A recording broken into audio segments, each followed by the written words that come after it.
Hi, welcome back guys. This is your sensei, back with another fanfiction. This is the first part of What If Naruto Had Heart-Stealing Jutsu? Now before starting, please give this video a like and subscribe to the channel if you want more videos like this. Now let's get into the fanfic. Hiruzen Sarutobi was a weary man. He had resumed the role of Hokage only a year ago, after the tragic loss of his predecessor, Minato Namikaze, during the calamity of the Kyuubi attack. Hiruzen sighed as he looked at a picture of the young man, reflecting on the weight of his absence. Why had he perished when he had so much to live for? He recalled that fateful night vividly. He had been in his office, writing in his journal, while his wife, Buwako, along with Minato and his wife, Kushina, were in a secure location for the birth of their child. Kushina was a Jinchuriki, the host of one of the 9 Bijou, the Kyuubi. When a female Jinchuriki went into labor, the energy maintaining their seal weakened, allowing the Bijou a chance to escape. Minato, a master of sealing techniques, was responsible for ensuring the seal remained intact during Kushina's DLVRY, and everything had been meticulously arranged. However, unforeseen circumstances arose, and the Kyuubi was unleashed. The creature wreaked havoc on the village, causing immense destruction and claiming countless lives, both civilian and shinobi. Minato managed to draw the Bijou away from the village and seal it once more, this time within his own son. Hiruzen was forced to witness the sealing as Minato created a barrier around him, Kushina, the Kyuubi, and their son, Naru. The Sandaime was puzzled as to why Minato felt the need to perform the sealing. He knew how to execute the Reaper Death Seal. All Minato had to do was apply the 8 trigram seal, and he could have lived with his family. Yet he had never revealed to anyone that he could perform the Reaper Death Seal. When the barrier was lifted, Minato was already gone, having paid the ultimate price for the sealing with his soul. Kushina clung to the last remnants of her life. The Kyuubi had struck both her and Minato in a desperate attempt to protect itself from being sealed. Both parents had sacrificed everything to safeguard their child. With her fading strength, Kushina managed to tell Hiruzen Naruto's name and expressed her and Minato's wish for him to protect their son. Both parents left this world with smiles on their faces. Hiruzen understood that Jinchuriki faced harsh treatment, but since Kushina's status was a closely guarded secret, he had no idea just how severe it was. The meeting that followed would change everything for both him and Naruto. Flashback Council Chambers 1 year ago. There will be order in this room. Hiruzen shouted as the chaotic sounds threatened to overwhelm everyone, especially from the civilian side. The room fell silent at the Sandaime's commanding voice, and his annoyed glare targeted those he knew would cause trouble. A baby Naruto was in his arms, somehow sleeping through the noise of the council. Sandaime-sama, how can you expect us to be calm at a time like this? We've just survived a crisis, a civilian member protested. I understand your anxiety, Hiruzen replied. However, we will not behave like children just released from recess. Where is Minato-sama? Hayashi Hyuga asked, noting the absence of their yondaime. Others quickly echoed the question. With a deep sigh, Hiruzen began, Minato has passed away sealing the Kyuubi. Sealing it where? Shikaku Nara inquired. Hiruzen knew he would regret this, inside this little boy. Immediately, the civilian side of the council erupted into chaos. It's the demon. Eliminate it before it's too late. The yondaime turned it into a baby so we could have our revenge. Silence! Hiruzen roared, amplifying his voice with chakra. The civilians quieted but shot intense glares at the baby. Naruto felt their hostility and shifted uncomfortably in Hiruzen's arms, his face twitching in fear. Sensing this, Hiruzen gently rocked him to soothe the child. Naruto stopped squirming but still looked frightened. Hiruzen called over an ANBU with a horse mask and handed Naruto to him. This boy is Minato's legacy. He sealed the Kyuubi inside him to harness its power to defend Konoha. He is not the demon, Hiruzen declared with a fierce glare. Hayashi noticed something familiar about the boy, especially his blue eyes, and made a mental note to speak with the Sandaime later. Effective immediately, I shall be reinstated as Hokage, and everything discussed in this room regarding the Kyuubi is classified as an S-rank secret, punishable by death. the Sandaime announced with a heated glare. Dai QB.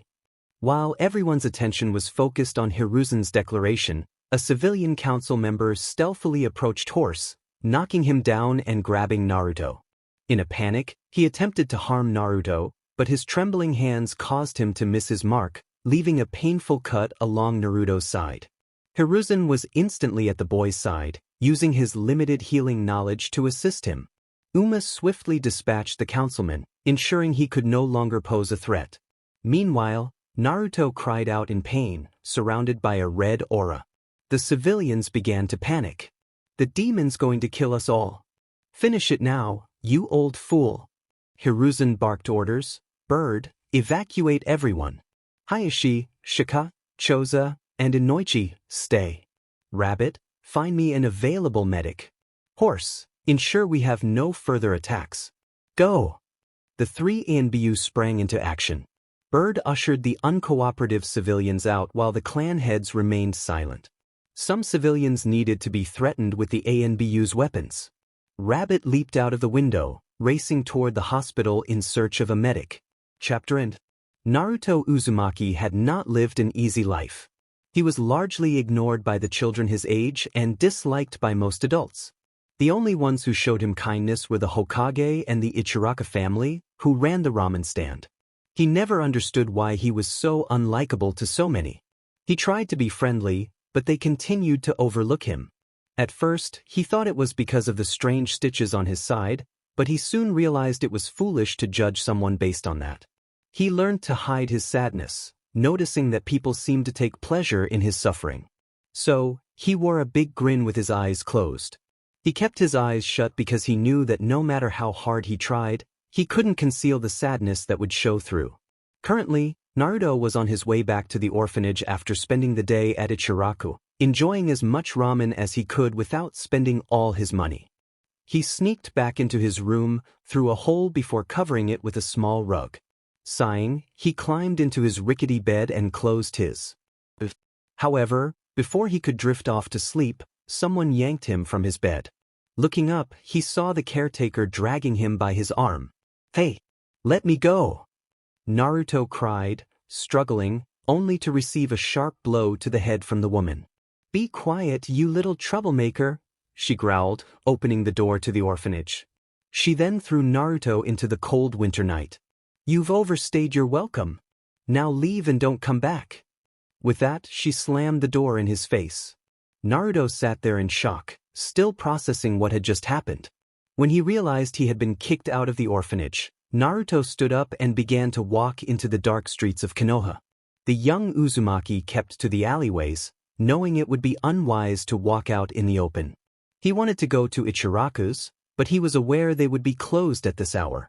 He considered visiting the Hokage, but since he hadn't seen him in over a month, he assumed the Hokage was very busy. Eventually, Naruto found a small cardboard box under an awning and decided to make it his new home. He crawled inside and curled into a tiny ball before falling asleep. His last thought before succumbing to a dreamless sleep was a silent plea for help from his parents.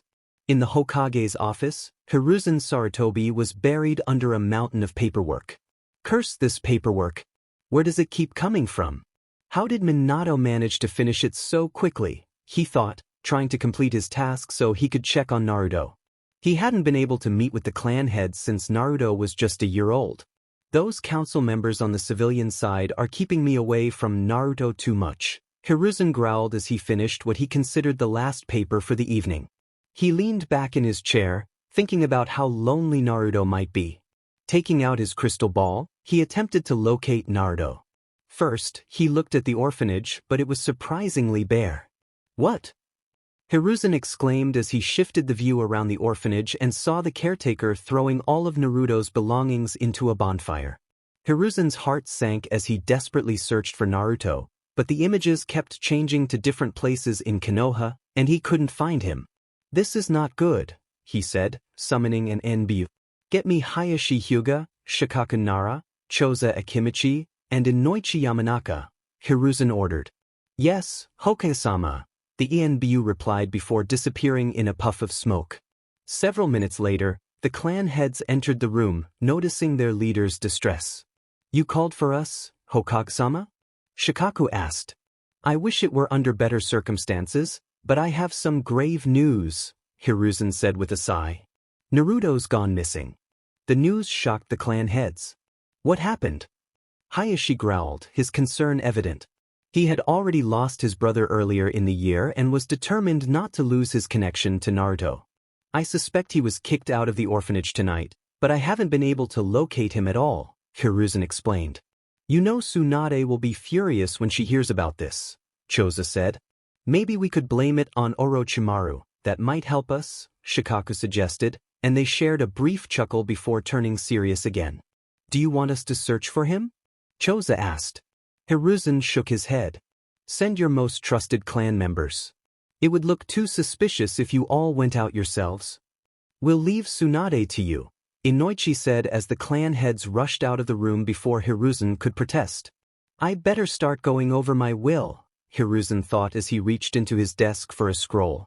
1 month later, Tsunade was furious, and while the Hokage didn't die, he did end up in the hospital for a week after the strain on his heart. During this time, Naruto was found. Tsunade was on another search for him when she heard crying coming from an alleyway. Inside, she found Naruto asleep and brought him to the Sandaime, who, after some convincing, helped Naruto secure a small apartment. Tsunade wanted to adopt him, but the civilian council made it their mission to complicate Naruto's life.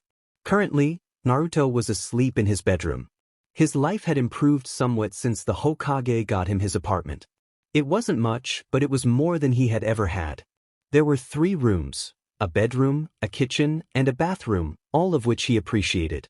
Naruto woke up to sunlight streaming through his window. Rubbing his eyes, he got out of bed and headed to the bathroom, splashing cold water on his face to wake himself up. After changing into a black shirt with a red spiral and forest green shorts, he mumbled, I'm hungry, as he walked into the kitchen. After a filling breakfast, he stepped out onto his balcony to enjoy the fresh air. What a nice day. I think I'll go see how Gigi's doing. Naruto exclaimed, running back inside to put on his sandals before locking the door behind him. He dashed toward the Hokage Tower, where he knew the Hokage would be, especially since it was almost 10 o'clock in the morning. I wonder if he can teach me some jutsu today, Naruto thought as he walked down the street. As he continued, he felt a chill run down his spine. Looking around, he noticed people either ignoring him or glaring at him with disdain. Naruto forced a smile and kept walking, knowing that those glares affected him, but he had no other way to cope. However, today would change Naruto's life. As he passed an alleyway, he was suddenly grabbed and pulled inside. Before he could call out, he felt a sharp pain at the back of his neck, and everything went dark. Sometime later, Naruto groggily opened his eyes and found himself in a forested area, tied to a wooden post. He looked around frantically, trying to free himself from his bonds. So you're awake, a voice said.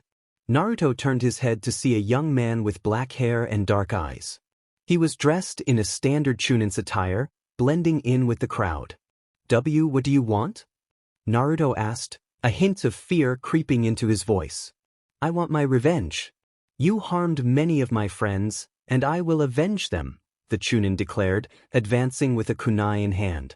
But I didn't hurt anyone, Naruto protested, struggling against his restraints. Yes, you did, you monster, the Chunin shouted, losing control. You caused the suffering of countless people.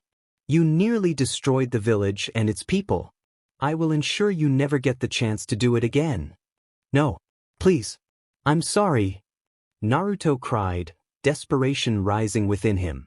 The Chunin wore a sinister grin as he raised his kunai, poised to strike. Naruto squeezed his eyes shut, feeling an odd sensation in his right shoulder. It felt as if something was tearing away, but without pain. He heard a gasp of shock before he opened his eyes, witnessing a sight that left him in disbelief. The Chunin stood above him, kunai raised, but that wasn't what shocked Naruto. Crimson tendrils emerged from the Chunin's chest, writhing as they connected to Naruto's shoulder, which was now detached. The stitching was gone, and his shoulder lay a short distance away. Demon! The Chunin gasped as the tendrils moved within him. Naruto stared in horror as something wrapped in the tendrils emerged from the Chunin's chest, still pulsating. The Chunin collapsed, lifeless, but Naruto was unaware of this. The object was drawn into Naruto, reattaching his arm. Ayaha! Naruto screamed as the weight of the moment crashed down on him. He released a pulse of chakra that resonated throughout the village. In the Hokage's office, a blonde woman in a green coat and gray clothing crossed her arms, her pigtails bouncing slightly. "You should really make a law about Jiraiya's peeping habits," she remarked, irritation evident in her honey-colored eyes. "I would love to, Tsunade, but Jiraiya's books generate substantial income. He uses that money to support his spy network and contributes to Konoha's economy," Hiruzen replied with a sigh. Tsunade huffed. Why couldn't he just stick to writing adventure stories? That first one was good, even if it wasn't a bestseller. Before Hiruzen could respond, the chakra pulse reached his office. Both he and Tsunade's eyes widened in recognition. "Weasel, Mantis," the Sandaime called out. Two ANBU in the named masks appeared before him, awaiting orders. "Follow us and ensure there are no interruptions," Hiruzen commanded, leaping out the window with Tsunade close behind. The ANBU followed, striving to keep pace. Upon reaching the source of the chakra pulse, Hiruzen's eyes widened, and Tsunade gasped. Before them was a distraught Naruto, still bound to a post, with a lifeless Chunin at his feet. "Mantis, ensure we aren't interrupted." "Weasel, stay for a moment," the Sandaime instructed. Mantis vanished into the treetops, keeping a watchful eye on the area. Hiruzen quickly moved to Naruto, cutting the ropes that held him. Tsunade rushed over, enveloping him in a tight embrace as he cried into her shoulder. She whispered comforting words until he eventually cried himself to sleep. "Weasel, do you know who this is?" Hiruzen asked, turning over the body of the fallen Chunin. "Daichi Uchiha." "He wasn't a standout, but he wasn't weak either," Weasel replied after examining the Chunin. Hiruzen sighed and called Tsunade over, Naruto still clinging to her in slumber. "Can you check if he still has his heart?" Tsunade used her free hand to perform a diagnostic jutsu on the body before pulling away. "No, his heart is missing. All the veins connecting to it have been cleanly severed. Now, I want you to check Naruto." "I think his Jiongu has activated," Hiruzen said. Tsunade nodded and began to examine Naruto.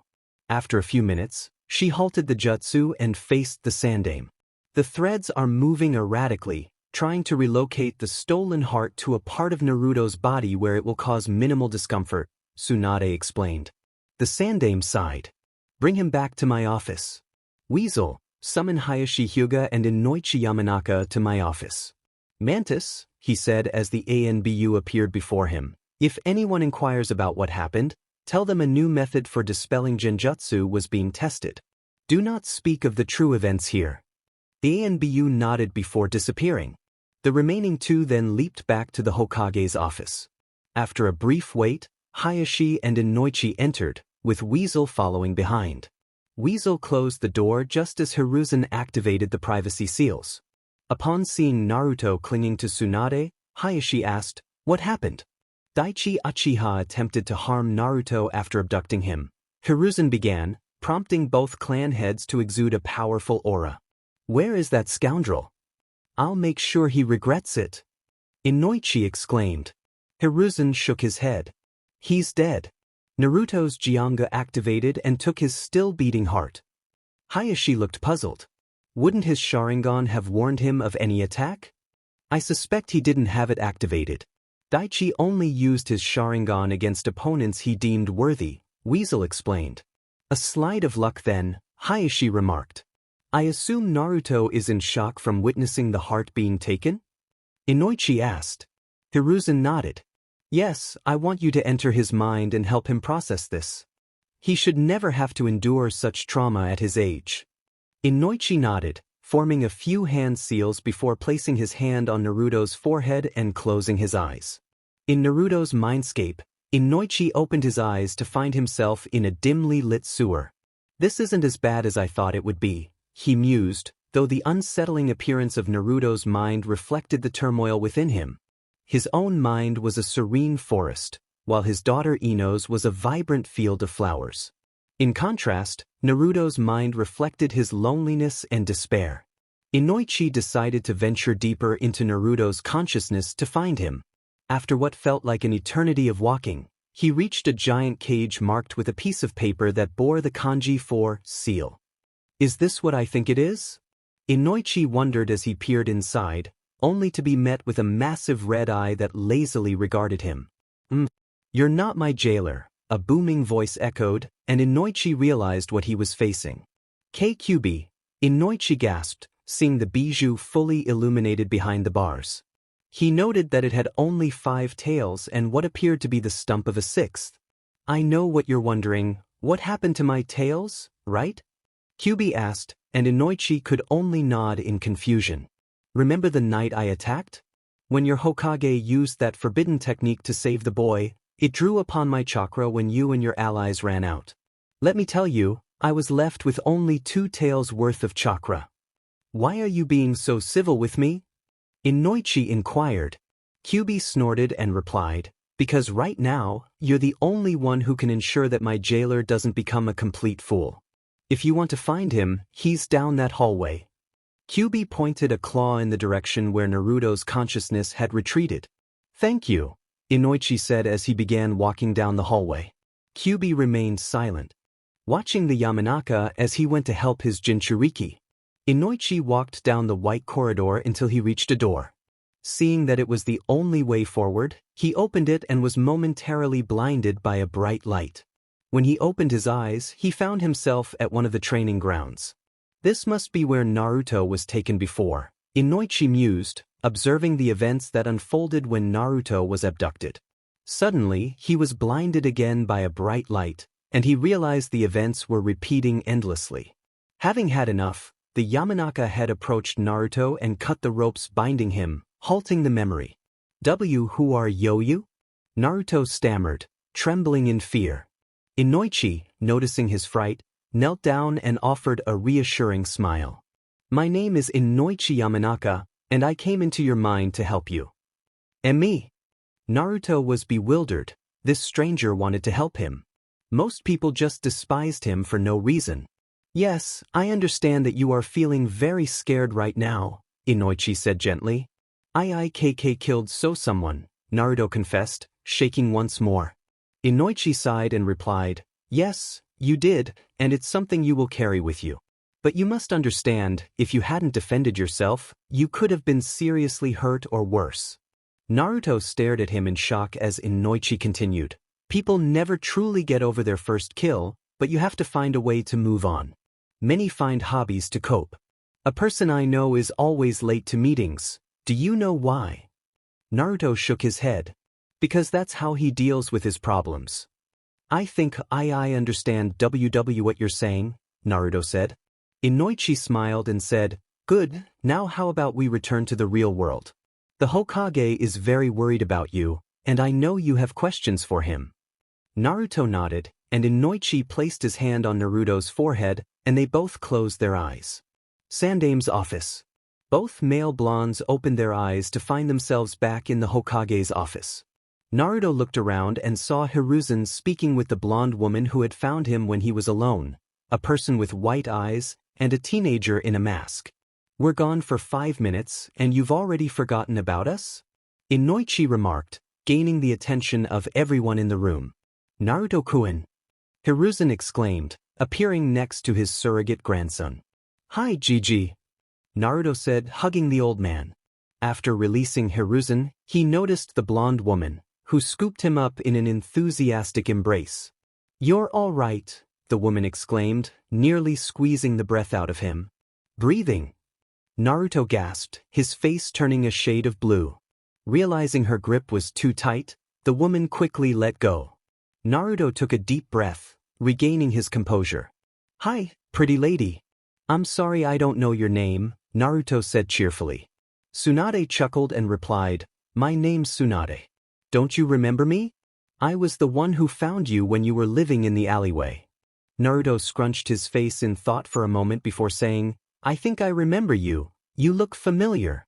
Thank you for helping me find a home. Naruto, Hiruzen began, Do you want to talk about what happened earlier? At this, Naruto's expression fell. Yeah, what were those things coming out of my arm? Hiruzen sighed and explained, to clarify, I would have to recount the day of your birth. We had just survived the Kyuubi attack and were recovering. We discovered an enemy spy trying to escape Konoha with information about our vulnerabilities. He took you hostage from one of my shinobi who was bringing you to the hospital. We confronted him and made a deal. You would be released and the ninja would go free. However, he injured you before attempting to flee, but an ANBU was able to stop him. To save you, I had to use a forbidden technique that the Shodaime had taken from Takigakure when they tried to assassinate him. What kind of jutsu? Naruto asked, intrigued. It's known as Jiongu. It makes you the host of thread-like tendrils and grants you a wide range of powerful abilities, Hiruzen explained. So when I become a ninja, I'll be a super ninja? Naruto asked, his eyes sparkling with excitement. Everyone, except Weasel, chuckled at his enthusiasm. Hiruzen replied, well, you'll be a strong ninja. Just think of yourself as someone who possesses a unique Kekkai Genkai. So what can I do with Jiongu? Naruto asked eagerly. It's called Jiongu. Jiongu. You can do whatever you want with the tendrils. They respond to your will or can act automatically when you're in danger, Hiruzen said. Wow. Can it do anything else? Naruto was practically bouncing on his feet now. Hiruzen sighed and said, there's one more thing mentioned in the scroll, but I don't know if you'll like it. Is it really bad? Naruto asked, a hint of fear creeping into his voice. No, it's just that you might find this a bit unsettling, Hiruzen replied before explaining the final aspect of Jiongu. You can take the hearts of your enemies and absorb their abilities and elemental nature. Like I did before? Naruto whispered. Yes, but this part of the ability has a beneficial effect for you, Hiruzen clarified. Naruto looked at him, puzzled. What could possibly be good about taking people's hearts? By taking hearts, you can gain lives like a cat, meaning you will have multiple chances, Hiruzen explained. So, I could still live even if I die? Naruto asked, his eyes wide with curiosity. Yes, but you'll need to sacrifice a heart in the process. So, you'll want to be cautious and try not to lose all your hearts, Hiruzen advised. Naruto then looked at him and smiled. So can you teach me how to use it? Hiruzen smiled at Naruto's eagerness.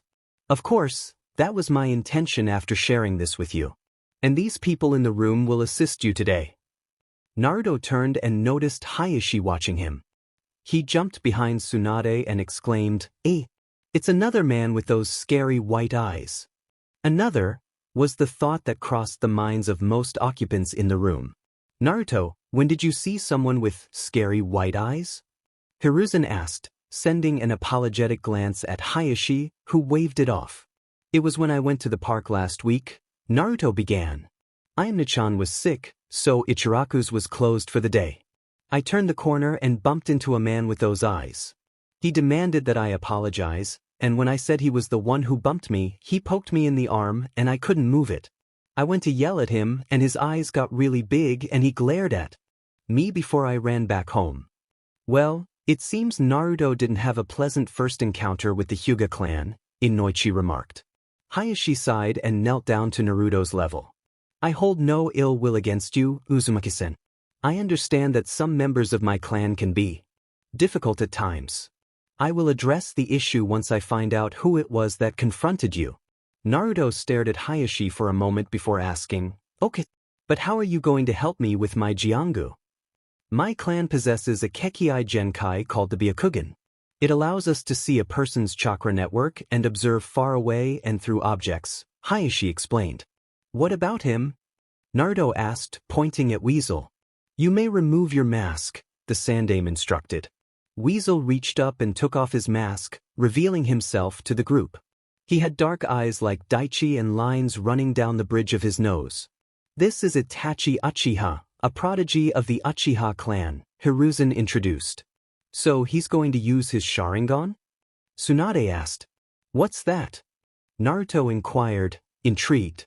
Hiruzen turned to the young blonde. The Sharingan, like the Byakugan, is a Kekkai Genkai associated with the eyes.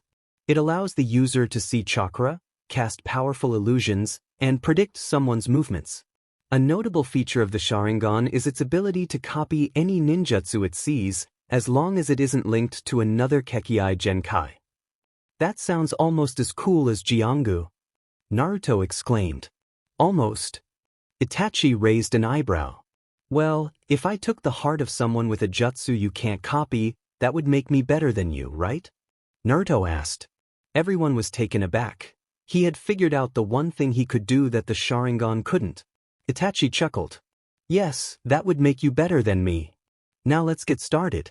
Naruto, come here, Hiruzen said, gesturing for Naruto to approach. Naruto jogged over and stood before the Hokage. First, we're going to have you access your chakra. Hiruzen began as Hayashi and Itachi activated their Byakugan and Sharingan to observe the blonde Jinchuriki. How do I do that? Naruto asked. Hiruzen thought carefully about how to explain it to the boy. Do you feel a warm sensation in your gut? Naruto nodded. You need to try to grab that feeling and pull it to the surface.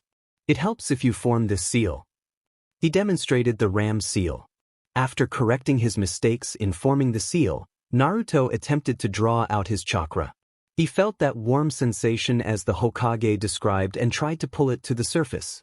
The challenge was that, as a Jinchuriki, he had far more chakra than a typical person his age, making it feel like pulling a boulder from a hole meant for a pebble. Come out already! Naruto growled as he pulled harder. Surprisingly, that thought somehow enabled him to draw his chakra to the surface. When he finally succeeded, Hayashi and Itachi had to deactivate their Dijitsu because they weren't prepared for the sheer volume of chakra. What's wrong? Tsunade asked, noticing both males rubbing their eyes. Ugh, I wasn't expecting so much chakra. It merely disoriented me for a moment, Hayashi admitted. Same here, Itachi said, blinking rapidly to clear his vision. Sorry? Naruto said, uncertain of what to do. There's no need for apologies, Naruto-san, Itachi reassured him. Indeed, we just didn't expect you to have so much chakra, Hayashi added. Is that a good thing? Naruto asked. It's a very good thing. A ninja with more chakra can perform more jutsu, possibly even more powerful ones, Hiruzen explained. I knew I was awesome. Naruto cheered. It's Kushina with Minato's looks, was the thought of everyone except Itachi. Once Naruto calmed down, Hiruzen tried to guide him to the next lesson. Now that you've accessed your chakra, we should work on getting you to control your Jiongu to some degree, Hiruzen said. But I don't think it would be wise to try it here. Why not? I'm ready to go, Naruto declared. Hiruzen chuckled at Naruto's enthusiasm. That's why we have training grounds. Tsunade, can you take over trying to activate his Jiongu? I'm afraid I can't since I'm behind on my work. Hiruzen glared at the towering pile of paperwork that seemed to mock him. Tsunade sighed. All right, sensei, I'll update you on our progress later. You all follow me to training ground 27. She then grabbed Naruto's shoulder and vanished in a flash. The rest followed, leaving Hiruzen alone. He pulled out a little orange book and flipped it to a certain page, chuckling to himself. Oh Kanokan, you're so mischievous. Training ground 27. Tsunade appeared in a puff of smoke, accompanied by a slightly disoriented Naruto. Oh, I think I'm gonna be sick. Naruto rushed over to a nearby bush, where he quickly leaned over, feeling the effects of his breakfast.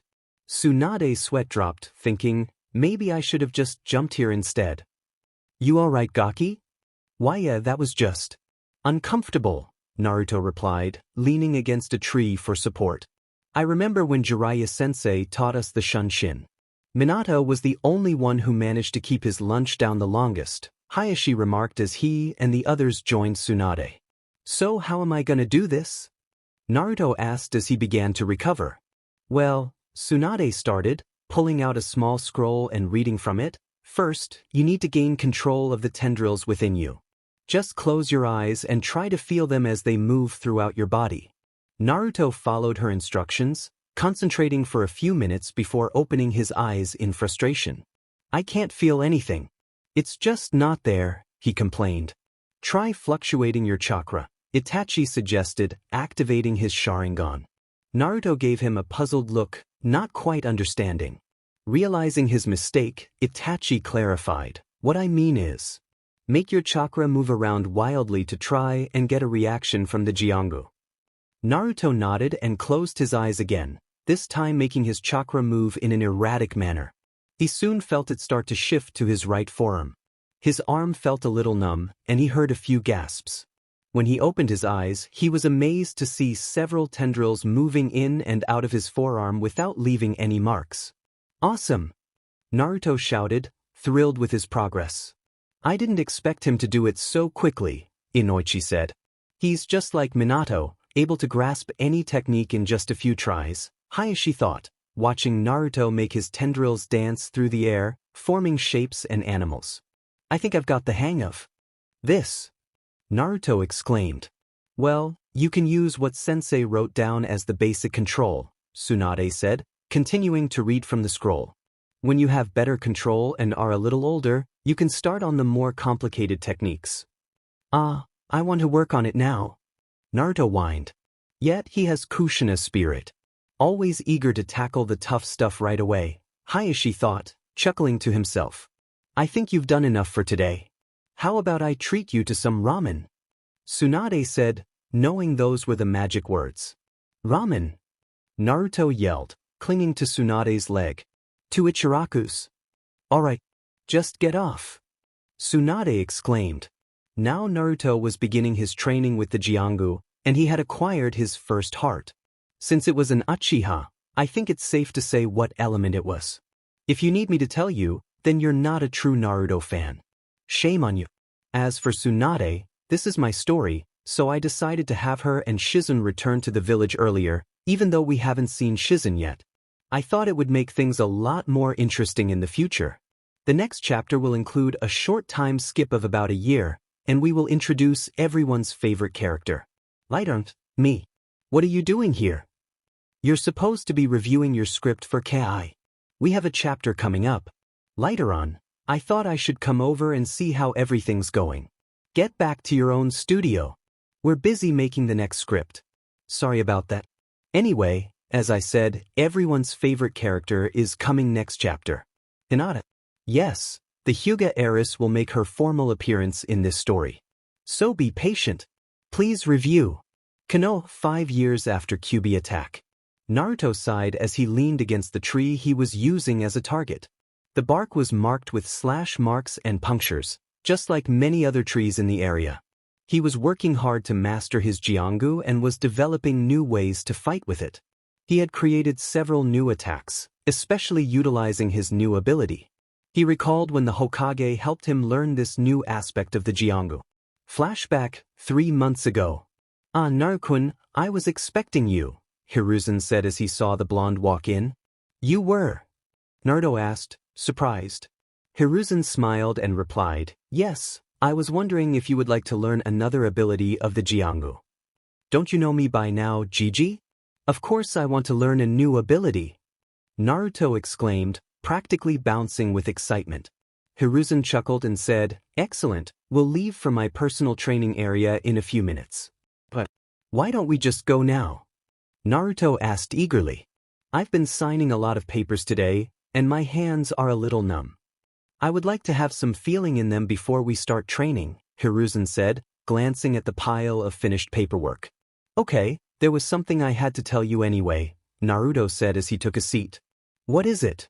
Hiruzen asked. Naruto pulled back the sleeve of his right arm, revealing stitching in the middle of his forearm. "What happened?" Hiruzen asked, concerned that Naruto had been attacked. Naruto rubbed the back of his head and explained, "Well, I was thinking about the abilities of my Jiongu and remembered that I could extend my limbs at the stitching. I thought it would be really cool if I could shoot my arm out at someone. When I tried to do it with my original stitching, it felt really uncomfortable. But then I felt my arm getting tingly and saw that this was happening. Incredible. I thought you had to be cut for that process to occur," Hiruzen said. "Can you make it go back to normal? I mean, can you reattach that arm without the stitching?" "Yeah, but it takes a lot of focus and makes me really tired when I do that," So I decided to leave it like this and only take it away when I'm on vacation or something, Naruto replied. It's probably his Uzumaki genes or the Kyuubi, the Sandaime thought. The scroll didn't mention anything about this sort of thing. Naruto, Hiruzen began, you never cease to amaze me. Let's go, this technique is something that I know you're going to love. Hiruzen then led Naruto to the Hokage's personal training grounds, located in a cave behind the tower beneath the Hokage monument. Inside the cave was a waterfall and an area filled with weaponry. Wow! Naruto exclaimed as he took in the training field. Indeed, it is very impressive, Hiruzen said. The Shodaime and Nidaime created this training field for all Hokages and their personal apprentices to use. Does this mean that the Yandaime trained here? Naruto asked, excitement bubbling within him at the thought of being in a place where his idol had trained. Hiruzen hesitated, searching for the right words. Now that I think about it, the Yandaime only trained here twice. Rumor has it that he had a secret training ground, but nobody knows where it is. Now, before we start on your Jiongu, I'm going to teach you a D-rank Katan Jutsu, Hiruzen said. You're going to teach me a jutsu? Naruto cried in disbelief. Yes, because you'll need at least one jutsu for this new ability of the Jiongu, Hiruzen explained. Now, this jutsu isn't a big attack, but it's the only one I've got that you probably won't hurt yourself with. But if you do, it won't be too bad. So what's the jutsu? Naruto asked, paying close attention. Hiruzen began to explain, the hand seals are horse, dog and tiger. He demonstrated the hand seals and took a deep breath before shouting, fire release, fire bullet technique. A small fireball, the size of a tennis ball, shot out and impacted against the waterfall, creating a cloud of steam. Wow! Naruto shouted in amazement. In order to perform this jutsu correctly, you need to gather chakra in your lungs and mold it into the shape of the fire bullet. Then, take a deep breath and exhale the air after it mixes with your chakra. While exhaling, you have to transform your chakra into fire, Hiruzen explained. Okay. Naruto exclaimed as he made the hand seals and inhaled deeply. After mixing his chakra, he exhaled while shouting, fire release, fire bullet technique. Instead of a fireball, a cloud of smoke erupted from his mouth. Hiruzen chuckled as Naruto rushed to the small lake to take big gulps of water. After about 27 tries, Naruto finally performed the jutsu correctly. The Sandaime had him repeat it several more times to help him get used to the chakra flow. Now we're going to make an advancement with your Jiongu, Hiruzen said as he pulled out a sealing scroll.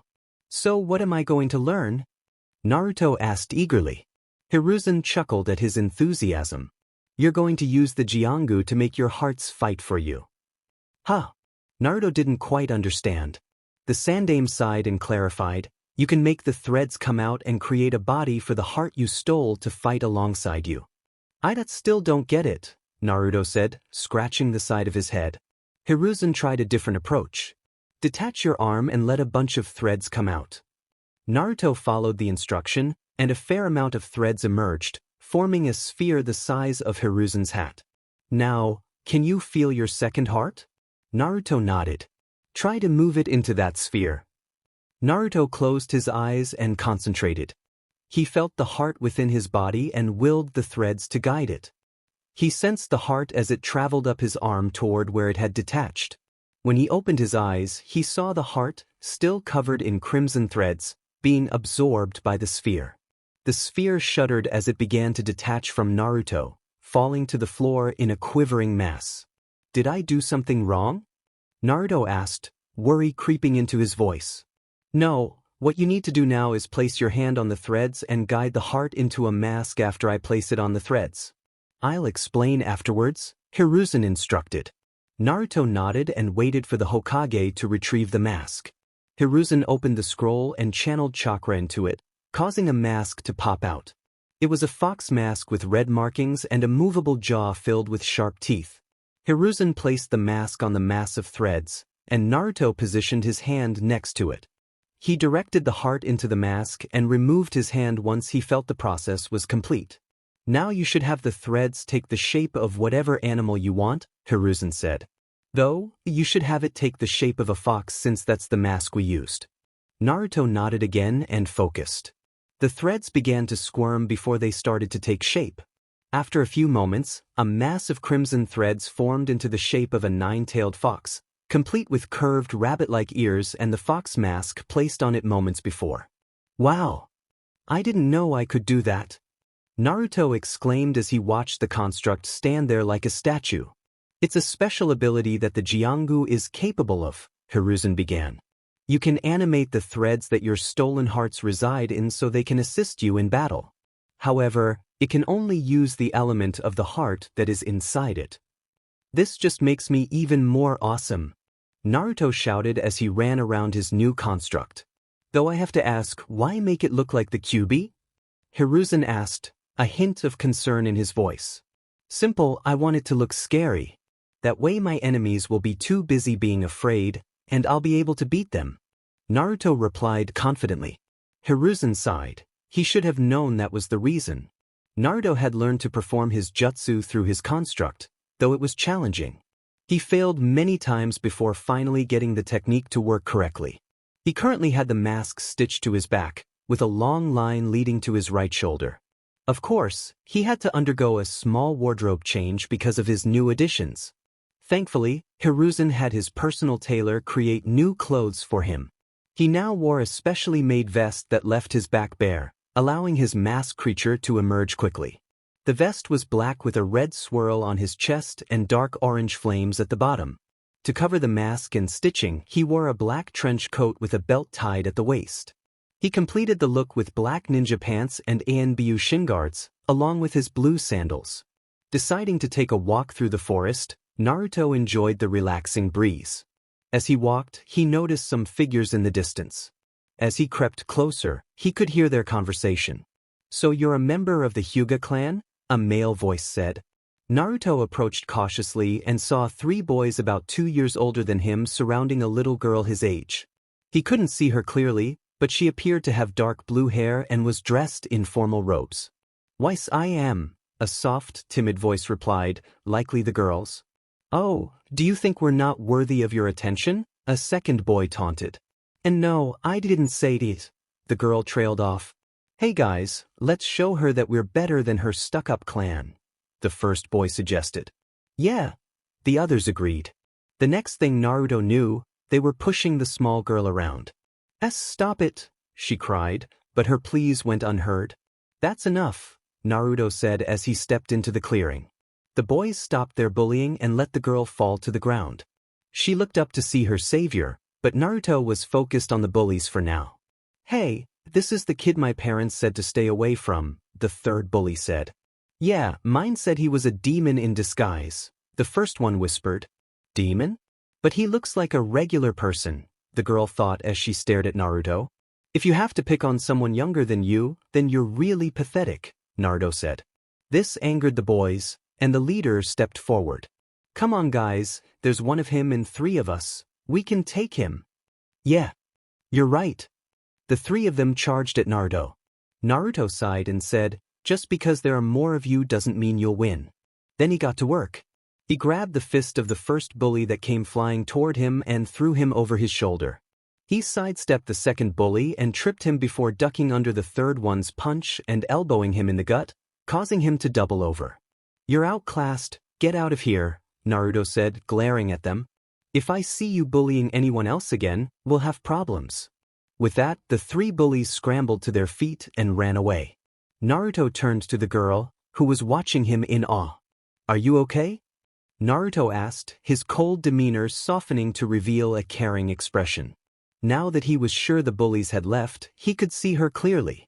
She was around his age, with blue hair styled in a Heim cut and 2 bangs framing her face.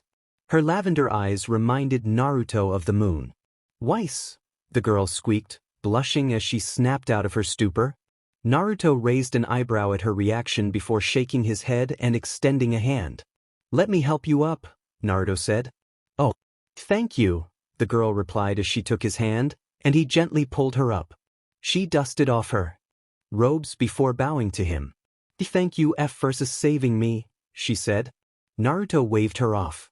It's no problem, I couldn't just let them push you around. I'm Naruto Uzumaki, what's your name? My name is Hinata Hai Hyuga, she stammered. Hyuga? Where have I heard that name before? Naruto wondered. It's one of the most prestigious clans in Keikonoha, Hinata explained. Now I remember. I met that Hayashi guy in Gigi's office last year.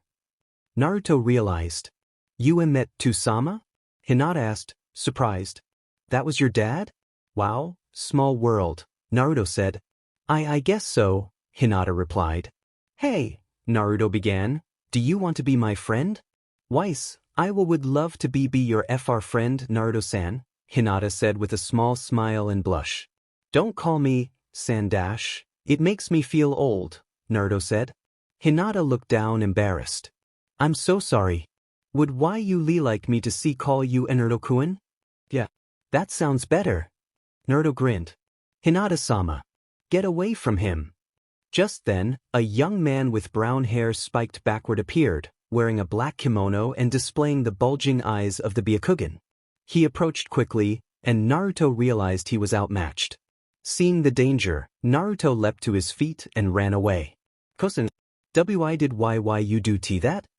He helped me when some BB bullies were bothering me. Hinata cried. Don't be fooled by his lies, Hinata-sama. That thing was trying to let you lower your guard so it could harm you, Ko said as he began to pull the young girl away, despite her protests. As soon as Hinata was brought home, she ran to the garden where she knew her mother would be. Her mother would know what to do, she was really smart about things like this. Inside the Hyuga garden, Hitomi was sitting on a bench, rubbing her slightly rounded stomach, already 3 months pregnant with her second child. Keiko-chan. Hinata cried as she ran towards her mother. Hinata-chan. Hitomi was surprised to see her daughter in such a state. The young girl leaped into her mother's lap and clung to her robes tightly. What's wrong, my dear? WW's Keiko-san. He attacked a boy has saved me from some BB bullies, Hinata said as she clung even tighter. Ko did what? Hitomi exclaimed. Hayashi came running out a minute later, having heard his wife scream. What happened? Hayashi huffed. Our wonderful bodyguard for Hinata decided to save her from a harmless boy who had saved her from some ruffians, Hitomi said. Hinata, can you tell us what happened? Hayashi asked. So Hinata recounted the story of how she was rescued from some bullies by Naruto, only for him to be confronted by Ko while they were talking. Hayashi, having heard enough, got up and went to search for Ko. After a branch member brought Ko to his office, Hayashi looked him straight in the eye. Good evening, Ko, Hayashi greeted. Good evening, Hayashi-sama, Ko replied. How was your walk through the village with Hinata today? The Hyuga had asked. It was fine, I kept her away from all trouble, Ko told him. Hayashi raised an eyebrow and said, Really? Because I heard a different story. He then sent Ko a sharp glare and continued. She said that you both got separated and told me how she was confronted by some ruffians when she was in the forest. And I defended her from the threat, Ko insisted. Did you now? Hayashi asked sarcastically. She told me that she was rescued from 3 boys 2 years older than her by a young boy. A young boy that you confronted without warning. There wasn't a group there, just a boy that was bothering her, Ko said, emphasizing the word boy with disdain. Hayashi glared at him and said, So I should just disregard what my daughter told me and believe you instead, correct? That boy probably created an illusion to try and gain her trust before it started. Enough! Hayashi yelled, I will not sit here and let you lie to my face. But I am not lying, Hayashi-sama. Ko protested. I have met the Uzumaki boy and have seen that he is a well-mannered young man when he meets his superiors unless they allow him to do otherwise, Hayashi said. I've seen that he has pure intentions for the village, a village that disrespects the sacrifice the Yonde made. Before Ko could respond, Hayashi said, Tomorrow you will accompany me, my wife, and Hinata to Uzumaki-san's apartment, where you will apologize for your behavior towards him. Maybe if you spend some time with him, you will see how wrong the village is when they speak about him. With that, Hayashi dismissed Ko. The younger Hyuga could only walk out of his office in mild shock. He was going to spend tomorrow with that boy. The next day at Naruto's apartment, Naruto sat at his table, finishing his breakfast, a bowl of ninja flakes and a nice cold glass of fresh milk he had bought from the store. He was too lazy to change into his regular clothes right away, so he just sat there in his pajamas. I wonder if I'll see that Hinata girl again, Naruto thought as he ate another spoonful of cereal. He was shaken from his thoughts by the sound of someone knocking at the door, making him narrow his eyes in suspicion. Only 3 people knew where he lived, the Hokage, Tsunade, and her apprentice Shizen, and they never visited him in the morning. So he slowly crept towards the door, readying himself just in case. "Who is it?" Naruto asked, wanting to confirm if it was someone he knew. "Naruto-kun? It's me, Hinata," he heard.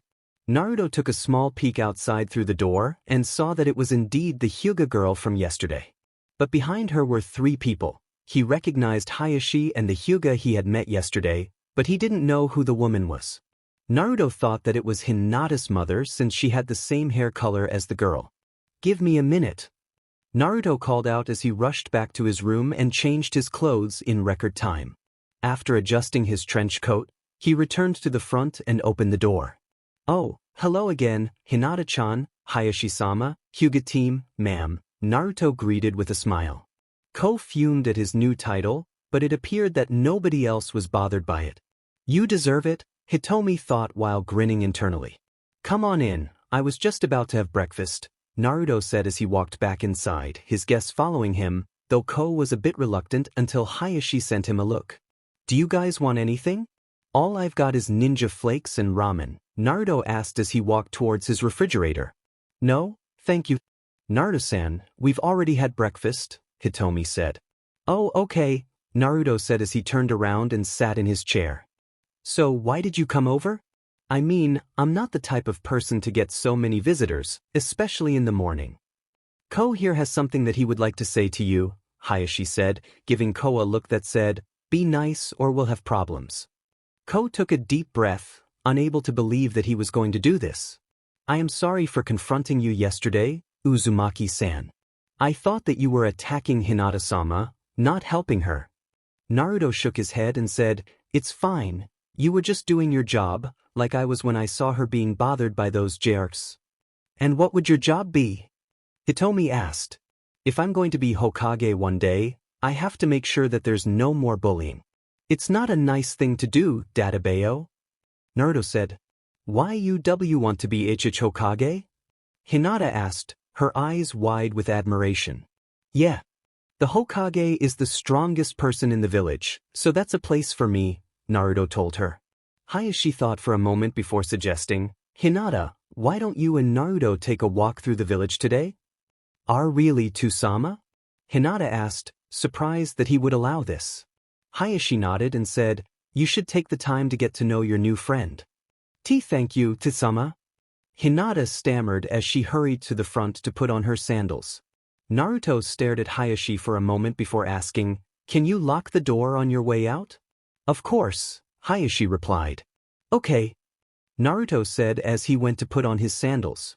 He then rushed back into his room and tucked Gamachan into his back pocket before leaving with Hinata.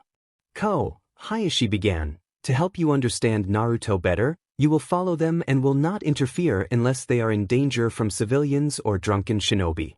Ko looked taken aback for a moment before nodding and rushing after the 2 children. "Are you sure that's a good idea, Hayashi-kun?" Hitomi asked. "It's the best option I have at the moment," Hayashi replied. Training Ground 27. Naruto led the Hyuga heiress to his personal training grounds. Ko followed them, curious about what Naruto was up to. "And Naruto-kun, why are we here?" Hinata asked. "This is my personal training ground," Naruto stated, gesturing around. "I want to show you something." What is it?" Hinata asked. "Can you keep it a secret?" Naruto asked. "Why is ICC-ken?" Hinata replied. "I'm going to show you my special jutsu, something I got after I was born," Naruto explained. What kind of jutsu?" Hinata asked.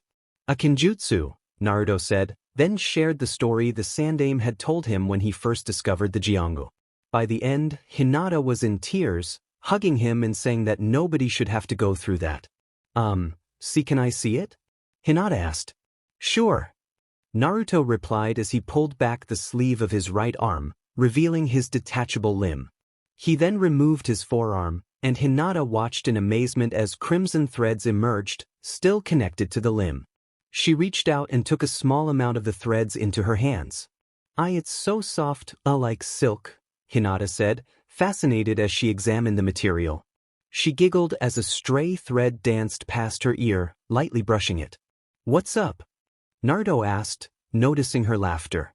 Hinata blushed and replied, nothing, it just tickled me a little. Naruto grinned playfully, thinking of something fun to do. So you're ticklish, huh? Why's, I am terribly ticklish, Hinata said, unaware of his grin. Why do you ask? Oh, no reason, just thought you might enjoy this. Naruto exclaimed as he sent his tendrils toward her, playfully brushing against her skin. Hinata's eyes widened before she burst into laughter. Nha hardo ho ho. Ha. Please see. It's too much. From what I can tell, you're enjoying this. Naruto said, removing her sandals and tickling her feet, causing her laughter to rise another octave. Please hahahasi stahahop. I can't tahake animahahor. Hinata laughed, flailing her arms and legs in an attempt to escape. Thinking she had enough, Naruto let her go and retracted his tendrils. Hinata lay on the ground, catching her breath, her face flushed a bright pink. So, did you have fun? Naruto asked. Fun. Hinata replied. Yeah, you looked like you needed to smile a bit more, so I found the perfect way to make that happen, Naruto said with a fox-like grin. Hinata looked at him and gave a small smile. Weiss, I had a little fun. Naruto grinned and said, good, because I have another part of my Jiongu that I want to show you. What is it? Hinata asked. Naruto said nothing as he undid the belt around his trench coat and shrugged it off, revealing the mask stitched to his back. Hinata gasped in shock. Don't worry, this is part of it, Naruto explained, telling her how he could use the hearts to create creatures to assist him in battle. Let me show you. Naruto then formed the Torah seal and said, Jiongu, activate. The section on his back with the mask began to pulse before the stitching came undone, and the mask leapt off, accompanied by a mass of crimson tendrils. Once it hit the ground, it took the shape of a nine-tailed fox. That's amazing, Hinata said, watching the fox stand there. Yeah. I can also make it use any fire jutsu I know, Naruto said. Why only fire jutsu? Hinata asked. Because that's the elemental affinity this heart has, Naruto explained. Naruto looked at the sky and noticed it was around noon. That meant it was lunchtime, and his stomach voiced its opinion with a loud growl. He blushed in embarrassment as Hinata giggled at him. Does someone want to laugh some more? Naruto asked with a mischievous grin, waving his tendrils in the air. Hinata giggled a little and stepped back. That's not an accessory, Hinata said. Naruto chuckled and said, let's go get some lunch. Do you like ramen? I haven't had it before, Hinata said, fidgeting with her fingers. When she didn't hear Naruto respond, she looked up to see a shocked expression on his face. You've never had ramen? Naruto exclaimed. Hinata meekly nodded, and Naruto let out a dramatic scream before taking her hand and racing toward Ichiraku's, after retrieving his fire heart. Was all Hinata could say as she was pulled along into the village. Ko silently followed, trying to keep pace without rushing ahead. Upon reaching the ramen stand, Naruto stopped and yelled.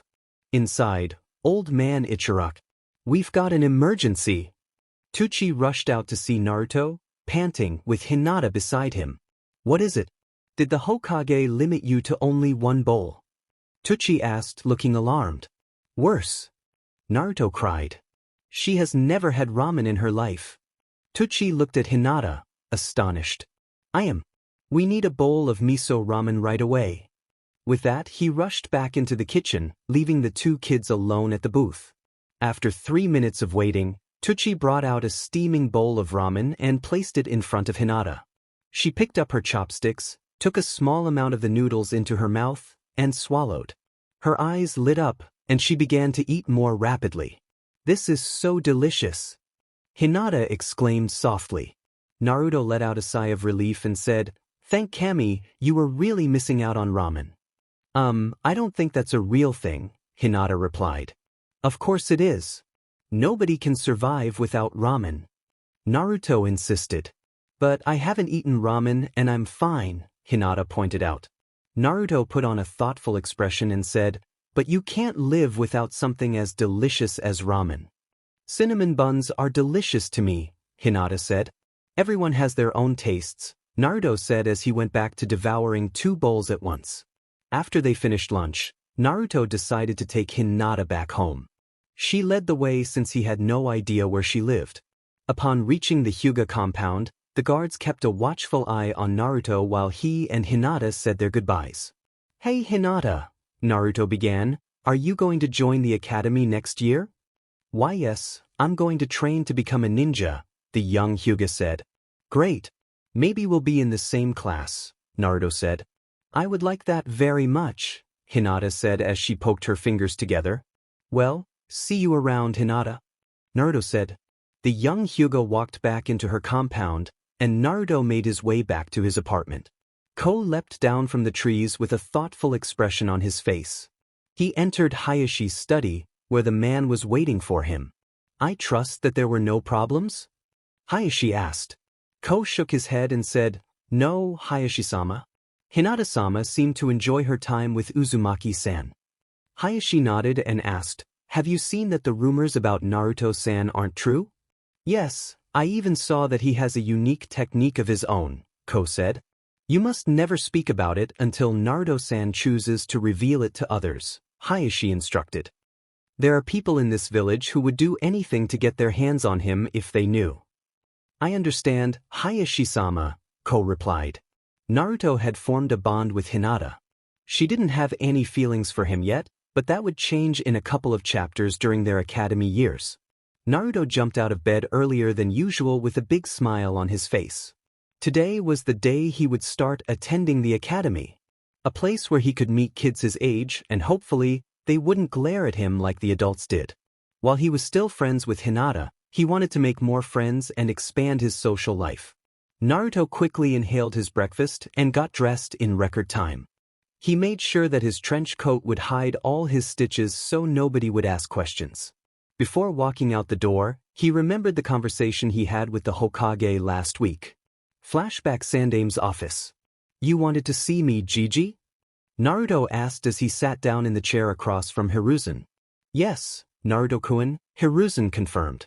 "You're starting the academy next week, right?" "Yeah. And I'm going to be the best ninja there," Naruto proclaimed. Hiruzen sighed and said, "That's exactly what I wanted to talk to you about." "What's up?" Naruto asked. "I don't want you to be the best ninja in the academy," Hiruzen said bluntly.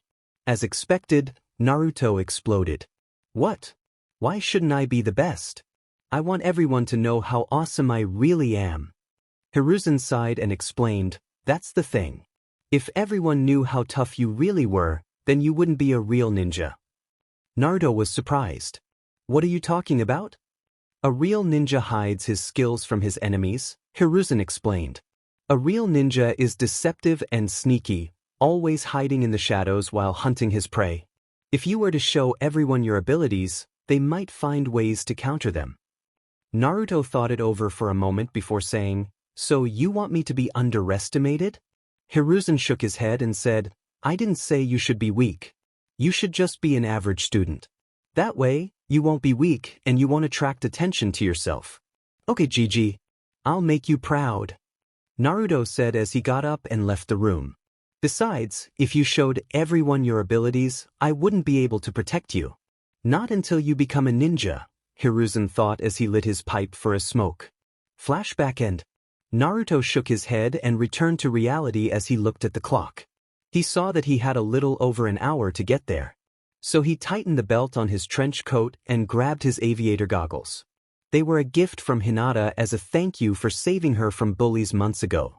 After locking his front door, Naruto jumped down the stairs and leapt into the street before running toward the academy. As he ran, he could see the glares and looks of disdain on the civilians' faces. He shrugged them off and continued running. After a half-hour of running through the streets, Naruto arrived at the main gate of the academy. He looked up in awe at the large building, the place where he would learn to become a shinobi. He could feel his excitement bubbling up as he approached the building, a grin spreading across his face. Naruto walked to the front desk where a young woman was engrossed in a magazine. "Hi, can you tell me where the classroom for the new students is?" Naruto asked. "Down the hall and to your left, it's room 15, the woman replied without looking up. Naruto thanked her and jogged down the hallway. He reached the room, opened the door, and stepped inside. The classroom was simple, featuring a teacher's desk at the front and a blackboard behind it. The desks were arranged in a way that allowed the teacher to see all the students. Several children his age were already seated and chatting. 8 of them caught his attention, 3 girls and 5 boys. The first boy sat towards the back, wearing a gray coat that concealed everything beneath his dark shades. His spiky brown hair resembled Naruto's own. Naruto thought he saw a small beetle crawling across the boy's hand but quickly dismissed it. The next boy was round and munching on a bag of chips. He wore a green jacket adorned with spiral markings on his cheeks, and his spiky brown hair added to his cheerful appearance. The third boy was dozing at his desk, his hair styled like a pineapple. He wore a gray shirt with a clan symbol on it. Naruto figured he was just tired, having woken up every few hours due to his excitement the night before. The fourth boy wore a gray hoodie with the hood down, revealing his shaggy brown hair. His slitted pupils and red markings on his cheeks gave him a unique look, and a small white puppy perched on his head. The final boy sat in the corner, a bored expression on his face. He wore a blue shirt with a crest that resembled a fan on the back. His hair was styled in a way that reminded Naruto of a duck's tail, which made him stifle a laugh. Finally, he turned his attention to the girls. The first was a pink-haired girl with a red bow, dressed in a red shirt and black shorts, gazing dreamily at the boy with the duck-tailed hair. The second girl had platinum blonde hair and wore a light purple shirt and knee-length pants, with a green clip in her hair. Naruto noticed her glancing at the pink-haired girl with a hint of sadness before she turned her gaze back to the same boy, though not as longingly. The third girl was someone Naruto recognized instantly: Hinata. A smile spread across his face as he bounded up the steps to her. Noticing she seemed lost in thought, he poked her gently in the side to get her attention. Hinata had been wondering if Naruto would be in her class, hoping he would be since he was her only friend her age. The poke startled her, causing her to jump in her seat, biting her lip to suppress her giggles. When she turned to see Naruto, her face lit up. "Naruto-kun!" Hinata exclaimed softly. "Hi, Hinata-chan." Naruto replied, sitting down in the chair next to her with a wide grin. It was Naruto's 4th year in the academy, and he found himself feeling quite bored. Often, it felt like he was attending a regular school for civilians, with all the tedious subjects draining his energy. He sighed, glancing around the classroom at his classmates. They had all changed in their own ways. Shino hadn't changed much, except that he had grown taller. Naruto had become one of Shino's good friends after he brushed a bug off Shino's shoulder instead of squashing it like most kids would. This led to Shino approaching him to ask about it, and Naruto explained that the bug wasn't bothering him, so there was no need to harm it. They both shared a mutual dislike for wasps. Naruto had also formed a friendship with Choji, bonding over their shared love of food. Currently, they were tied in a ramen showdown at 18 bowls each, both determined to outdo the other. Becoming friends with Shikamaru was easy. They spent a day cloud watching, and playing a few games of shogi helped solidify their bond. Naruto always felt frustrated when he couldn't beat Shikamaru, which seemed to happen every time. Ino also became one of Naruto's friends after a particular incident. The young Yamanaka was being teased about her lack of taijutsu skills and was on the verge of tears. Unable to stand by and watch someone being bullied, Naruto stepped in and defended her. After he drove the bullies away, the two blondes talked for a while and discovered they both shared a passion for gardening. Naruto decided to add a few flowers to his apartment to make it feel more welcoming, and Ino offered to help him occasionally. Over time, they became friends. Kiba was a bit more challenging. Naruto tried to befriend him, but the Inuzuka was hesitant due to his lower standing in class. While Naruto was in the middle, Kiba was closer to the bottom, just above the last place. His pride prevented him from accepting Naruto's friendship, and he attempted to surpass him every day, often without success. At least Akamaru, Kiba's dog, seemed to like Naruto. Sasuke was another person Naruto struggled to connect with. After the Uchiha massacre, where Itachi, Sasuke's brother, had killed their entire clan except for him, Sasuke became a lone wolf. He avoided associating with others and belittled them for even the smallest mistakes. Naruto wanted to befriend him, knowing the pain of loneliness, but eventually gave up after enduring Sasuke's cold demeanor for a while. Then there was Sakura Haruno, the daughter of Mabuki Haruno from the Civilian Council. She had disliked Naruto intensely since their first day at the academy. Naruto believed it was partly because he had tied with Sasuke after their first match, but he also knew it stemmed from the negative things her parents had told her about him. He had encountered the Harunos and felt their disdain, especially when they threw various objects at him whenever he passed by their house. Finally, there was Hinata, Naruto's first friend. She had improved her training with the Hyuga clan and gained more confidence. Naruto found it curious that she would blush and stutter around him, more than usual, but he couldn't quite understand why. He remembered the day her unusual behavior had begun so clearly. Flashback 2 years ago. Naruto and Hinata had just been released from the academy for the day and were about to head to a dango shop to celebrate passing their test. They hadn't even left the academy when trouble found them. "Why are you still in the academy, Hinata?" a voice sneered from behind them. They turned to see Neji Hyuga, Hinata's cousin, whom Naruto had met during a visit to the Hyuga compound. Their first meeting had been interesting. "In Neji and I-san," Hinata stammered, flinching under his glare. Naruto stepped in front of her, returning Neji's glare with one of his own. "What do you want?" Naruto asked defiantly. "I'm just curious why someone as weak as her is still trying to be a ninja," Neji said, crossing his arms. "There's no hope for someone like her in this world. Fate has decided her path." Naruto scoffed. "Fate? That's just nonsense. None of that destiny stuff is real." Neji shot him a disdainful look. "Those are the words of a fool who doesn't know his place. Hinata will always be weak and worthless. It's her kindness that makes her strong, isn't it?" Naruto countered. Neji nodded. "Yes, her compassion for others will be her downfall." Naruto closed his eyes, firm in his belief. "I don't think so. Hinata's kindness is her greatest strength. She cares about everyone she meets, even if it hurts her. You just refuse to see it, so go ahead. And cling to your beliefs about fate. But when it fails you, don't come crying to me." With that, Naruto took Hinata's hand, making her blush, and they left the academy, leaving a furious Neji behind. "Narukun," Hinata thought, "you are so kind to me. You make me feel calm and happy. Maybe I should talk to my mother about this." Hinata blushed, a small smile on her face as she and Naruto made their way to the dango shop. Flashback end.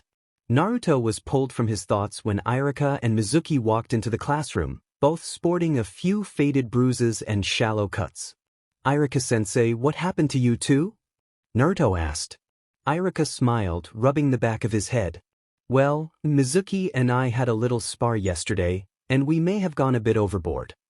Over the years, Irika's opinion of Naruto had changed after spending a day with him, thanks to the Sandaime. He had become kinder, though he often found himself covering the bill at Ichiraku's whenever he took Naruto there. He was shocked by how much ramen Naruto could eat, but his world was turned upside down when he discovered that Hinata could eat even more. "What's this business? You were the one throwing 20 kunai at me," Mizuki protested. "Which one of us threw 2 Fuma shuriken at the same time?" Irika shot back. Mizuki blushed and turned away, whistling innocently. The class began to snicker at their sensei's playful argument. Irika then shifted gears to start the lesson. "Okay class, today we're going to discuss the history of the Shodaime." This caught Naruto's attention. He had always wanted to learn more about the Shodaime, the only Konoha shinobi who had seen the Jiongu in action. He was currently debating whether the Shodaime or his idol, the Yondaime, who had saved the village from the Kyuubi, deserved the top spot on his list of favorite Hokage. His grandfather was vying for second place, as he had given Naruto his special gift. Can anyone tell me what notable events occurred with the Shodaime besides founding the village? Irika asked. Sasuke raised his hand, and Irika called on him. The Shodaime battled Madara Uchiha in the Valley of the End, where he defeated Madara, even after he summoned the Kyuubi, Sasuke said, prompting a chorus of admiration from his fangirls.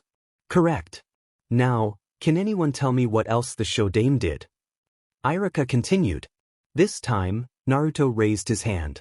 He was able to drive off an S-rank ninja from Takigakure when they tried to assassinate him, Naruto said. Where did you hear that? That's not in the textbooks, Irika replied. Naruto probably made it up, Sakura huffed, causing everyone, even Sasuke, to stiffen and glance at Hinata. Naruto braced himself, ready to intervene if Hinata reacted to Sakura's comment, but Irika spoke up, redirecting everyone's attention. Naruto, can you tell us where you heard about that particular story? I haven't heard of it, so I'm a little curious, Irika asked. Gigi told me, Naruto began. He was talking about the Shodaime one day and mentioned that he was targeted by many nations. The most notable one being an S-rank ninja from Taki. He never told me the ninja's name, though.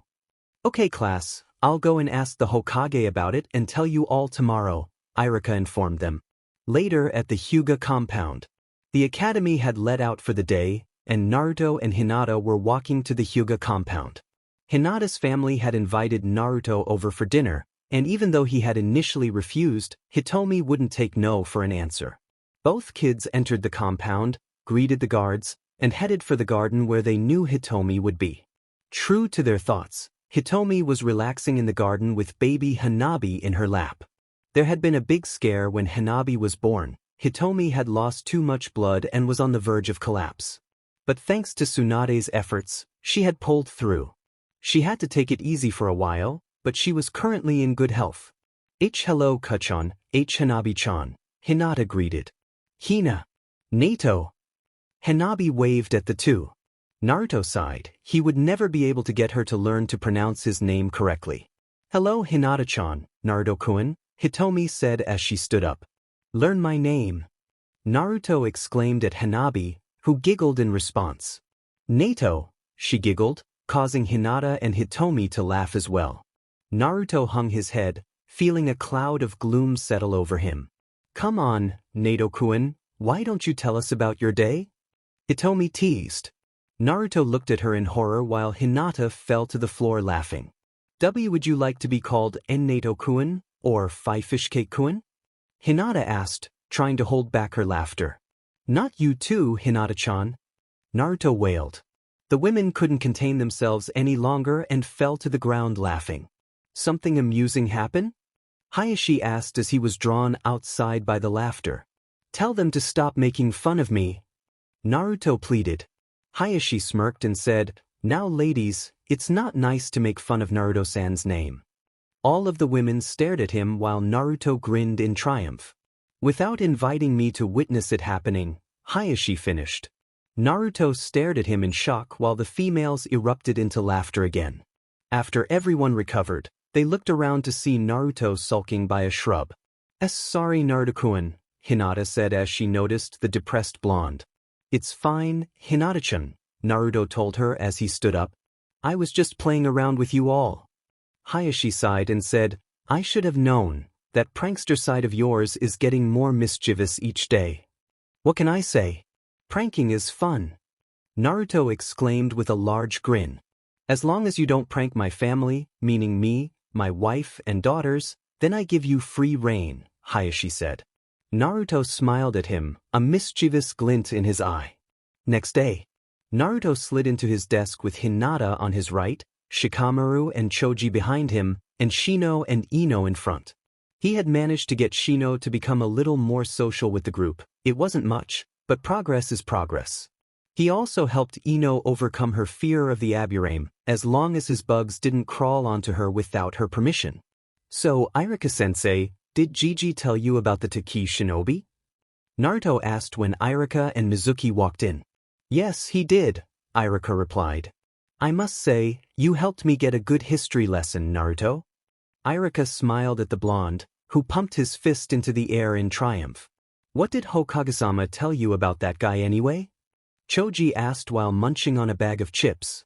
Arika took a deep breath and began, Hokage-sama told me as much as he could remember since the incident happened when he was only a little older than you guys.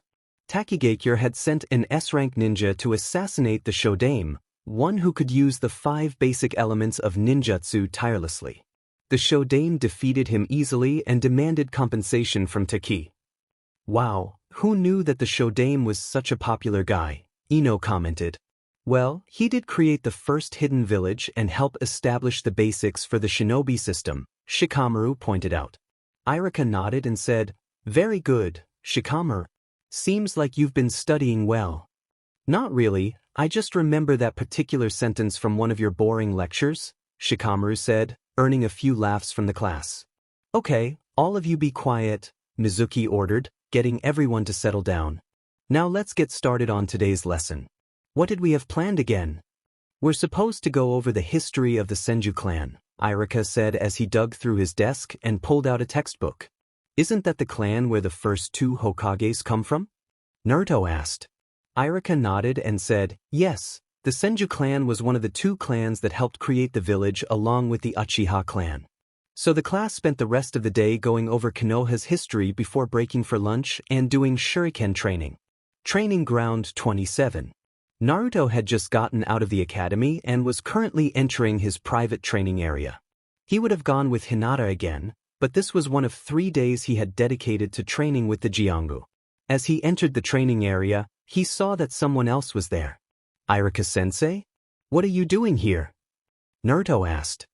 His teacher was leaning against one of the trees, observing the many cuts in another one. Well, Hokahama told me that you should clue me in on something since you seem to trust me so much, Irika said. I have no idea what you're talking about, Naruto said, lying through his teeth. Actually, Naruto-kun, I think that you can let Irika know, Hiruzen said as he entered the clearing. Are you sure, Gigi? I mean, he never liked me in the beginning, Naruto said, making Irika feel guilty about how he had treated him. Don't worry about it. If I hear the villagers talking about your abilities, then we both will know that Irika is to blame, Hiruzen said. Naruto sighed and said, okay, Irika-sensei, whatever you see here, you are not to tell anyone. Got it? Irika, surprised by Naruto's seriousness, agreed.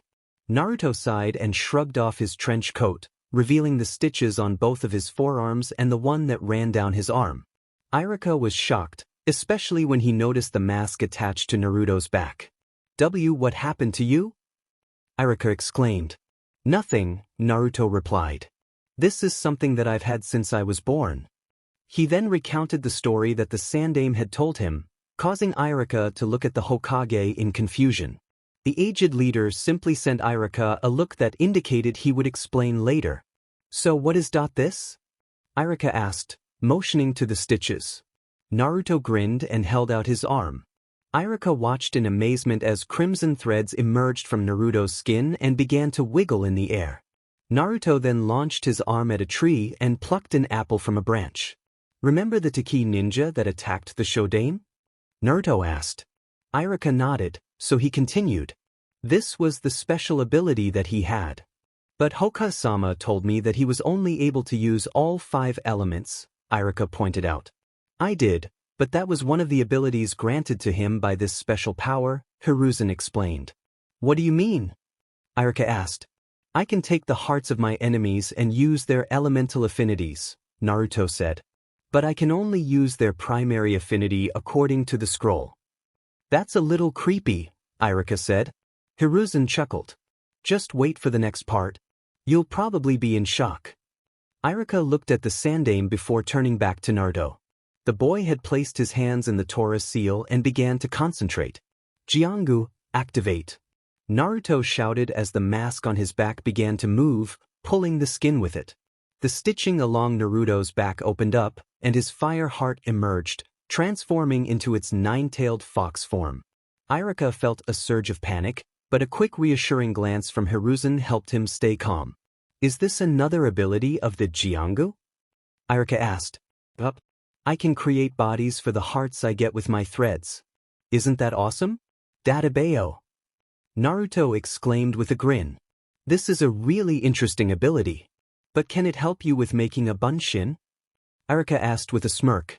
Naruto dropped his head in shame, recalling that it was his weakest jutsu. What's this about the bunshin no jutsu? Hiruzen asked. It's my worst jutsu. Every time I try it, it fails. Naruto lamented. I keep telling you to put more chakra into it. Arika insisted. I put as much chakra into it as possible. Naruto shot back. Before the two could continue their argument, the sound of someone face-palming echoed through the clearing.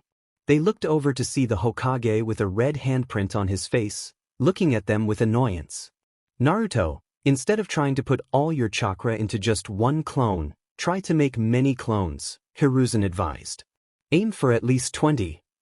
Naruto looked at the old man in confusion but complied.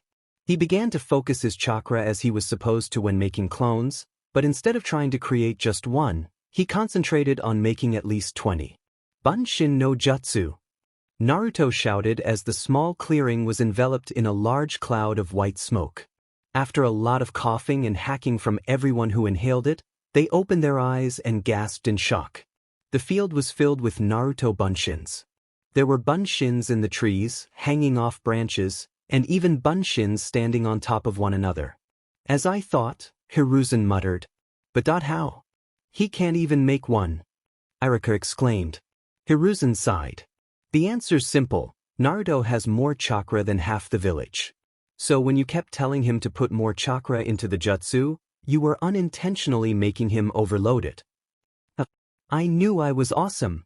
Naruto cheered, running around the field in excitement. Arika hung his head in shame. Maybe we should check the chakra levels of students in the year we start going over chakra. I'll be sure to mention that in the next council meeting, Hiruzen said, watching Naruto with amusement. Naruto-kun, come here. For a moment, Hiruzen called. Naruto jogged over to the Sandaime after dispelling the bunshins and clearing the field. What's up, Gigi? Naruto asked, grinning. The Hokage smiled. Since you seem to have an abundance of chakra, I think I'll teach you a new jutsu. He raised a hand to stop Naruto's celebration. However, I'll only teach you this jutsu if you can make at least 7 bunshins. Naruto grinned. Get ready to teach me a new jutsu, Gigi. I'll be waiting. It'll be a nice break from all the paperwork I have to do, Hiruzen chuckled. Now then, I believe it's time I got back to my office, the Hokage said, preparing to use Shunshin. Wait, Gigi.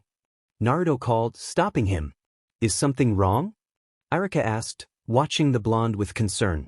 Yeah, I seem to know a jutsu, but I've never known about it before, Naruto said. Maybe you're starting to activate another part of the Jiongu, Hiruzen suggested. When Naruto looked at him in confusion, he continued, you can learn the jutsu that the person whose heart you took knows. My thought is that since you've matured mentally, you are starting to discover them. So I should start to know more jutsu now? Naruto asked. Yes, you will discover that you know jutsu that you originally didn't, Hiruzen explained. Promise me that you will be careful with any new jutsu. Proper practice will help you use them better. Don't worry, Gigi, I promise, Naruto said, giving the Sandaime a reassuring grin. The Hokage vanished in a puff of smoke, leaving Naruto and Arika in the clearing. Hey, Arika-sensei, Naruto began, does this mean that if I want to make just one clone, I just try to put in as little chakra as possible? Arika nodded, saying, yes, and I'm sorry. If I had realized that you had more chakra than normal, I could have helped you better. Naruto waved him off. It's fine. The important thing is that we know the problem now.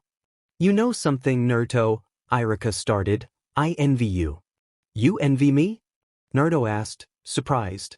Why would you be jealous of me? Arika smiled at him. Because you can always see the bright side of everything.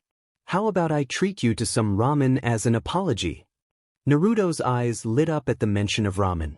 He couldn't resist the offer, especially since it meant he wouldn't have to pay. Ramen, let's go get some ramen. Naruto cheered, skipping toward Ichiraku's. Arika followed, already feeling his wallet getting lighter. He would have to hold another funeral for it tonight. For once in his life, Naruto Uzumaki woke up before his alarm clock, an event that felt almost apocalyptic.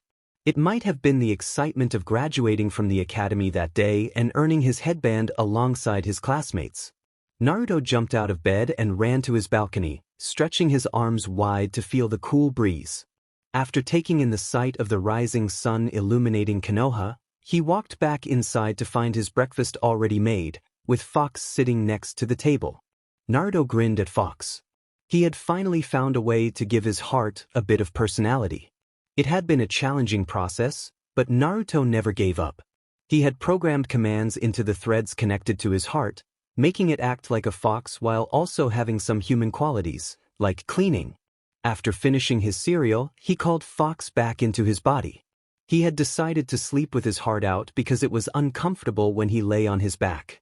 After putting on his trench coat, he headed out the door toward the Hyuga compound. "Aren't you early, Naruto-san?" one of the guards asked as he and his partner watched the young Uzumaki approach. "Yeah, I'm just a little excited today," Naruto replied. "Today's the day I become a ninja."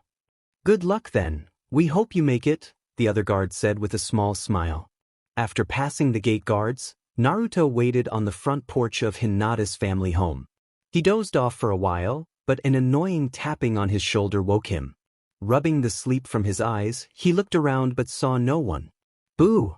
A small white sheet with eye holes popped up in front of Naruto. "Ghost!" Naruto screamed, jumping into the air and grabbing onto the roof of the porch, digging in to keep himself up there.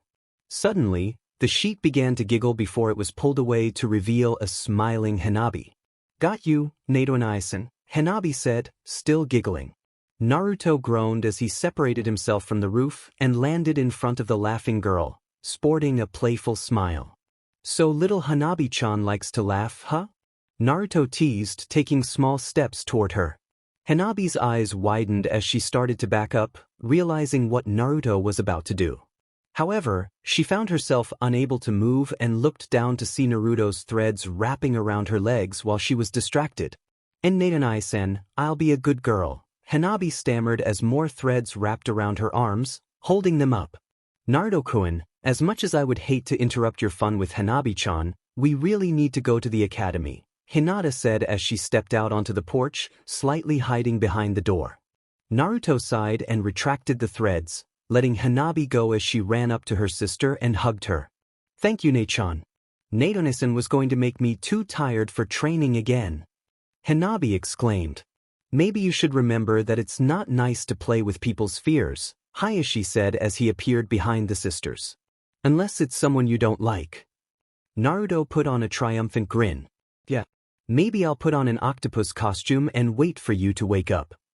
"If you did that, you'd probably end up with a Juken palm strike to the stomach," Hayashi pointed out. "Hanabi is one of those people who attack when scared, unlike you, who decides to inspect roofs." Naruto gave Hayashi a small glare before huffing and turning around. Hayashi chuckled as he ushered both him and Hinata out to the academy, sending Hanabi inside. "You know you want a son," Hitomi said with a small smile. "I did, after Hinata, but I'm happy with my daughters," Hayashi replied. "Besides, it's entertaining to tease Naruto once in a while. It's like watching Kushina all over again." Hitomi giggled. "Except there's no group of boys who can't keep their mouths shut every few blocks." Hayashi groaned. "Don't remind me. I was in one of those groups at least 3 times a week." "Hisashi was the smarter one of you two," Hitomi said. "I remember the amusement on his face when he had to drag you home after running into Kushi-chan. The elders kept belittling me for being beaten by a worthless nobody every time it happened," the Hyuga head muttered. "Remind me why they're still around?" Hitomi asked. "Because their stubbornness seems to grant them extended life," Hayashi told her. At the academy, Naruto and Hinata entered the classroom to find they were a little early. The only students there were Shikamaru, Choji, Shino, and a few others. The duo took their seats in front of Shikamaru and Choji. As usual, the Nara was sleeping, and the Akimichi was munching on a bag of chips. "Hey guys, what's up?" Naruto greeted as he sat down. "Hi Naruto, Hinata. Everything's fine, I'm just a little nervous about this exam," Choji said. "I mean, what if I fail?" "Troublesome, you're not going to fail, Choji," Shikamaru said, resting his head on his arms and looking at his round friend. Just stay calm and do your best. Yeah. What Shikamaru said, Databeo. Naruto agreed. Why you'll do fine, Choji-kun, Hinata reassured the Akimichi. Choji visibly relaxed. Thanks guys. I really needed that. While the three friends were talking, several more students walked in, including Sasuke and Kiba, though the latter had a small bruise on his cheek. Whoa, what happened to you, man? Naruto asked. I got into an argument with one of my clan members, and it kinda escalated, Kiba explained, rubbing the back of his head to avoid disturbing Akamaru. Naruto had managed to get Kiba to warm up to him and join him and his friends whenever they hung out. What were you guys arguing about? Choji asked. Kiba sighed.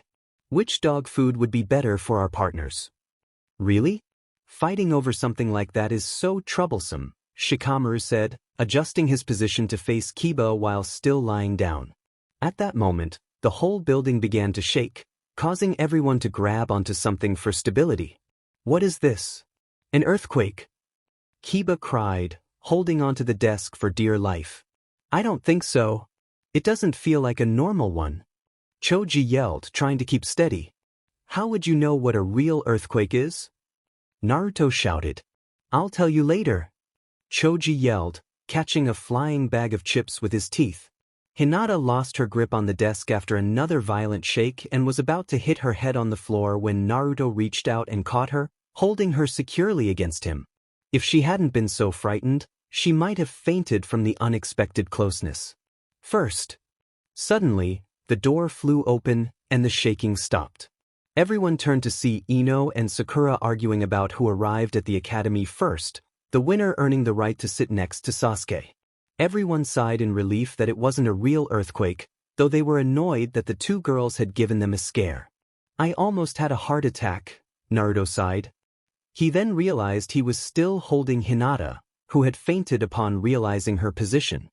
He gently placed her back in her seat, but if one looked closely, they would have seen a faint blush on his cheeks. Wow, she's so soft and bad thoughts. Naruto shook his head to clear his mind. Shikamaru sighed and sank back into his seat. I can't believe they made me do something as troublesome as preparing for an earthquake. Yeah, saving your own life is so troublesome, Kiba replied, rolling his eyes, which made some nearby students chuckle. Shikamaru shrugged it off and went back to sleep with a soft snore. Deciding to wake Hinata, Naruto took out one of the emergency cinnamon buns and waved it under her nose. Her eyes popped open, and quick as lightning, she snatched the item from Naruto's hand and devoured it. Welcome back to the land of the living, Choji joked, watching the scene unfold. He would have tried to take the cinnamon bun before Naruto waved it under Hinata's nose, but he remembered the last time he attempted that. The juken was very painful. Everyone sit down and shut up. Irika yelled as he walked into the room, using his big head jutsu to get everyone's attention. After everyone settled down, Irika took his place at the front of the room and addressed the class. Today we're holding the graduation exams to see who is ready to become a shinobi of Konohagakure no Sato. The exam will consist of 4 parts: a written test, kunai and shuriken practice, a taijutsu endurance test, and performing the 3 basic jutsu that all shinobi must know. We'll begin once Mizuki arrives with the written test. Naruto felt a little nervous. Written tests weren't his strong suit, but they weren't his worst either. He preferred active tasks over writing things down. A few minutes later, Mizuki entered the classroom with a small box in his arms. Sorry I'm late, Irika. I misplaced the box and had to search the room for it, Mizuki said, rubbing his head sheepishly. Irika waved him off. Just hand me the box so I can pass them out. Mizuki nodded and handed the box to Irika, cursing internally. He was supposed to distribute them so he could place a genjutsu on the students' tests. After the written test concluded, everyone went outside to prepare for the next part of the exam. The one where they would throw kunai and shuriken at the target and try to earn as many points as possible. Okay, I'll call you guys up in alphabetical order, so Shino's up first, Irika said as he grabbed a clipboard to keep score. Shino walked up to the starting point and grabbed 10 kunai and shuriken. He first threw the kunai, with half of them hitting a bullseye and 2 hitting the target ring. He then moved on to the next target and threw his shuriken, scoring 6 bullseyes and 1 hit on the target. Good work, Shino. Next up is Choji, Irika said as he marked down Shino's score. Choji walked up and grabbed his own set of kunai and shuriken. For the kunai, 3 hit the bullseye while 3 more hit the target. With the shuriken, 4 hit the bullseye and 2 more hit the target. Nice job. Next is Sakura, Irika announced. Watch me, Sasuke. Sakura exclaimed as she grabbed the weapons and began to throw them. Everyone winced at her loud voice. Sakura prepared to throw the kunai, and while she managed to pass with the bare minimum, the focus shifted back to the other participants. Next is Hinata, Irika said, not really paying attention to Sakura until she nearly missed him with a kunai. He took a deep breath to regain his composure. Don't worry, Hinata-chan, you'll do great. Naruto reassured the shy heiress as she approached the throwing point. Hinata took a deep breath and grabbed her set of kunai and shuriken. All of her kunai hit the target, with 7 hitting the bullseye. For the shuriken, 8 hit the target, and all of them were bullseyes. Great job, Hinata. Irika praised. Hinata blushed at the compliment and walked back to her friends. As she looked down to hide her blush, she bumped into someone and looked up to see Naruto smiling at her. That was great, Hinata-chan, Naruto said. Hinata turned bright red and stuttered a thank you as she turned away to watch the others. Kiba, you're up next, Irika said as he watched the young Inuzuka race toward the starting point to grab his set of kunai and shuriken. Kiba performed decently with the weapons, considering his clan preferred close combat. He scored 5 bullseyes with the kunai and 3 hits in the target area. He got 4 bullseyes with the shuriken and 2 hits in the target area. Good job, Kiba. Next is Shikamaru. Troublesome, let's get this over with, Shikamaru muttered as he trudged forward. He grabbed the set and began to throw them, scoring 3 bullseyes and 3 hits with the kunai, and 5 bullseyes and 2 hits with the shuriken. He put in some effort, not wanting his score to be anywhere near Sakura's. Good work, Shikamaru. Sasuke, you're next, Irika said as he marked down Shikamaru's score. Ichin, Sasuke said as he walked forward and grabbed his set. He threw all of his weapons and scored bullseyes with each one. Excellent, Sasuke, Irika praised, though his voice was drowned out by the cheers of Sasuke's fangirls. Sasuke grunted as he walked back to his corner, lost in thoughts of his brother. Naruto, it's your turn, Irika said as he watched the young blonde step forward. Yush. I'm up, Dadabayo, Naruto exclaimed as he grabbed his set of kunai and shuriken. For the kunai, 8 hit the bullseye and the other 2 landed close. 9 of his shuriken hit the bullseye, and the last one missed but still hit the target. Great job, Naruto, Irika said as he watched the blonde cheer. That was great, Naruto-kun, Hinata softly exclaimed. It was, wasn't it? Naruto replied with a smile. Yeah, but you didn't get the best score, Choji pointed out. Naruto shrugged and said, So? As long as I pass, it's good enough for me. Last one up is Ino, Irika said. The young Yamanaka walked up and grabbed her set of kunai and shuriken. When she threw her kunai, she scored 5 bullseyes and 2 hits on the target. For the shuriken, she got 5 bullseyes and 3 hits. That's it for this part of the exam, Irika said. Now let's move on to the training area for the taijutsu portion of the exam. Everyone started to move toward the taijutsu field where Mizuki was finishing up some stretches. Alright, this exam is going to be fairly simple, Irika said as he stood in front of the group. You guys will have matches against Mizuki here. The goal is to last at least 2 minutes against him. Once the 2 minutes are up, you can quit. Now let's get started. Okay, Naruto, you're up, Irika said as he watched Sasuke walk off the field, lost in his thoughts. Let's get started, Dadabayo, Naruto exclaimed as he jumped into the field to face Mizuki. Mizuki smirked and said, Well, aren't you confident? This should be easy. Naruto grinned and got into his stance, staring down Mizuki. Mizuki started off the match by dashing toward Naruto and aiming a punch at his head. Naruto ducked and threw a fist toward Mizuki's side. The Chunin retreated to gain some distance, but Naruto raced forward to keep him from escaping. Naruto aimed a punch at Mizuki's stomach, but the Chunin sidestepped, letting Naruto's hit fly past him while he aimed to knee Naruto in the stomach. The impact sent Naruto back toward the edge of the ring. "Oi, Mizuki-sensei, that was a bit much," Naruto said as he hunched over slightly. "Well, you can expect your enemies to hit you harder when you're out on a mission," Mizuki replied. Naruto smirked and said, "Then let's keep going, this won't stop me." Naruto charged forward and aimed a kick at Mizuki. The Chunin caught the outstretched leg and proceeded to throw Naruto away. The Uzumaki landed dangerously close to the edge and almost lost his balance, but he caught himself just in time. Mizuki then charged at Naruto, throwing a punch aimed at knocking him out of the ring. Naruto twisted his body and retaliated with a punch of his own. "Time!" Irika yelled as his watch signaled 2 minutes. Naruto jumped back, wiping a small amount of sweat from his brow. "Phew! That was intense, Mizuki-sensei!" Naruto exclaimed. Mizuki nodded, though inside he was seething with frustration. Another opportunity had slipped away. Later, after everyone had completed their taijutsu matches, Irika gathered everyone inside to finish up with the ninjutsu exam. They waited in one room before being called into a separate room for testing. Naruto stood in front of Irika and Mizuki, who were seated at a desk with a small row of headbands. Despite his usual confidence, Naruto felt a hint of nervousness creeping in. "Okay, Naruto, you just need to perform the 3 basic ninjutsu," Irika began. "That means you have to do a henge, kawarimi, and create at least 3 bunshin. Got it?" "Yeah, let's do this," Naruto cried, causing the 2 academy instructors to chuckle.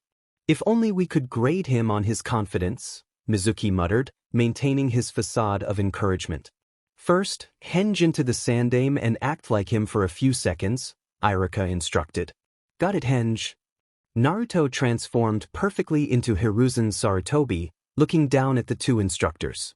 "Irika," the transformed Naruto began in Hiruzen's voice, "you should really consider becoming a Jounin-sensei one of these days. You too, Mizuki." With that, Naruto poofed back into his original form, sporting a wide grin. "Good job, Naruto," Mizuki said, forcing a smile to appear genuine. "Okay, next we'll do the kawarimi, ready?" Irika asked as he prepared to throw a blunted kunai at Naruto. "Yup, let me have it," Naruto replied. Irika threw the kunai, which hit Naruto in the chest. Naruto's eyes widened before a puff of white smoke erupted around him, revealing a wooden log in his place. The real Naruto emerged from behind a nearby closet. "Praise the log," Naruto said, holding his hands in a small prayer. "Amen," both Irika and Mizuki said, joining in the playful gesture. "Now I just have to do some bunshin, right?" Naruto asked. Irika nodded. "You just need to create at least 3. "Okay, here I go. Databeo," Naruto exclaimed as he made the hand. Seal and a cloud of smoke filled the room. "We really need to do something about how much smoke you use," Irika said, waving the smoke out the window. Once the smoke cleared, Irika looked back to see 5 Narutos standing before him. "Excellent, Naruto. You're now an official ninja of Konoha," Irika praised as he handed Naruto his headband. "Ah, I did it, Databeo." Naruto cheered, grabbing his headband and racing out of the room. "Oh great, now I have to change my plan," Mizuki thought, closing his eyes in frustration, while Irika remained oblivious to his friend's thoughts. Naruto dashed out of the room and sprinted outside to see all the graduates showing off to their families. As he approached where Hinata and her guard, Ko, were waiting, he overheard whispers about him. "I can't believe they let that kid graduate. How could they allow him to become more powerful? After all, he's quiet. You know it's forbidden to talk about it." Naruto shrugged off the comments and walked over to his blue-haired friend. Hinata beamed upon seeing him with a headband around his forehead. He noticed the headband that Hinata had around her neck and thought she looked cute wearing it that way. "I'm so glad that you passed, Naruto-kun," Hinata said, giving him a soft smile. "Hee hee, yeah, now we can go on missions and become awesome ninjas," Naruto replied. "Naruto-san," Ko began, "Hayashi-sama and Hitomi-sama have invited you to join them for dinner in celebration of your graduation." "Really? That sounds great," Naruto said, his smile brightening. Later that night at Training Ground 27, Naruto left the Hyuga compound after a large, filling dinner and decided to visit his private training grounds for a trip down memory lane. He chuckled as he recalled making all those slash marks and drilling holes in the trees, remembering the frustration he felt when things didn't work out. But now he was highly skilled with his Jiongu, and there was still so much to learn. He was pulled from his thoughts when he heard fighting in the distance. While it wasn't unusual for Konoha's training grounds to be active, it was strange for people to be out there at this time of day. Naruto ran through the woods and crawled through some bushes, finally seeing who was there. In front of him were Mizuki and Irika. Mizuki was twirling a giant shuriken in one hand, with another strapped to his back. Irika was pinned to a tree by several shuriken. Next to him was a large scroll. "Why are you betraying us, Mizuki?" Irika yelled. Naruto was shocked. One of his instructors was betraying the village he had sworn to protect. "Because, Irika, this village is falling apart," Mizuki began. "The wise Hokage allows a monster to roam free in our village and then has the nerve to claim it's just like us." "You're delusional," Irika shouted back. "Maybe I am in your eyes, but your opinion won't matter when you're gone," Mizuki yelled, throwing the shuriken he was twirling toward Irika. Naruto jumped out of the bushes and caught the shuriken by the middle ring before tossing it aside. "And Naruto!" Irika cried, surprised to see the blonde appear in front of him. "Irika-sensei, are you all right?" Naruto asked, keeping his gaze fixed on Mizuki, who looked equally surprised by Naruto's intervention. Mizuki shook off his shock and said, "Well, what do we have here? The demon brat has decided to show up. Now I can blame you for Irika's fate before I deal with you and rid the world of your presence." Naruto growled, "My name is Naruto Uzumaki. Remember it, you coward." "Naruto, you have to get away from here," Irika yelled. But then again, if the original story hadn't unfolded as it did, there would have been a different narrative, and that's what I intend to explore, altering what needs to be altered. Now, please sit back, relax, and enjoy the show. Konoha Academy. For the second time in his life, Naruto arrived early at the academy, and this time, it was for a good reason. Today was the day he would be assigned to a team to begin their journey as shinobi of Konoha. He hoped and prayed that he would be placed on a team with his friends and with a sensei who appreciated him. His thoughts were interrupted when he felt a gentle hand on his shoulder. He looked up to see Hinata gazing at him with concern in her eyes. "Are you okay, Naruto-kun?" Hinata asked softly. Naruto smiled and replied, "Don't worry, Hinata-chan. I was just thinking about what teams we might be on." "I really hope that we're on the same team," Hinata said, a blush creeping onto her cheeks. "Me too. I really hope neither of us is paired with that guy and the loud girl. That would be the worst." "I can hear you, you fool," Sakura exclaimed, shooting a glare at Naruto. "And Sasuke-kun is not that guy. He's the most wonderful person in the world." Did you hear something, Hinata-chan? Kiba? Shikamaru? How about you, Choji? Or you, Shino?" Naruto asked, looking around. "You say something, Naruto?" Kiba asked as he pulled out the earplugs he had been using. Shikamaru, meanwhile, was fast asleep, completely oblivious to the conversation. Choji swallowed his chips and said, "I didn't hear anything." "I thought I heard something, Naruto-san, but then I realized it was just hot air being blown through the room," Shino commented. Everyone stopped what they were doing and stared at Shino in surprise. Did Shino just make a joke?" Kiba asked, astonished. Shino frowned and said, "I'm trying to become more social with all of my friends. Did I say something wrong?" No. Naruto reassured him. "We were just surprised that you made a joke. You're usually so quiet, so it caught us off guard." "I see. Perhaps I should become more social with everyone before I start making jokes." "That seems like the most logical thing to do," Shino replied. "Troublesome, there are just so many surprises today," Shikamaru sighed. Just then, Hinata tapped Naruto on the shoulder, causing him to look over. "I saw that there's another small bee bump on your coat. Did you get another H-heart?" she whispered. Luckily, Kiba was too busy arguing with Ino to hear her. "Yeah, I'll tell you all about it later," Naruto said. Hinata nodded and leaned back in her chair. Just then, Irika walked in, using crutches for support. Irika-sensei, what happened to you? Hinata asked, her voice filled with concern.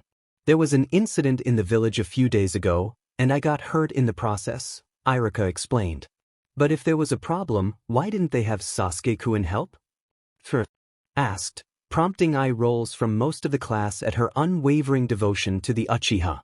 Irika shot her a stern look and said, because, Sakura, the Hokage wanted all Chunin and above to be involved due to the seriousness of the situation. Sakura blushed and looked away, while the rest of the class chuckled at her embarrassment. Now, if you would all kindly quiet down, I'm going to announce the teams that have been formed. Some of you may not like them, but that's how it will be, Irika said as he placed a clipboard on the podium and began to read from it. Team 7 will consist of Sasuke Uchiha, Irika began, causing every girl to lean forward in anticipation. Sakura Haruno. Yes. True love conquers all.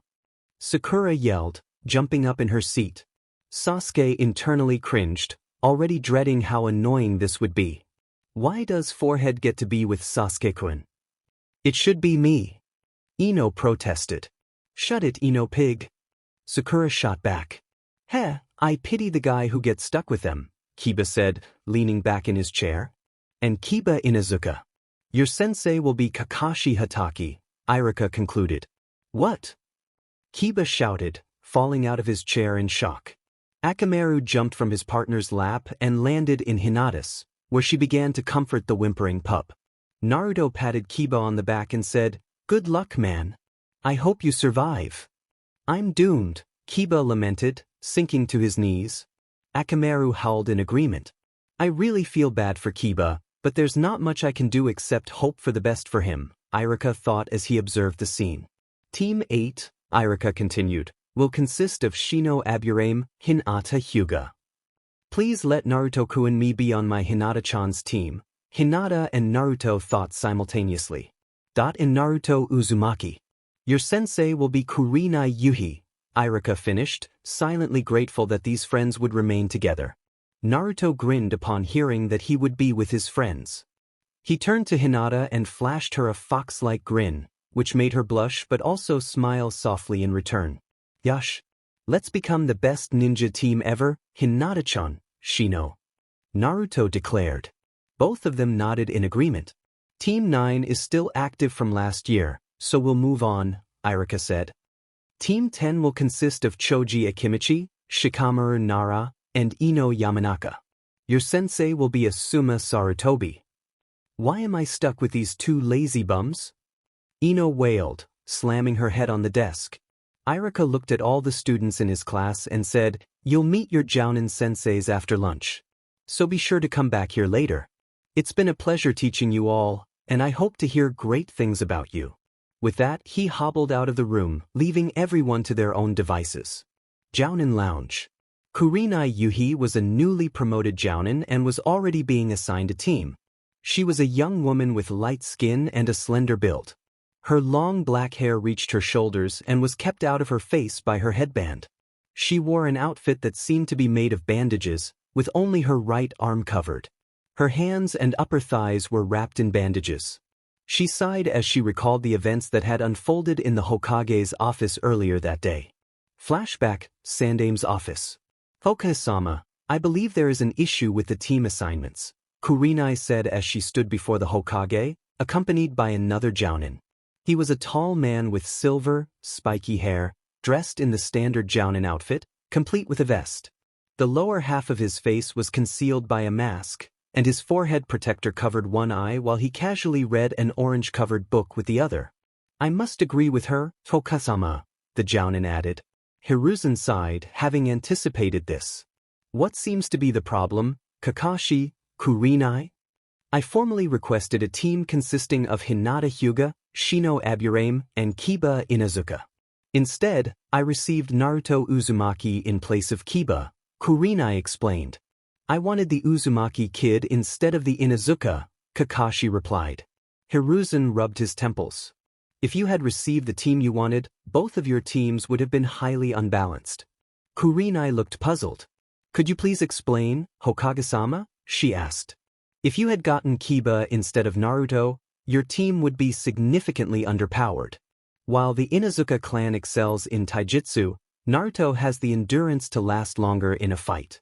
I'm sure he would surprise you in some way. As for your team, Kakashi, you received Kiba because your team needs a tracker. With Naruto instead of Kiba, you wouldn't be able to track a target effectively, considering the Inuzuka's bond with their Nin-ken. But with Naruto on my team, he could develop a healthy rivalry with Sasuke and forge a bond that keeps him connected to the village, Kakashi argued. Hiruzen felt a surge of frustration but managed to remain composed. That would never work. Sasuke dislikes Naruto, Sakura dislikes Naruto, and Naruto dislikes them both. That team would fall apart the moment you leave them unsupervised. Besides, I think Kiba would provide a good challenge for the Uchiha from time to time. Kakashi shrugged, turning the page in his book. If that is your wish, Hokage-sama. He then vanished in a puff of smoke. I'm still unsure about this, Kurenai said. Hiruzen lit his pipe. Just give it a try. I'm sure you'll like it. Kurenai then vanished in a swirl of leaves, leaving the Hokage alone. Flashback end. Kurenai stood up and exited the lounge, making her way to the academy. Might as well get this over with, she muttered. Academy Thnoon. Naruto sat between Hinata and Shino as they waited for their sensei.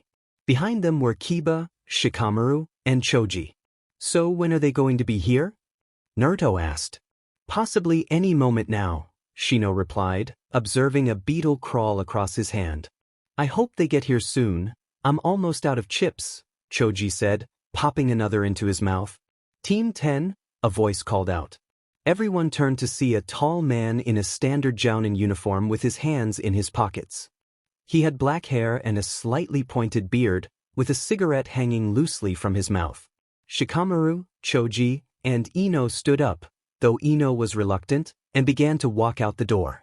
Before they left, Shikamaru glanced over his shoulder. I'd tell you to wish me luck, but that would be too troublesome, he said as he exited. Choji laughed, following his friend. I should have expected that from that lazy bum, Naruto said, shaking his head. Does anyone know anything about OR-sensei? Hinata. I've never heard of her, Shino said. I think she's a new Jounin, Kiba said. At least, that's what I heard from my sister during dinner a few weeks ago. Naruto huffed. I wanted someone who was world famous. Hinata giggled at his antics, while Shino rolled his eyes behind his shades. Team 8? A voice asked. The members of the team looked over to see Kurenai standing there, waiting for them. Please follow me. See you later, Kiba. Good luck. Naruto called as he and the others ran out of the room. The newly formed Team 8 gathered in a nearby dango shop, allowed entry only after Kurenai convinced the owner to let them in. The reason for the initial denial? Naruto. This puzzled Shino, as he couldn't see anything wrong with Naruto that would warrant such treatment. So how about we get to know one another? Kurenai suggested, sitting across from her 3 students. What do you want to know? Shino asked. Well, I want to know your likes, dislikes, hobbies, and dreams for the future, Kurenai replied. I'll start. My name is Kurenai Yuhi. I like genjutsu, my friends, and the village. I dislike perverts and people who think females can't be good kunoichi. My hobbies include gardening and spending time with my friend Anko. For the future, I aspire to become a highly skilled genjutsu user. Now, how about you, young lady? Hinata blushed and said, and my name is Hinata Hyuga. I like my FA family, Naruto-kun, and S sweet things. I dislike mean people, S seafood, and the caged bee-bird seal. And my hobbies are F flower pressing, training, and spending time W with Naruto-kun. I want to become the Hyuga head and abolish the seal. I also want to start a FF family O1DD day. She finished with a deep blush and a discreet glance at Naruto, but only Kurenai noticed. Very interesting. Okay, next is Shino, Kurenai said. Shino adjusted his glasses and said, my name is Shino Aburame. I like socializing with those who don't fear me and insects. I dislike those who harm insects for no reason. My hobbies include practicing my social skills and examining insects. My goal for the future is to become the next Aburame clan head. Kurenai blinked. Well, that was informative. Okay, Naruto, you're up. Naruto grinned and began. I'm Naruto Uzumaki. I like ramen, hanging out with my friends, especially Hinata-chan, Gigi, and Bachan. I dislike people who are mean to others for no reason and ghosts. My hobbies are training and practicing with Hinata-chan. My goal is to become the next Hokage. Databeo. I can see that you've got a lot of enthusiasm. That's good, Kurenai said. Now, I'm afraid to tell you all this, but you're not really genin yet. Naturally, Naruto was the first to react. What do you mean? He yelled. What I mean is that those genin exams you took the other day were only meant to weed out the weakest. All jounin assigned to a squad must administer an additional test to see who can make the cut. What is the test? Shino asked. This test will be given to you all tomorrow. Come to Training Ground 16 at 8 o'clock, and be prepared to work hard if you want to keep those headbands, Kurenai said as she placed some money on the table and left the restaurant. So, Naruto began, who's nervous about this test we're getting? I am a little nervous, Hinata admitted, but I'm going to do my best. I agree with Hinata-san. We should all put in our best effort if we want to become genin of the village, Shino added. Alright, let's work together and pass this test. Naruto declared. Both clan heirs nodded in agreement and left the dango shop to head home. However, Naruto stopped Hinata from leaving when Shino was out of sight. Naruto-kun? Hinata asked. I promised to tell you about my new heart, right? Naruto said. Hinata nodded, allowing the Uzumaki to lead her to a quiet park. Hinata-chan, can you check to see if anyone's around? Naruto asked. After using her Byakugan, Hinata confirmed they were alone. Naruto then took off his trench coat and revealed his earth heart. Where did you get it? She asked. Naruto sighed and began to explain. Well, I was hanging around Training Ground 27 after the party your family threw when I ran into Irika-sensei and Mizuki in a confrontation. Mizuki had stolen something from the Hokage and was fleeing from the ninja when Irika-sensei caught up to him. Just before he could harm Irika-sensei, I jumped in and began to fight Mizuki. Luckily, Irika-sensei managed to tire him out before I engaged. I defeated Mizuki, and then Gigi and Bachan arrived, saying they had evidence of Mizuki's affiliations. They allowed me to take the heart. Oh, Naruto-kun! Hinata exclaimed as she hugged him tightly. Hey, Hinata-chan! Naruto said, surprised by her sudden affection. I'm fine, there's nothing to be afraid of. Still, Hinata began, I can't help but worry about you. Naruto smiled gently and returned Hinata's embrace, saying, Thank you, Hinata-chan. You're a true friend. Tomorrow, Training Ground 16. Naruto arrived at the training ground to see Hinata slumped against a tree, peacefully napping. The Uzumaki smirked, watching her smile in her sleep. She was obviously having a good dream. Good morning, Naruto-san. Naruto jumped, turning to see Shino standing behind him. You know, sneaking up on people isn't the best way to make friends, Naruto said. My apologies, I was unaware that it was inappropriate, Shino replied. Naruto waved him off and sat next to Hinata.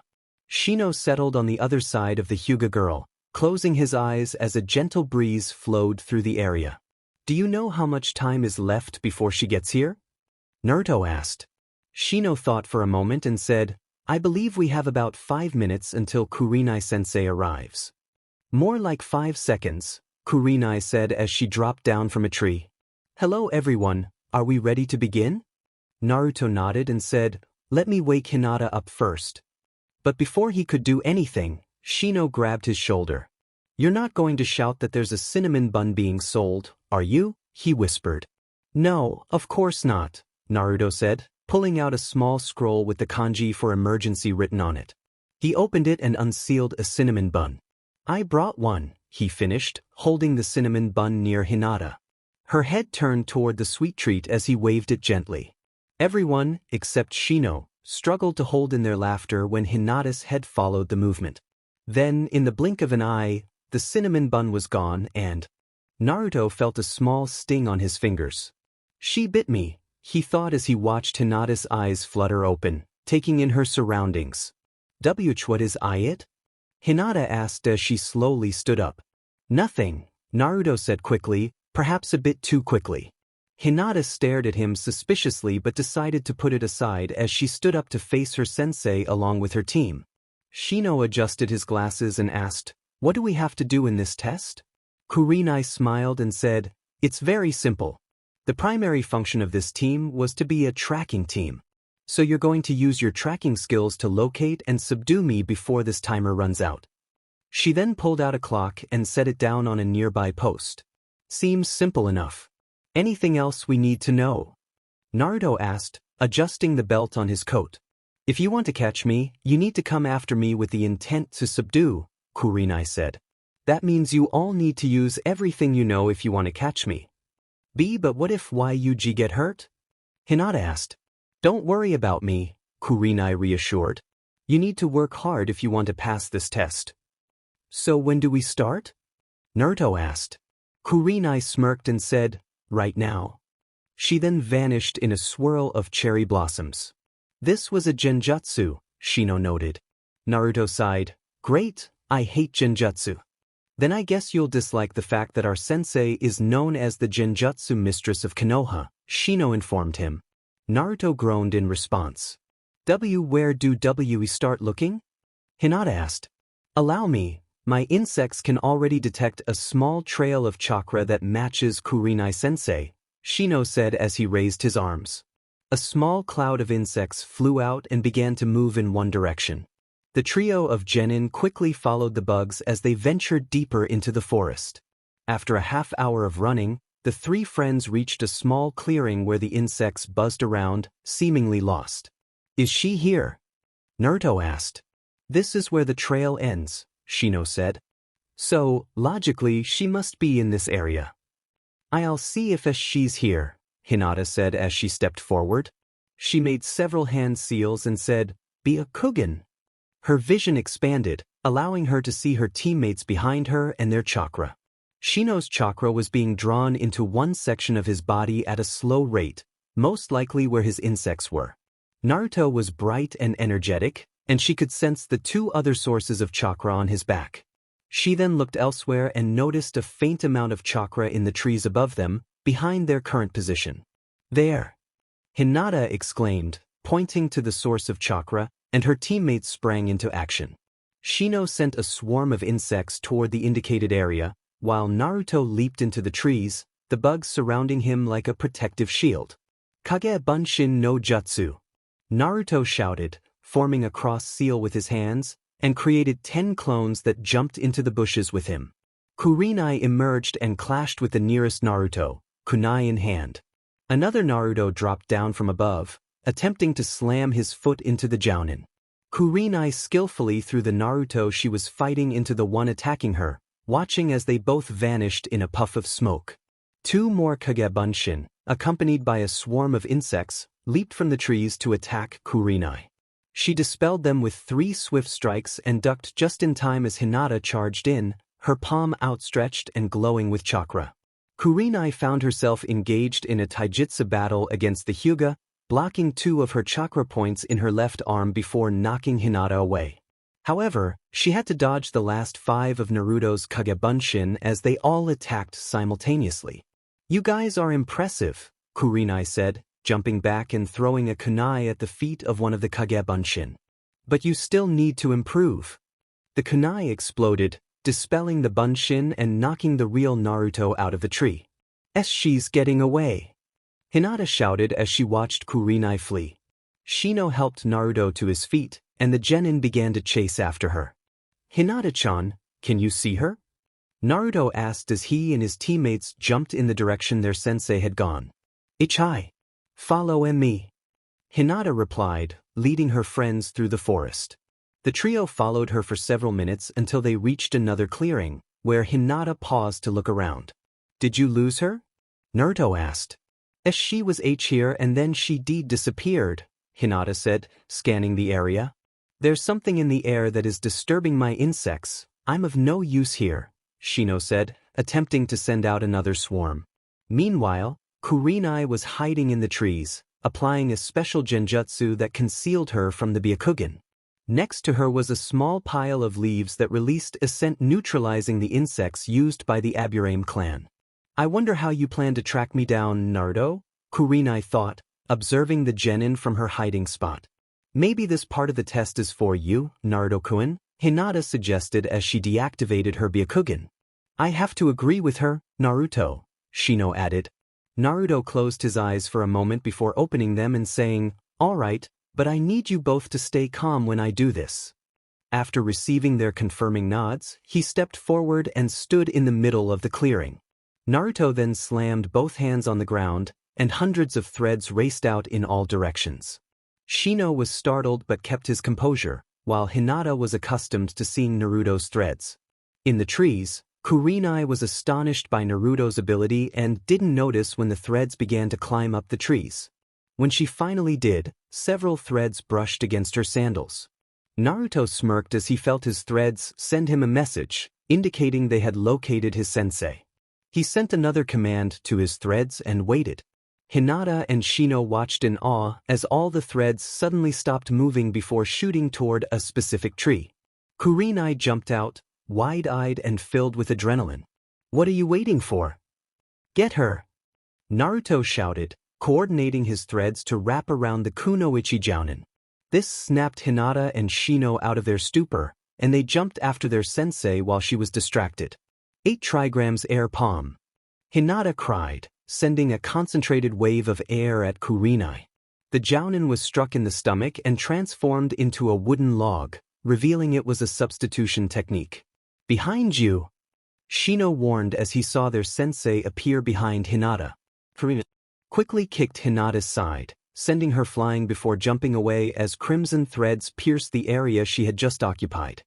Hinata found herself caught in a mass of threads, which gently placed her on a branch. Keton, fire bullet jutsu! Naruto shouted, launching several small fireballs that Kurenai dodged with ease. Keton, fireball jutsu! Kurenai countered, going on the offensive.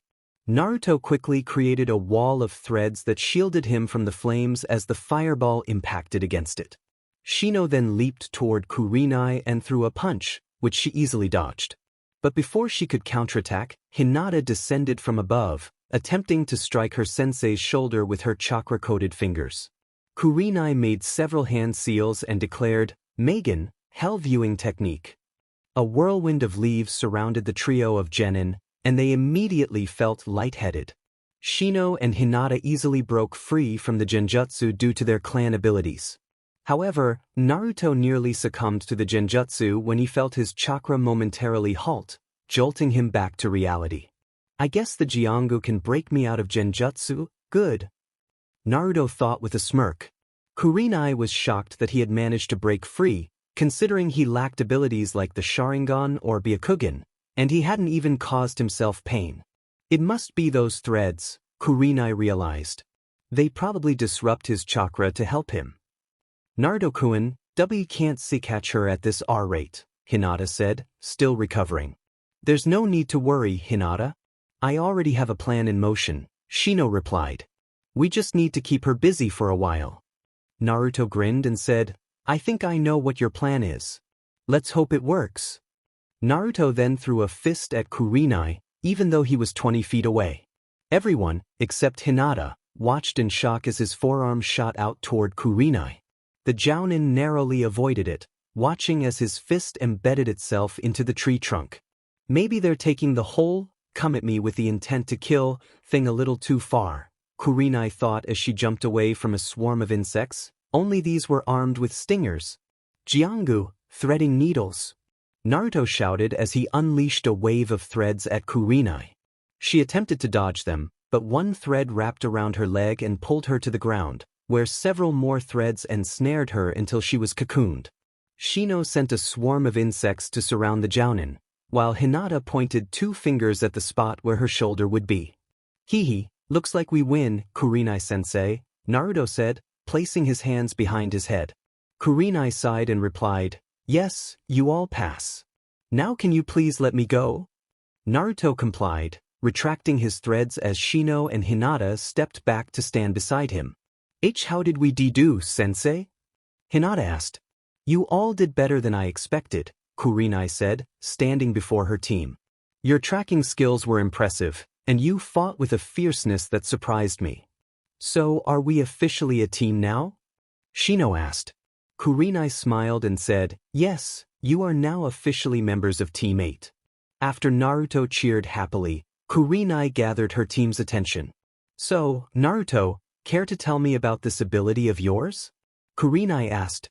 Naruto bit his lip nervously and glanced at Hinata, who nodded in encouragement. He sighed and explained the circumstances surrounding his Jiongu, though Hiruzen still hadn't revealed the full story behind it. Naruto, Shino said, placing a hand on the blonde's shoulder, I want you to know that I understand your situation and will support you however I can. Naruto smiled and replied, Thanks, Shino. That means a lot. And here I was thinking you were just a normal kid, Kurenai said, rubbing her temples. There's nothing normal about ninjas, Naruto said with a playful grin.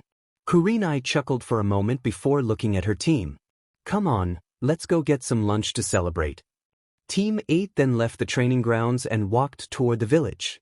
For 3 weeks, Team 8 trained diligently to enhance their individual skills and teamwork.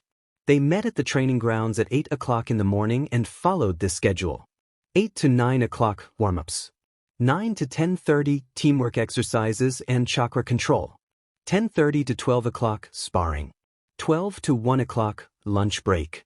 1 to 2 o'clock genjutsu detection and releasing. 2 to 5 o'clock missions. Each training session brought them closer together and made them stronger. They never expected Kurenai to be so demanding as a new jounin, nor did they anticipate how challenging her genjutsu could be. However, Hinata never complained when her genjutsu involved a certain jinchuriki, leading to her blushing furiously whenever he was near her on those days. Today was set to be a new experience for Team. Did I ever mention how much I dislike genjutsu? Naruto asked, crossing his arms and huffing. Every day since we started, Shino replied, observing a beetle that had landed on his finger. Naruto shot him a look while Hinata giggled at his expression. Kurenai chuckled at their antics during a short break from training. It's not my fault I can't cast a single one, Naruto complained. Well, it kind of is, Kurenai said. The genjutsu I know don't require much chakra, and because of your large reserves, you struggle to cast them. Why must I be cursed with such a frustrating gift? Naruto lamented, anime tears welling in his eyes.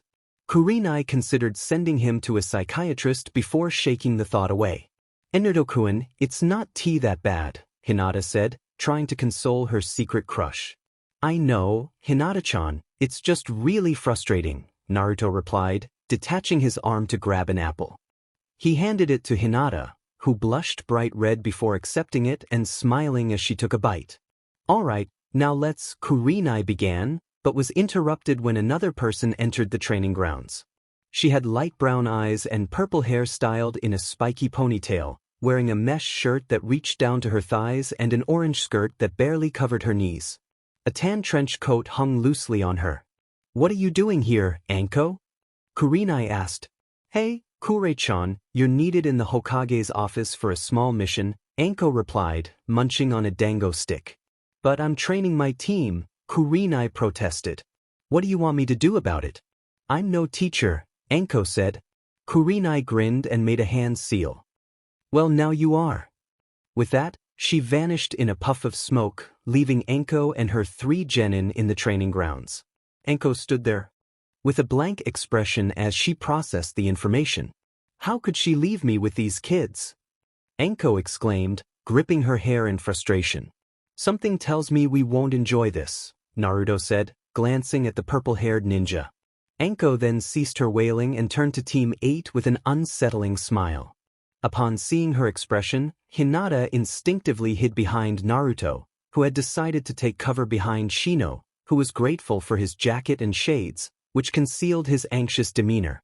So, kids, let's kick off some survival training, Anko announced, her smile taking on a more mischievous edge. She bit her thumb, performed a series of hand seals, and slammed her hand onto the ground, creating a large cloud of smoke. When the smoke cleared, Enko was seen atop a massive silver snake adorned with green markings. The snake hissed at the genin, its yellow eyes gleaming with a predatory hunger. "Enko-kun, I'm scared," Hinata stammered, trembling at the sight of the enormous serpent. "You summoned me, mistress?" the snake inquired. "Yes, I did, Enko replied, stroking the scales on the snake's head. "Kurenai left me to handle her team while she was called to the Hokage's office. So, we're going to give these kids some survival training." "Kurenai left you to help her team?" I questioned, incredulous. Enko grumbled, "Yeah, I can't believe it either. Now let the chase begin." The snake lunged at Team 8, and the genin barely managed to leap away as the reptile crashed into the ground, sending up a cloud of dust. When the smoke cleared, both Mai and Enko had vanished, leaving a large hole in the ground. "Great, a snake that can dig," Naruto ummed, tensing up as he heard a hiss behind him. "Did anyone else hear that?" he shouted, spinning around to locate the snake. "You're being paranoid," Shino told him, sending out his bugs to scout the area. Hinata was scanning the surroundings with her Byakugan, trying to pinpoint Enko and Mai's location. "Naruto-kun, behind you!" Hinata cried out as she spotted the duo rushing toward him. Naruto jumped aside just in time as the ground erupted, and Mai shot upward, attempting to catch him. The snake's jaws closed around Naruto, but it quickly widened its eyes and spat him out, gagging in surprise. "What the heck? Are you made of ramen?" Mai exclaimed, continuing to spit in disgust. "Hey, what's wrong with ramen?" Naruto shouted back. Enko, Hinata, and Shino watched with sweat drops as the Jinchuriki and the snake argued about ramen, with Mai declaring it disgusting while Naruto insisted it was divine food. "That kid really loves his ramen," Enko muttered as she leaped back onto Mai's head. "Can we get back to the training?" "As you wish," Mai hissed, lunging toward Naruto. He jumped into the air, slamming his heel onto the snake's snout. Mai recoiled slightly, backing into Shino's waiting bugs, which began to drain the chakra sustaining the summon. Mai managed to shake off the insects before they could take too much energy. Hinata then unleashed several air palms at the snake, distracting it long enough for Naruto to ensnare it with his threads. However, Mai burrowed into the ground, forcing Naruto to release his grip unless he wanted to be dragged along. "Not bad, kids, but it'll take more than that to take down this snake," Enko said, sitting in a nearby tree and munching on some dango. "Anyone know where that snake went?" Naruto asked, scanning the area. "I don't see her anywhere," Hinata replied. "She keeps changing locations before my bugs can track her," Shino said, sounding slightly irritated. "Cover me, I'm going to try using my threads," Naruto said, kneeling and planting his hands on the ground. Hundreds of threads shot out from his sleeves, burrowing into the earth to search for the snake. Naruto grinned and began to pull on his threads, but was suddenly yanked back. Sensing his struggle, Hinata grabbed onto Naruto while Shino held onto her, and the three genin pulled with all their might. Enko watched in amusement as the trio tried to drag Mai out of the ground, but her amusement turned to shock as the ground began to crack. Moments later, a silver tail wrapped in threads was slowly pulled from the earth, wriggling furiously. "Let go of me!" Mai yelled as she was dragged out, completely ensnared in threads. "So do we pass, Enko-san?" Naruto asked, tightening his grip on the snake. Enko was astounded at how easily her summon was subdued by three genin. She was snapped out of her daze by the sound of Kurenai laughing as she landed beside her friend. "Kurenai-sensei!" Team 8 exclaimed at their teacher's sudden appearance.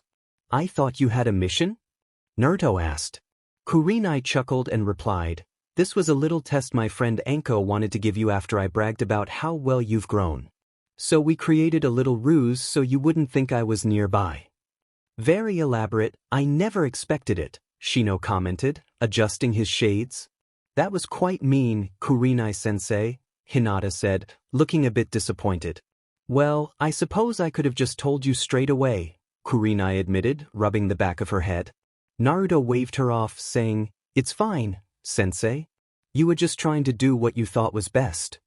"It's amazing how forgiving this kid is," Anko thought as she observed the interaction between the teacher and her students. She then sent Mai back to her own realm, freeing her from her bonds in the process. So how come you never introduced us to your friend, Kurenai-sensei? Naruto asked. Anko-chan's usually busy at the Tandai department. She's one of their best interrogators, Kurenai explained. So don't do anything bad, or you might have to deal with me, Anko said playfully, causing the three genin to shiver. Kurenai smirked and addressed her team. To celebrate your survival of Anko's exercise, I'm going to take you all to the Higurashi weapons shop to get some weapons, something I should have done a month ago. Are you going to be paying for us, sensei? Hinata asked. Yes, and don't worry, Hinata, I already got Hayashi-sama's permission for you to get a weapon, despite the Hyuga's tradition of only using kunai and shuriken, Kurenai assured her only female student. Well, I'm going to go and attend to the dango stick that's calling my name, Anko said before disappearing in a puff of smoke. Kurenai then led her team back into the village and down to the market district. At the Higurashi weapons shop, Kurenai opened the door and let her genin inside. The shelves were filled with every weapon imaginable. Attending the counter was a girl who was only a year older than them, wearing a pink sleeveless vest with dark green pants. Her hair was styled in 2 buns, giving her a playful appearance. She had a Konoha forehead protector on her head, with several bangs falling to the side. Welcome to Higurashi Weapons Shop. The girl greeted with a small bow.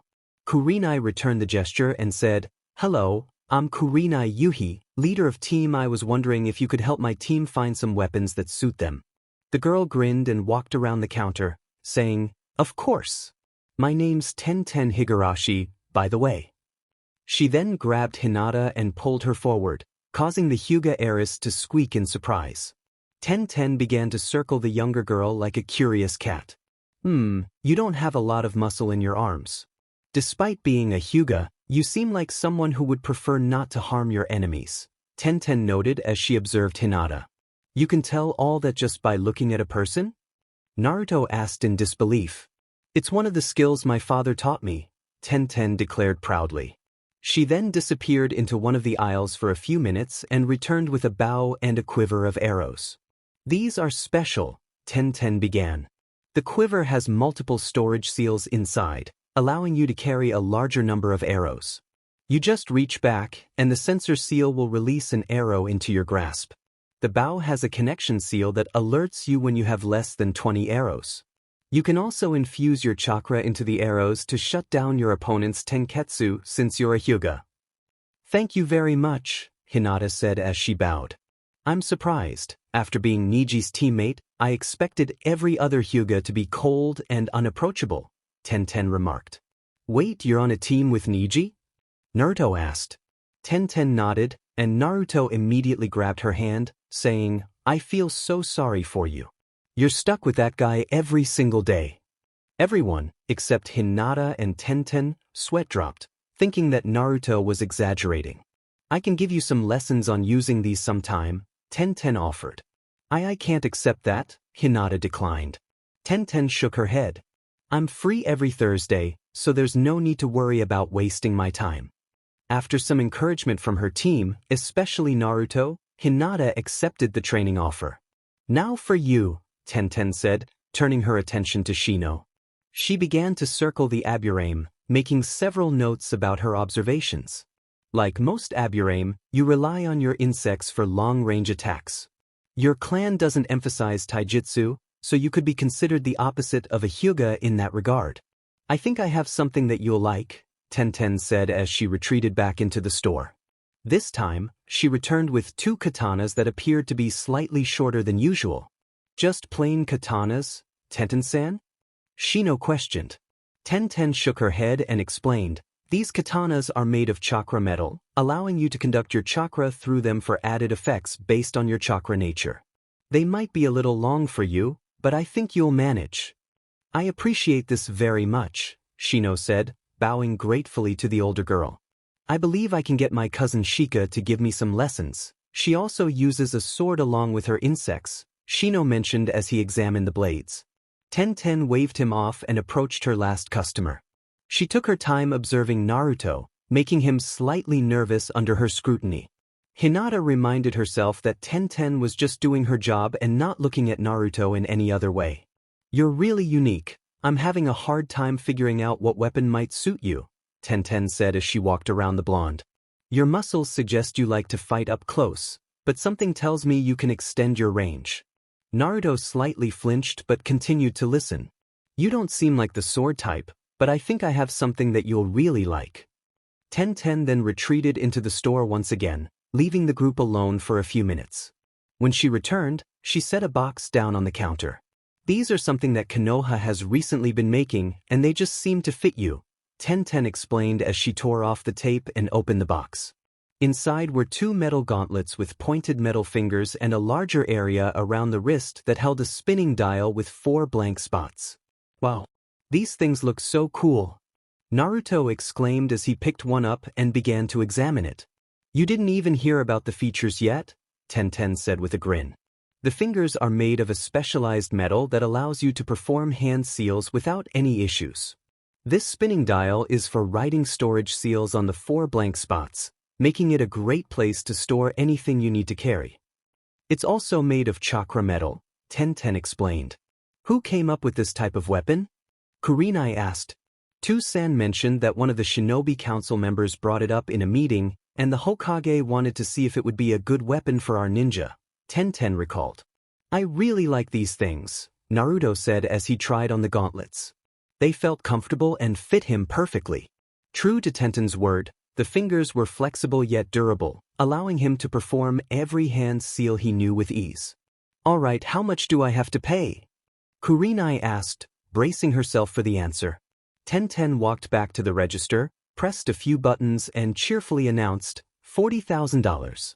Kurenai froze and promptly fainted at the amount. Hinata rushed to her sensei, shaking her shoulders to wake her up, as she was familiar with fainting spells. A few moments later, Kurenai regained consciousness, her hands trembling as she pulled out a large amount of cash from her wallet.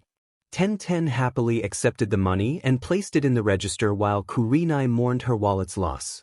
Wonderful, now I'll be eating ration bars for at least a month. Kurenai lamented internally. Thanks for buying this stuff for us, Kurenai-sensei. Naruto called out as he and his friends dashed off to test their new weapons. In the Hyuga complex, Hayashi sat in his office reviewing reports. A Hyuga Chunin had been attacked during a border patrol mission by a team from Kumo. Although she and her team managed to fend them off, they sustained some injuries, but nothing serious.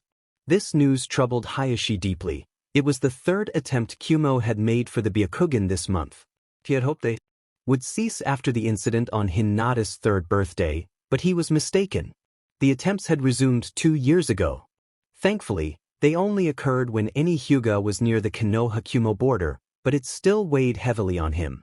Another concern was the marriage proposals he had been receiving from suitors. It felt as though they were treating his daughter like a prize, and many of the suitors were nearly his age. He would never consider accepting a proposal from any of them. Hayashi firmly believed that relationships should develop the old-fashioned way, starting with a date and seeing where it led. After all, it had worked wonderfully for him and Hitomi. "To-sama." Hanabi burst into his office, a wide grin on her face. "Yes, Hanabi? What is it?" Hayashi asked, setting aside his files. He could return to them later. Hinata-ne-chan and Naru-san are back, and they have some new things with them. Hayashi followed his youngest daughter to the gardens, where Hinata and Naruto were showing their weapons to Hitomi, who looked pleased for the 2 genin. Hayashi approached them and said, "So I hear you 2 finally got your weapons. Care to show them?" Hinata presented her bow and arrow to her father, who examined them before handing them back. "I must say, this is an excellent weapon for you," Hayashi remarked. "The material is a good chakra conductor and quite durable. The seals are well done and should hold up nicely." "How do you know about seals, To-sama?" Hinata asked, curious. "My sensei was Jiraiya of the Sannin, an expert in Fuinjutsu who passed on a few lessons to us. Only one of my teammates managed to surpass him," Hayashi explained. "Want to check out my new weapons, Hayashi-sama?" Naruto asked, grinning widely. Hayashi noticed the gauntlets gleaming in the sunlight. "They make you look somewhat intimidating," Hayashi commented. Naruto frowned, sending a small glare in Hayashi's direction. What do you mean, somewhat intimidating? Naruto asked, tapping his foot. I think it's your whiskers, Naruto and Ai-san, Hinabi chimed in. They make you look cute. Right, Nei-chan? She nudged Hinata, who squeaked, caught off guard. Blushing, Naruto turned away and declared, They do not make me look cute. They make me look scary. Ah, but you were so adorable as a little boy, Hitomi said, causing Naruto to turn as red as a tomato. This chapter served as a glimpse into how well Team 8 was bonding and acquiring their new weapons. It was a lighter moment amidst the ongoing challenges they faced. Hiruzen Sarutobi sighed for what seemed to be the 100th time that day, and it wasn't even 10 o'clock yet. He was beginning to think there was a replicating seal on the bottom of his inbox because this had to be the 4th time he rejected a form to remove Naruto from Konoha. Will you stop sighing already? You're going to drive me crazy, Tsunade said as she looked over her own share of papers. I have to agree with Tsunade-sama, Shizen added, glancing at a mission report. Hokage-sama, Team 8 is waiting for you to receive a mission, his secretary announced over the intercom. Hiruzen pressed the talk button and said, Send them in. Team 8, led by Kurenai, entered the office and stood before the Hokage's desk. Hi Gigi, Bachan, Shizen-chan. Naruto greeted cheerfully. Naruto, show the Hokage and Lady Tsunade some respect, Kurenai scolded gently. Hiruzen chuckled and said, It's fine, Kuri. We're all familiar with Naruto, there's no need to reprimand him for something I allow. My apologies, Hokage-sama, Kurenai stuttered. She then turned to glare at Naruto and Hinata, who were trying to stifle their giggles. The two quickly composed themselves, though smiles lingered on their faces.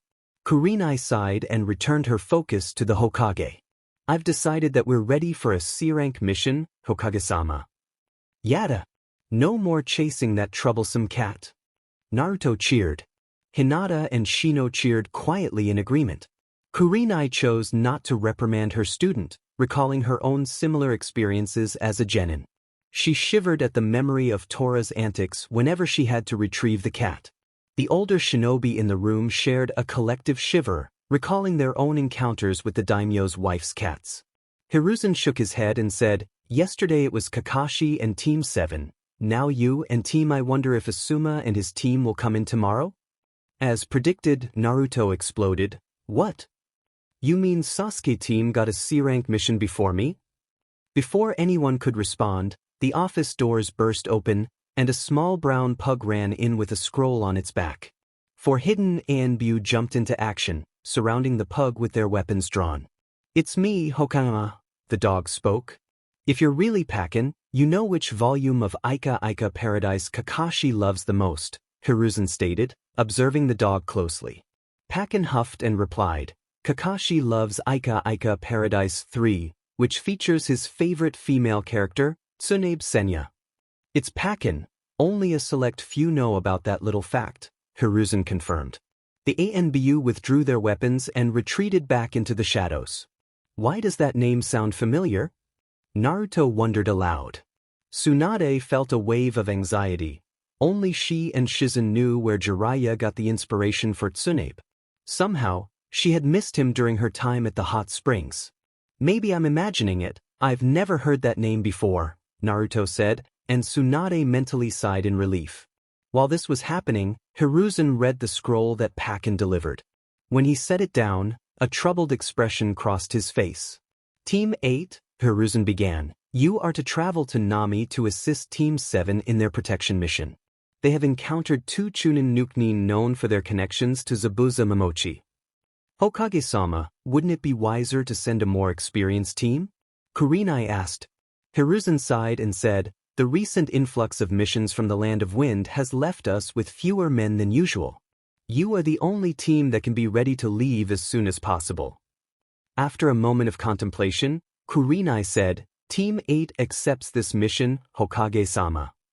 She then turned to her team and instructed, head home and pack for a month-long trip, be at the southern gates in an hour at the most. Hi. The three genin responded before leaving the office to prepare for their mission. At the southern gates, Naruto and Shino waited patiently for Hinata and Kurenai to arrive. Do you know anything about Nami, Shino? Naruto asked. All I know is that it's a small nation with a civilian village that relies on sea trading to prosper, Shino replied. I also remember a story that Nami was protected by a hidden village that was destroyed by Kirigakure, Iwagakure, and Kumogakure during the Second Shinobi War. Wow, it took 3 great villages to destroy just one? Naruto asked in amazement. And only 93% of the attackers died in the assault, Kurenai said as she approached the two. Naruto whistled and said, that village must have been really tough. Before anyone could say anything else, Hinata ran up to them, slightly out of breath, her face flushed from running. I'm sorry I was late. The members of the Hyuga Council wanted to hear about this mission B because it is higher T than a D rank, Hinata explained. Please tell me they didn't insult you while you were explaining it, Naruto pleaded. Hinata looked down, confirming his suspicions. Why would they insult Hinata? Shino asked. Looking around, Kurenai noticed that Sakura was still asleep and Tsunami was downstairs preparing breakfast. As she made her way downstairs, she spotted Kiba awake, sitting with Akamaru, a playful grin on his face. What's so funny? Kurenai asked, curious. Kiba simply smiled and nodded to the left. Kurenai turned to see something that nearly made her burst out laughing. On the living room bed, Naruto and Hinata were fast asleep, but it was their position that amused Kurenai. Hinata had her head resting on Naruto's chest, her arms wrapped around him as if he were a cherished toy, inadvertently pinning one of his arms. Naruto, in turn, had one arm draped protectively over her back. Not wanting to let this adorable moment slip away, Kurenai pulled out her camera and captured the scene. This could be great for some light-hearted teasing, Kurenai thought mischievously. This is the first time I've seen Naruto stay still while sleeping, Kiba remarked. Kurenai shot him a look and asked, do you watch him sleep? Kiba shook his head. Nah, it's just that during sleepovers with Shikamaru, Choji, and sometimes Shino, he always moves around. He even kicks the person next to him sometimes. Kurenai chuckled at the thought of a restless Naruto kicking Kiba. She walked over to the bed and opened the blinds, allowing sunlight to pour in. Naruto groaned as the light hit him, waking him up. He stretched his arms, only to find one pinned down. Blinking away the sleep, he focused on the blue shape in his line of sight, which turned out to be Hinata's head on his chest. His cheeks flushed a deep red. Help! Naruto squeaked, trying to wriggle free, but Hinata only tightened her grip. He glanced at Kiba and Kurenai, who were stifling their laughter. In a playful attempt to escape, he poked Hinata in the side, causing her to stir slightly but not let go. Spotting her bare feet, he sent a few threads to tickle her soles. The reaction was immediate. Hinata began to squirm and giggle softly. Though she moved, she still clung to Naruto as if he were her anchor. With a quick maneuver, he freed his pinned arm and began to tickle her sides. Hinata woke up laughing and rolled off him, trying to escape his playful assault. Naruto retracted his threads, watching as she curled up on the bed, hugging her feet and still giggling. Naruto-kun, you're so mean. Hinata panted, trying to catch her breath. Naruto laughed, getting off the bed and heading to the bathroom to change. Hinata glanced up to see Kiba and Kurenai finally letting their laughter out, while Akamaru barked in amusement. What's so funny? Hinata asked, her cheeks flushed. Kiba grinned. Oh, nothing, just enjoying the sight of you two all cozy and happy. Hinata shook her head in denial, her eyes widening when Kurenai pulled out the picture she had taken. You looked quite pleased with your situation, Kurenai teased. Overwhelmed with embarrassment, Hinata fainted, prompting more laughter from the others. Naruto emerged from the bathroom, dressed in his usual attire, and noticed Hinata on the floor while Kiba and Kurenai were still chuckling. A mischievous grin spread across his face. Kurenai-sensei, don't eat the last cinnamon bun. Naruto shouted. Kurenai raised an eyebrow in confusion, while Kiba paled and backed away from her. Suddenly, Kurenai found herself flat on her back, with a frantic Hinata gripping her dress, a wild look in her eyes. Where is it? Hinata yelled. Kurenai stared at her student in shock as Naruto rolled around laughing in the background. Hinata's outburst snapped her back to reality, and she realized she was pinning her sensei down. "Eep!" Hinata squeaked, jumping back in surprise and grabbing her clothes before darting into the bathroom. Kurenai wondered if Hinata had somehow discovered a new technique. "What was that?" Kurenai asked, getting back on her feet. Naruto, still smiling, replied, "Hinata-chan thought you were going to eat the last cinnamon bun." "That reminds me of Naruto's first day at the academy," Kiba muttered, with Akamaru barking in agreement. He turned to Naruto and asked, "So what's with the thread ability? You never showed that in class." Naruto hesitated, considering whether to share details about his Jiongu with Kiba, but remembered their friendship from the academy. "Can you keep a secret?" Naruto asked. Kiba nodded, and Naruto asked Kurenai to ensure that no one else from Team 7 was around, which she confirmed. He had already shared his secret with the rest of Team 8 after a couple of months on the job, feeling he could trust them.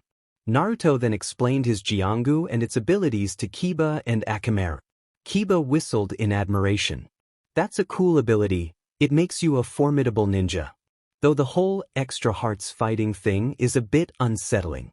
"Yeah, it was a little strange at first, but I got used to it," Naruto admitted. "I have to ask about your hearts," Kurenai interjected. "How do you sleep with them on your back? Doesn't it bother you?"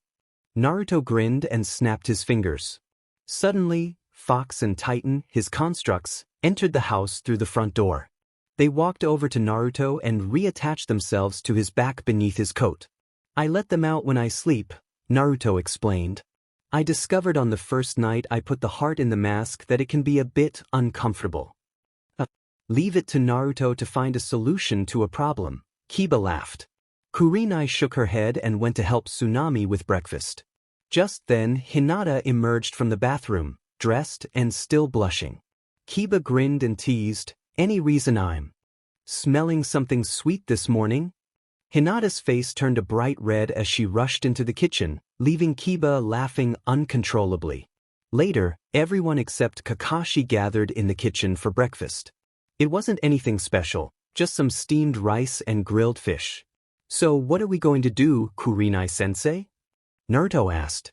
The female jounin put down her chopsticks and said, "Well, there was something I realized last night. Zabuza is alive." To say that the genin were shocked would be an understatement. Sakura paled in horror, Kiba and Hinata looked worried, Akamaru whimpered and hid himself in Kiba's jacket, Naruto and Shino showed no outward emotion, and Sasuke smirked at the chance to face a strong opponent again. "Why do you think that, sensei?" Hinata asked. "That hunter ninja used senbon needles to take down Zabuza. Senbon are meant to incapacitate or assist with acupuncture. But that hunter struck Zabuza in a spot on the neck that can induce a death-like state. I must have missed the pulse when I checked him," Kurenai explained. "So he was an accomplice," Shino concluded. Kurenai nodded. "Most likely. Hunter ninjas also destroy the body right away after taking the head. Taking anything other than the head or what the Kage wants from the rogue ninja is considered treason. So we might have to fight both of them eventually," Naruto noted. "Yes, but Zabuza's injuries will take at least a week to heal, so we have time to train and prepare," Kurenai said. She then got up and added, "I'm going to check on Kakashi and see if he's awake." Kurenai went upstairs and entered Kakashi's room to find the copycat sitting up and rubbing his normal eye. "How are you feeling?" Kurenai asked. Kakashi turned to her and replied, "Feeling better, though I can't feel my legs too much. I might have strained them a little." "Take it easy then," Kurenai advised. "Do you know that Zabuza's alive?" Kakashi nodded. "I was about to say something, but I collapsed and couldn't tell you or the kids. I was planning on taking your team to train with mine to help them prepare for whenever Zabuza comes back," Kurenai said. Kakashi nodded and laid back down, closing his eye to relax. Kurenai went back downstairs and took the genin outside into the nearby forest.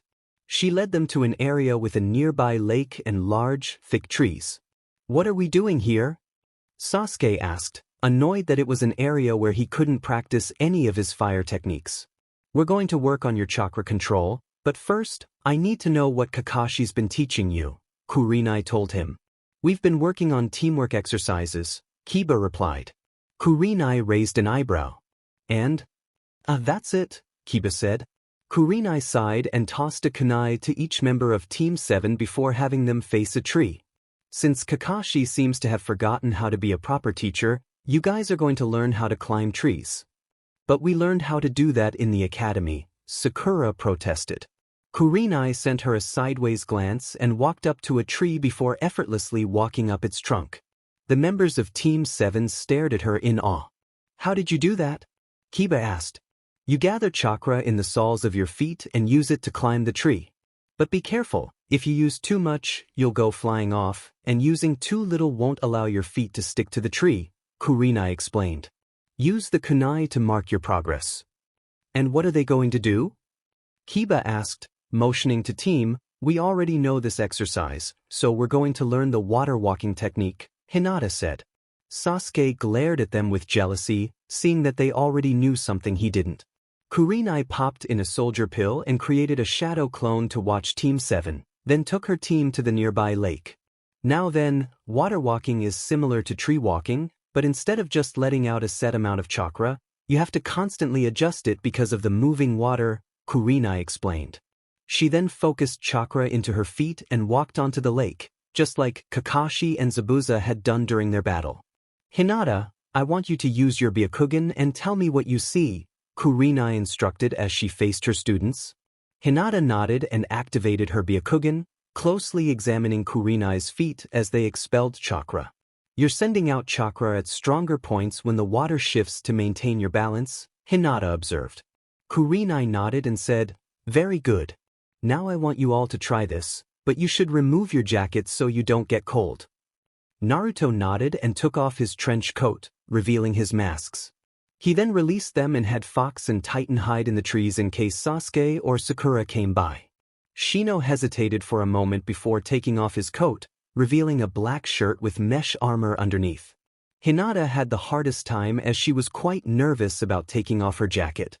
She was self-conscious about her appearance and feared negative comments. Deciding to take the risk, she removed her jacket, revealing her light blue blouse underneath that fit her figure. When Hinata looked up, she saw Naruto turned away with a large blush, Shino turned away with red ears, and Kurenai staring at her with a hint of envy. Is something wrong? Hinata asked nervously. I'm just a bit envious, Kurenai admitted. I never had a figure that good when I was a genin. Hinata blushed and looked away, but inside she was thrilled. Naruto-kun's blushing. That means he finds me attractive, she cheered in her mind, marking it as a small victory. The three genin then began to practice. Naruto added too much chakra and was launched into the air, landing in a tree. Shino added too little and sank into the water, only to emerge later with an annoyed buzzing sound as his insects left his body to escape the cold water. I think my insects are angry with me, Shino said. What tipped you off? The angry buzzing? Naruto replied sarcastically. Hinata cautiously stepped onto the lake and tested her technique. Once she felt confident, she took several more steps. Eventually, she was 10 feet away from the shore, with water only up to her ankles. Very good, Hinata. Looks like those Hyuga really excel at chakra control, Kurenai praised. Naruto was sunk up to his chest and gave Hinata a grin that made her lose her focus, sending her into the lake with a startled shriek. She surfaced with a gasp and quickly swam to shore, shivering. What she didn't realize was that Naruto was staring at her with a large blush, as her wet shirt clung to her body, causing him to get a slight nosebleed. It didn't help that the intense chakra of the Kyuubi kept the cold water from breaking Naruto's focus. Kurenai noticed this and chuckled softly, realizing Naruto had a crush on Hinata.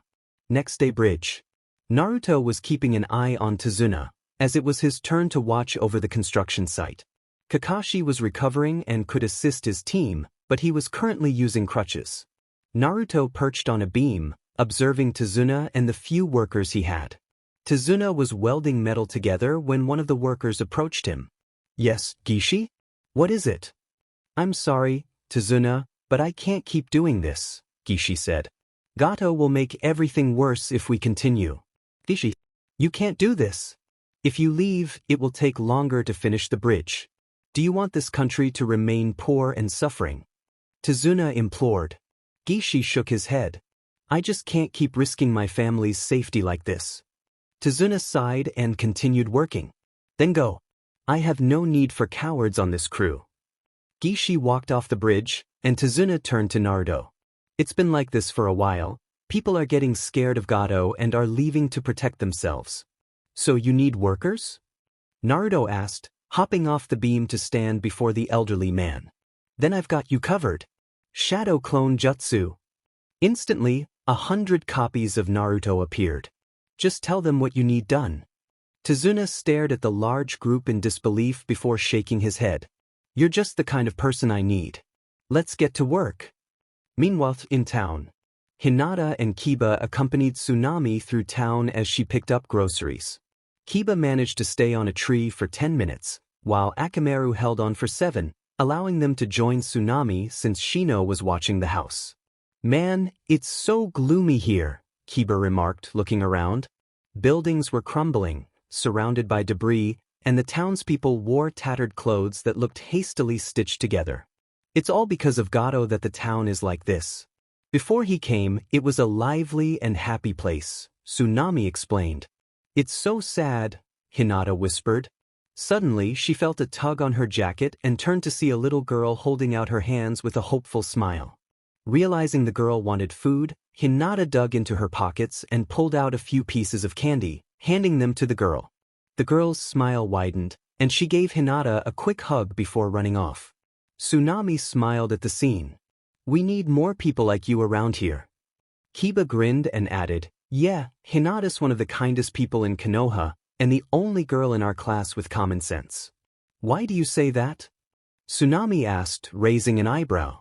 All the other girls are swooning over Sasuke, the guy with the spiky hair, Kiba explained. Why would they do that? He doesn't seem special, Tsunami said. Kiba couldn't help but laugh, imagining how the Uchiha would react if he heard her say that. Zabuza's hideout. The legendary assassin Zabuza lay resting on his bed, his sword resting beside him. A small, stout man entered the room with 2 thugs and approached the sleeping rogue ninja. So much for the demon. You were beaten by a bunch of kids and their babysitters. Gato reached for Zabuza's mouth bandages, but his arm was gripped tightly by Haku, the fake hunter ninja. Don't touch Zabuza-sama with your filthy hands, Haku growled. Let go of my arm. Gato yelled, struggling to free himself. The 2 thugs drew their swords, ready to attack, but Haku vanished and reappeared with their swords at their throats. Don't mess with me, I'm in a bad mood, he warned. You better take care of that bridge builder, or you'll never get paid. Gato shouted as he and his goons stormed out of the hideout. Zabuza, who had been awake the whole time, turned to Haku. You didn't have to do that. Haku smiled slightly. I know, but we need him around for a little while longer. It wouldn't be wise to eliminate him until after we get paid. That's if we get paid. He's been deducting from our earnings for the smallest issues, Zabuza grumbled. Haku smirked. Maybe we should raid his vault and leave when he least expects it. You are an evil genius, Zabuza praised. Several days later, Tazuna's house. Dinner time at the bridge builder's house had arrived once again. Today, Tsunami had found some crab at the market for a reasonable price to accompany the tuna, which Hinata politely requested to be removed from her plate. The large group ate quietly until Sakura noticed something. I noticed that the picture on the wall is torn. Does it mean anything? She asked. The family froze at her words, and the mood instantly turned somber. The person in that photo was a hero, Tazuna said. Inari immediately got up and stormed to his room. Inari, you know better than to talk about him like that in front of Inari. Tsunami scolded. Tazuna turned to her. If he wants to deny the truth, then let him. I still believe that Kaiza was a hero. He began to explain to the Konoha ninja about Kaiza and how he had helped Nami in the past, from saving Inari from drowning to helping close the dam during a flood. He also recounted how Gato had Kaiza's arms removed before executing him for resisting. This just makes me want to take down Gato even more, Naruto said, gripping the edge of the table tightly. I have to agree with you there, Naru. I don't have any particular love for this country, but it would leave a bad taste in my mouth if we just walked away, Kakashi said. Why do you still try? Inari yelled, coming down the staircase, having stayed behind to listen. Because we've got a job to protect your grandfather, and we don't back down from a mission, Naruto replied. It doesn't matter. None of you will survive if you fight against Gato. He's too strong to beat. Inari shouted. Naruto shrugged. How can he be strong? We're ninja, and he's just a little man with money. The rest of the Konoha ninja nodded in agreement, except for Sasuke and Sakura. Sasuke would never agree with Naruto, and he certainly didn't now. Stop trying to be a hero. You don't understand what we're going through because you all live comfortable lives. You don't know what it means to suffer. The atmosphere in the room shifted, causing Inari to freeze and most of the occupants to start sweating. Everyone turned to see Naruto trembling, his hair casting a shadow over his eyes. He turned and stormed out of the house, leaving the group to wonder what had upset him. That was the wrong thing to say.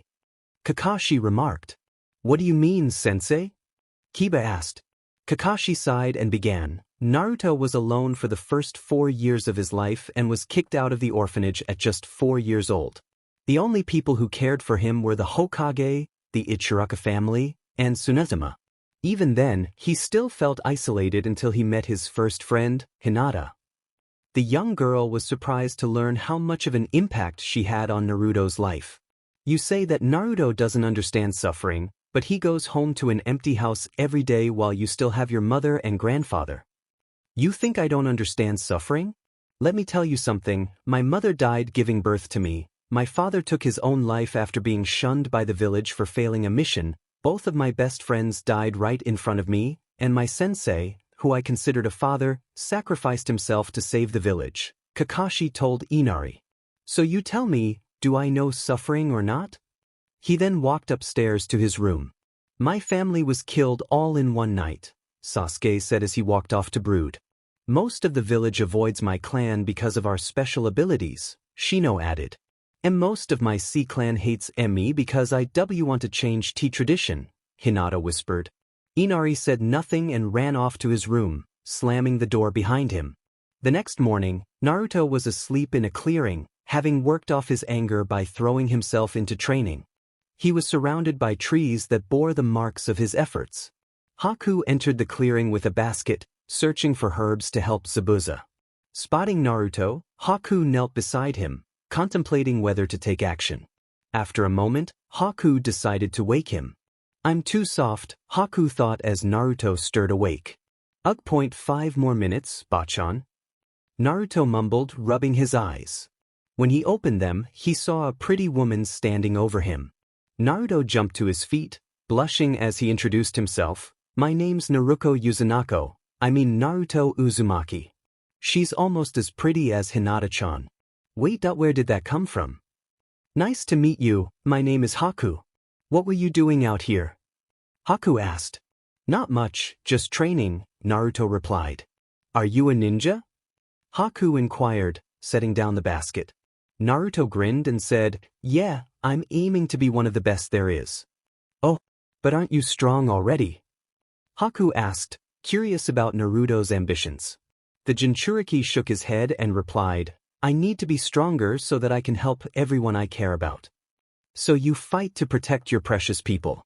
That does make you strong, Haku said. Seeing Naruto's confused look, Haku continued, I believe that true strength comes from protecting those who are dear to you. Do you have any precious people? Naruto asked. Yes, my father is the only person left in my life, Haku said. Must be nice to have him, Naruto muttered. What do you mean by that? Haku asked. I'm just wondering how nice it might feel to have parents, Naruto admitted. Haku raised an eyebrow and asked, don't you have parents? No, Naruto shook his head. I grew up as an orphan, nobody knows who they were, but I try not to think about it since it doesn't matter anymore. I'm not sorry, I can't even imagine what it must feel like to not know who your parents were, Haku said. Like I said, doesn't matter, Naruto replied.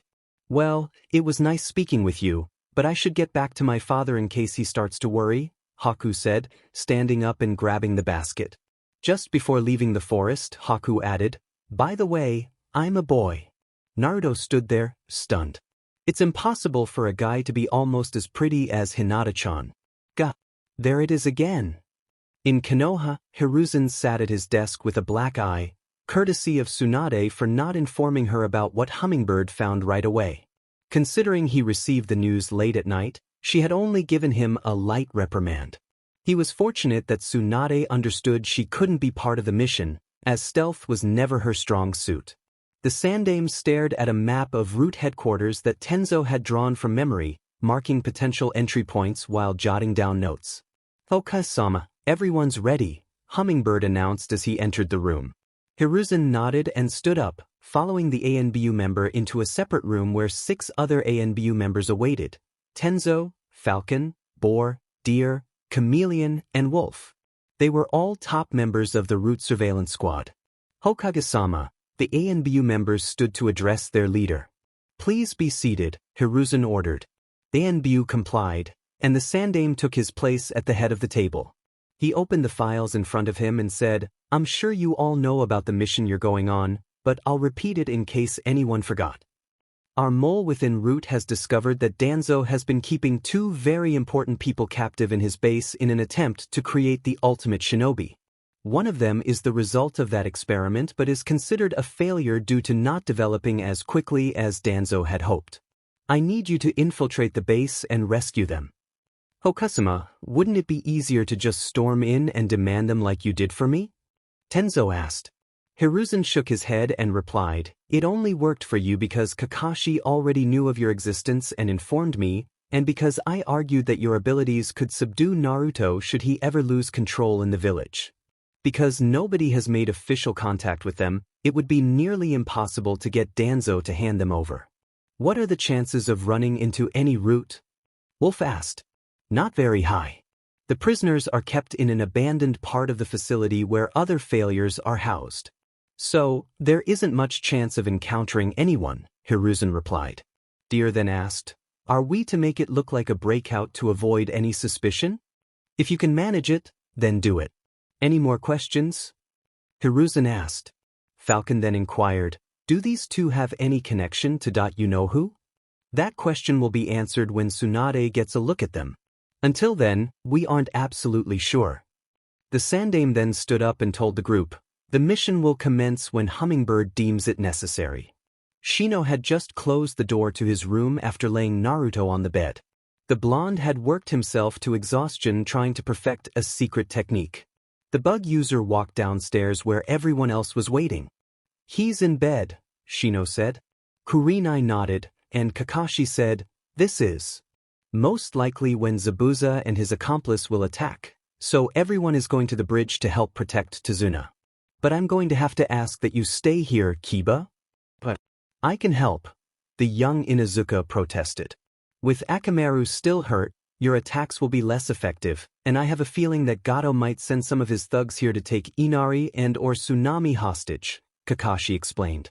Kiba sighed and said, "All right, but you guys better do well for me." "To be precise, we aren't going to be doing any kicking while we're fighting," Shino said. Everyone stared at Shino, and Kiba placed a hand on the Aburame's shoulder, saying, "Shino, my friend, it's just an expression, not something I literally meant." "Then why didn't you say something more accurate?" Shino asked. "Okay, we'll work on your people's skills some more when we get back to Konoha," Kiba told him. "Can we get a move on?" Sasuke grunted as he stood near the door, trying to distance himself from Sakura, who was trying to cling to his arm. Kakashi sighed. Sasuke might have been a prodigy, but he failed to grasp what he had been trying to teach him and Sakura from day one. That fighting alongside his allies would be better for him, but the young Uchiha preferred to use his teammates as shields. It didn't help that Sakura was more focused on helping Sasuke than anyone else. In fact, Kiba was the only reason they passed his test since he was able to convince the 2 to work together. "All right then, let's get moving," Kurenai said.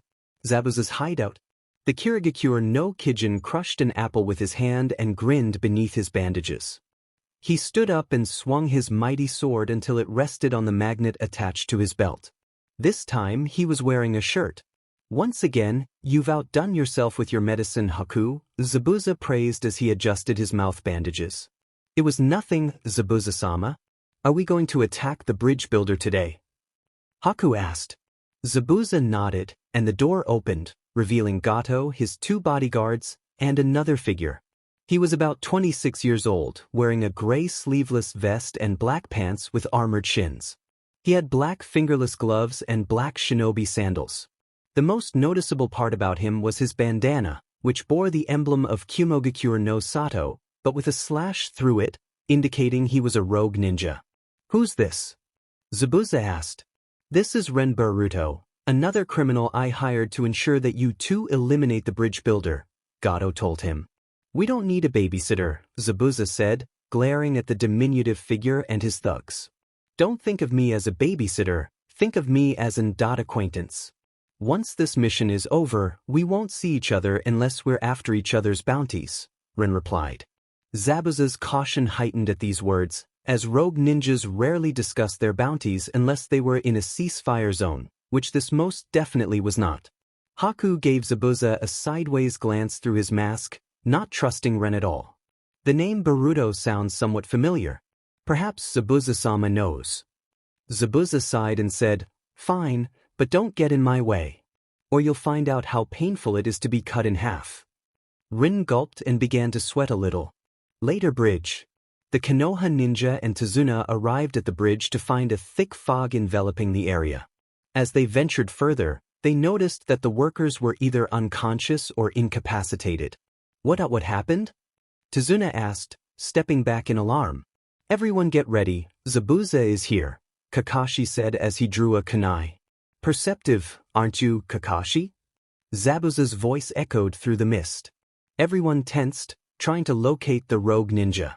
10 figures emerged from the fog, revealing themselves to be water clones of Zabuza. Decided to send your clones to handle something you can't? Kakashi asked, glancing lazily at the clones. The real Zabuza scoffed. You're right, but I've got one of your kids trembling with fear. Sasuke was indeed shaking, but when he looked up, his eyes shone with determination. I'm shaking. With excitement. In an instant, Sasuke vanished and reappeared next to Kakashi, causing all the water clones to disperse. Zabuza and his partner appeared on the opposite side of the bridge as the mist began to clear. Looks like you have a rival in speed, Haku, Zabuza informed his partner. Haku nodded. So it seems. Who's your new friend? Kurenai asked, noticing Ren. Zabuza suppressed a groan and replied, Ren Boruto. Gato wants the bridge builder out of his way, so he hired another rogue ninja to assist me. I feel insulted to work with a Kumo ninja, rogue or not. Ah, that's right. Before you left Kiri, you had multiple encounters with Kumo ninja who were after your sword, Kakashi recalled, having heard about Zabuza's many battles with Kumo shinobi.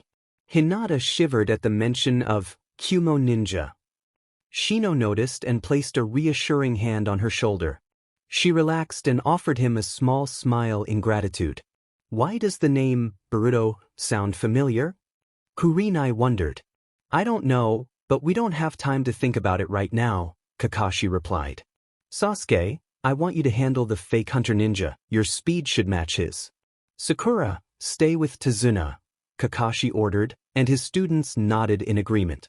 Hinata, Shino, I want you to engage that Kumo rogue while Kakashi and I take care of Zabuza, Kurenai instructed. Hinata felt a surge of panic but managed to gather her courage and nodded alongside her teammates. Sasuke and Haku vanished in an instant, reappearing as they clashed kunai against Sunbun. Kakashi and Kurenai charged at Zabuza, ducking under his sword as he swung it in a wide arc. Ren drew a kunai and threw it at Team 8, forcing them to dodge as he pursued them. Sasuke and Haku. The Uchiha Scion and the fake hunter ninja moved in blurs, sparks flying as they clashed. Sasuke jumped back and threw a few shuriken at Haku, who deftly deflected them with his senbon.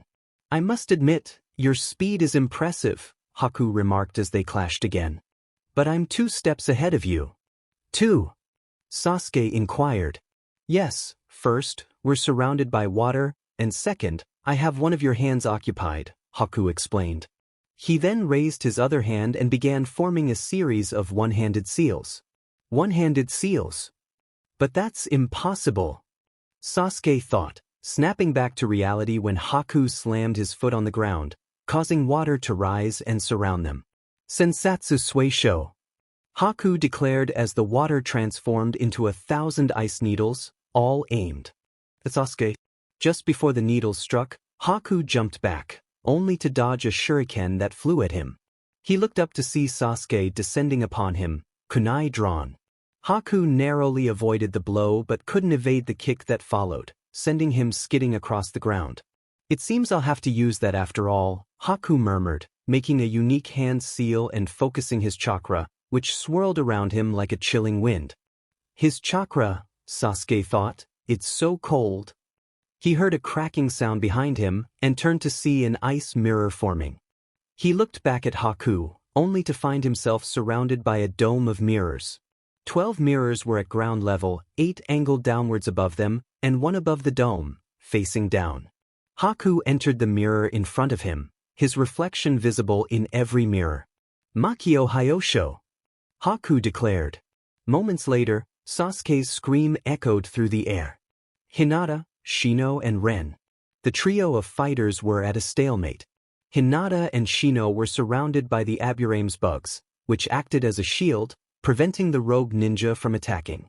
However, they struggled to land a hit on the former Kyumo ninja, who skillfully evaded their strikes. These little pests are starting to annoy me, Ren growled, dodging another swarm of insects that Shino sent his way. Water release, gunshot. Ren opened his mouth and shot several water bullets at the bug shield, drenching the insects and forcing them to retreat. Water release, water whip. Ren swept his hand across one of the puddles created by Zabuza's clones, forming a whip. Hinata, it seems our opponent is skilled in water techniques instead of the lightning techniques from Kyumo, Shino said, summoning more insects. Yes, we have to be more cautious since there's a lot of water around, Hinata replied. Shino nodded and sent another swarm at the rogue ninja, but Ren swiped at them with his whip, dispersing the bugs and knocking away hidden shuriken within the swarm. You'll have to do better than that to beat me, Ren taunted as he charged forward, swinging his water whip at the genin. Both dove to the side to avoid it, and Hinata rushed in to strike at Ren's tenketsu on his right thigh. Ren growled and backhanded Hinata, sending her skidding across the bridge until she lightly hit a crate. Quickly recovering, she ducked as Ren lunged at her with a kick. Rolling out of the way, she threw several shuriken at him, but the rogue ninja twisted his body, allowing the projectiles to fly past him and over the bridge. Shino then appeared next to Hinata, launching a small swarm at Ren. The former Kyumo ninja dispersed the bugs with his whip and threw a kunai at the genin, which was deflected by Shino's own kunai. 8 trigrams air palm. Hinata shouted, launching an open palm toward Ren. The force behind her attack sent a blast of air at him, and Ren was propelled backward, crashing into the metal beam behind him. You're impressive for a couple of genin, Ren remarked as he stood up, flexing his water whip.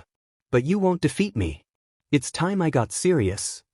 He then swung his whip forward, striking Shino in the chest and sending him flying. Shino-kun!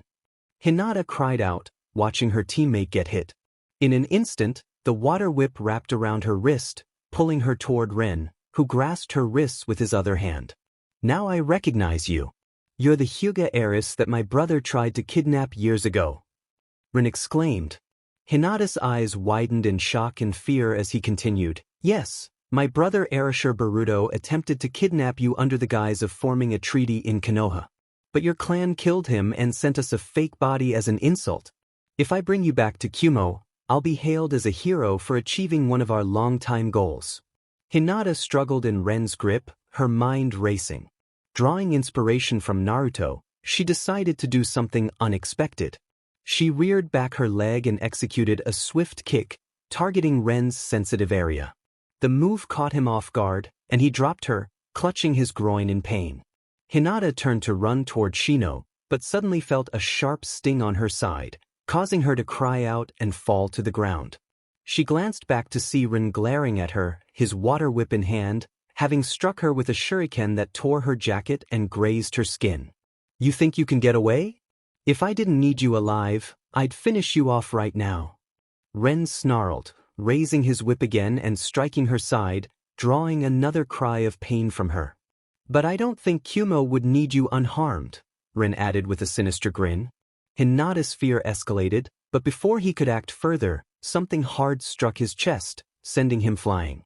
Hinata looked up to see the fierce red eyes of her savior. If you touch her, I'll make you regret it. Earlier, in Tezuna's house, Naruto groggily opened his eyes to the brown roof above him. He realized he was in Tezuna's house, in the upstairs room. A strange feeling of disappointment washed over him, as he wished he were in his own bed with Hinata. His thoughts were interrupted by a crash from downstairs and loud barking. He quickly opened the window, extending his arm as Titan slithered out of his sleeve and landed on the ground, transforming into his original form. Naruto dashed downstairs to find Tsunami in the clutches of two thugs with swords, while Kiba and Akamaru stood protectively in front of Inari, holding kunai. Great, another brat, one thug groaned. Why complain? It's just another person we can deal with, the other thug replied with a menacing grin. Naruto, do you have anything that can handle these guys? Anything I do might hurt Tsunami-san, Kiba asked. Naruto nodded. I've got a plan. You'll only act if you don't care about this lady right here. But I know your mission is to protect the bridge builder's family, so you won't, the first thug sneered. Before they could react, an incredible pain struck the back of their heads, knocking them out and releasing their grip on Tsunami. Titan had snuck behind them and delivered a swift blow while they were distracted. You really are the most unpredictable ninja. Kiba laughed. Naruto joined in the laughter, then asked, So where did everyone else go? They went to the bridge. Kakashi-sensei thinks today is when Zabuza attacks. He wanted me to tell you to head there when you woke up, Kiba explained. Naruto nodded, reabsorbing Titan. I'm heading there now. Make sure these two stay safe. Kiba nodded, and Naruto sprinted out the door toward the bridge. How is he so strong? Inari asked. Kiba turned to him. It's because he fights to protect his friends. Just like Kaiza did when he stood up against Gato. Inari looked at Kiba in awe before running for the door. Hey, where are you going? Kiba yelled. Inari turned back and shouted, I'm going to rally everyone to stand up to Gato. He dashed into town, and Kiba smirked, beginning to set traps in case more thugs came for Tsunami.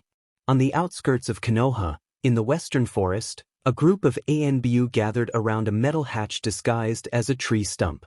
They were the Root Surveillance Squad, tasked with infiltrating Danzo's facility. Boar, is it unlocked yet? All this waiting is troublesome, Deer asked. Almost, Boar replied. An audible click followed. Done. We're in. All right everyone, let's proceed with caution, Hummingbird ordered. Falcon, take point. The bird-masked ANBU nodded and entered the hatch first, followed by the rest of the team. They made their way into the dimly lit, run-down facility. Do you detect anyone? Tenzo asked Falcon. Falcon shook his head. All I see are a few rats and some closets with cleaning supplies. Let's keep moving. They should be deeper within the base, Hummingbird said. The team continued through the poorly maintained facility until they reached a heavily locked door. Is this where we need to go? Chameleon asked. Tenzo nodded. This is where Danzo kept most of his failed experiments. It's the best place to start looking.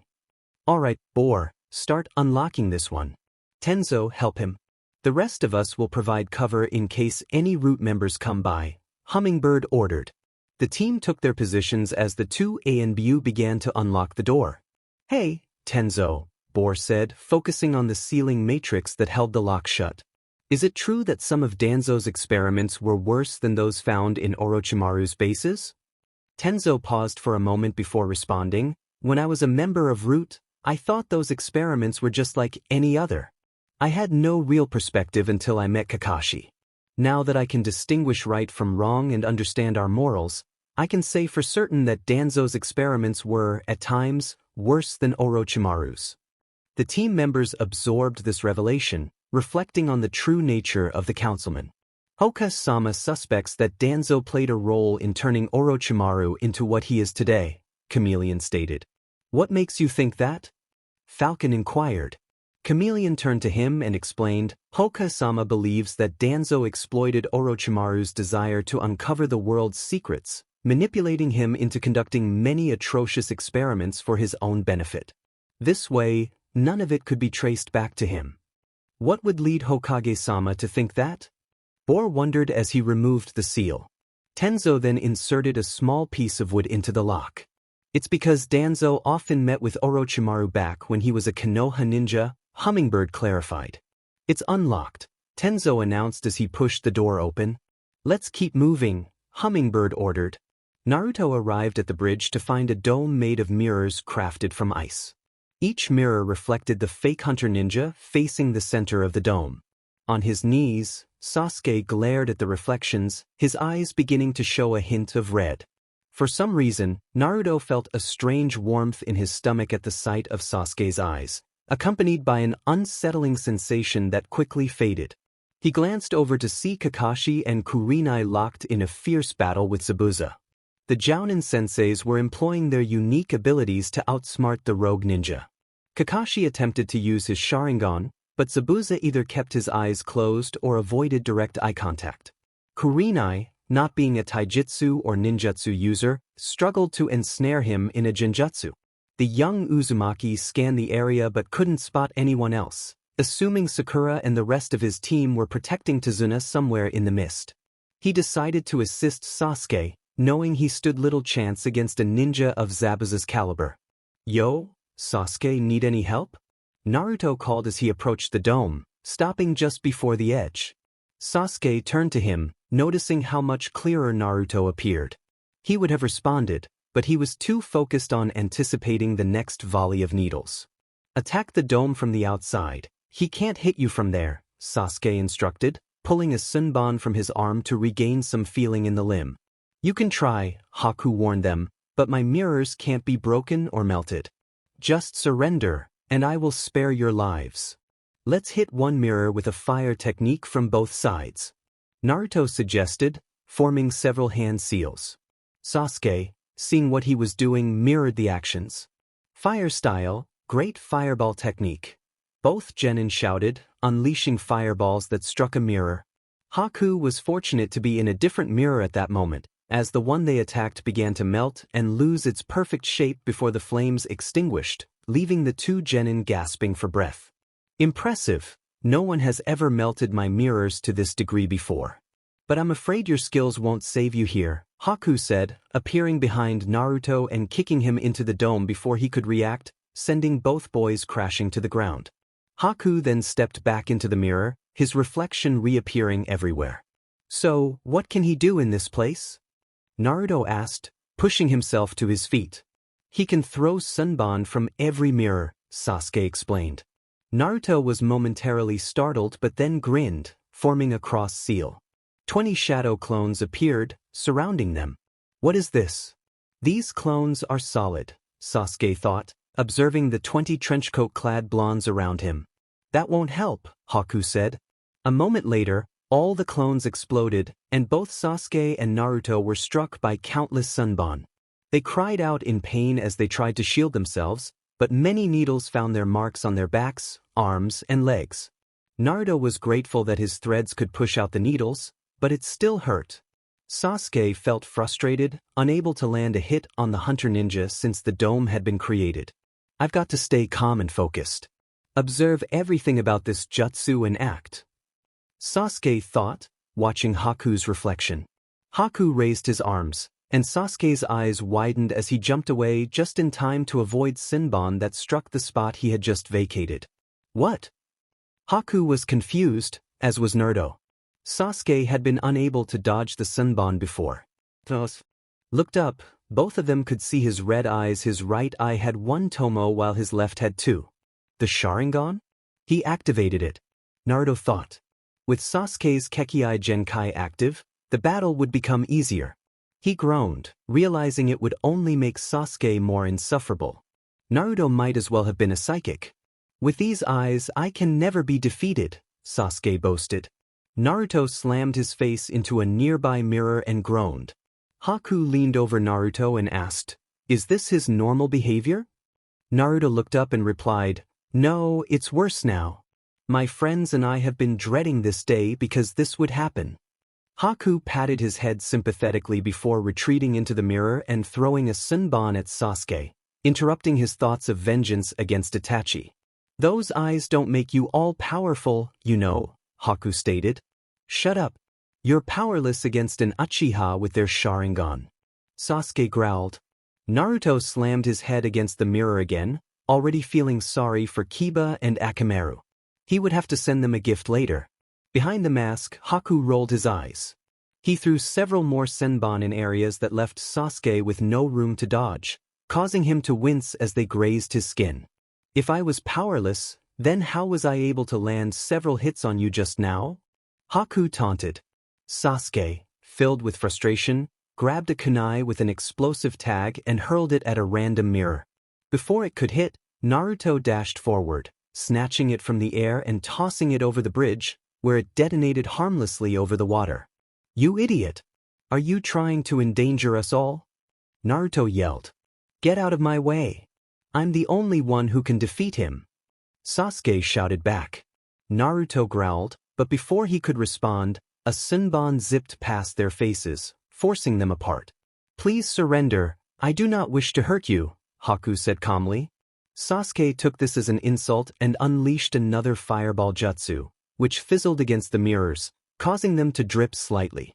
Haku then launched a barrage of senbon that struck Sasuke from all angles, making him cry out in pain. "Sasuke!" Naruto shouted, watching helplessly as his friend collapsed to the ground, unconscious from the onslaught. "You monster! Jiongu, spiderweb!" Naruto roared, unleashing his threads in an attempt to ensnare Haku. The fake hunter ninja was taken aback by both Naruto's ability and the sheer number of threads emanating from him. Haku leaped from mirror to mirror, slicing through the threads while trying to hit Naruto with sunban. With each movement, Naruto unknowingly channeled chakra into his eyes, allowing him to perceive everything in slow motion and set a trap. Unfortunately, during Haku's latest jump, he stumbled over a thread that Naruto had cleverly placed, missing the mirror and crashing to the ground. Naruto quickly wrapped several threads around Haku's legs and slammed him into the ground repeatedly, leaving the fake hunter ninja dazed and weakened. Naruto then brought his opponent close and struck Haku's gut with a metal gauntlet. Exhausted and injured, Haku fell limp to the floor, devoid of energy. Naruto approached and reached for Haku's mask, pulling it off to reveal his face. "Haku!" Naruto exclaimed. "Hello, Naruto.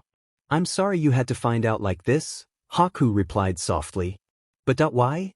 Why work for someone like Zabuza?" Naruto questioned. Haku explained how Kekkei Genkai were heavily despised in the Land of Water, recounting how his father had killed his mother and attempted to kill him, only to be fatally wounded when Haku accidentally activated his Kekkei Genkai. He shared how he had met Zabuza and vowed to become his perfect tool. "But now I am broken and have no use to Zabuza," Haku said sadly. "Please, end my suffering."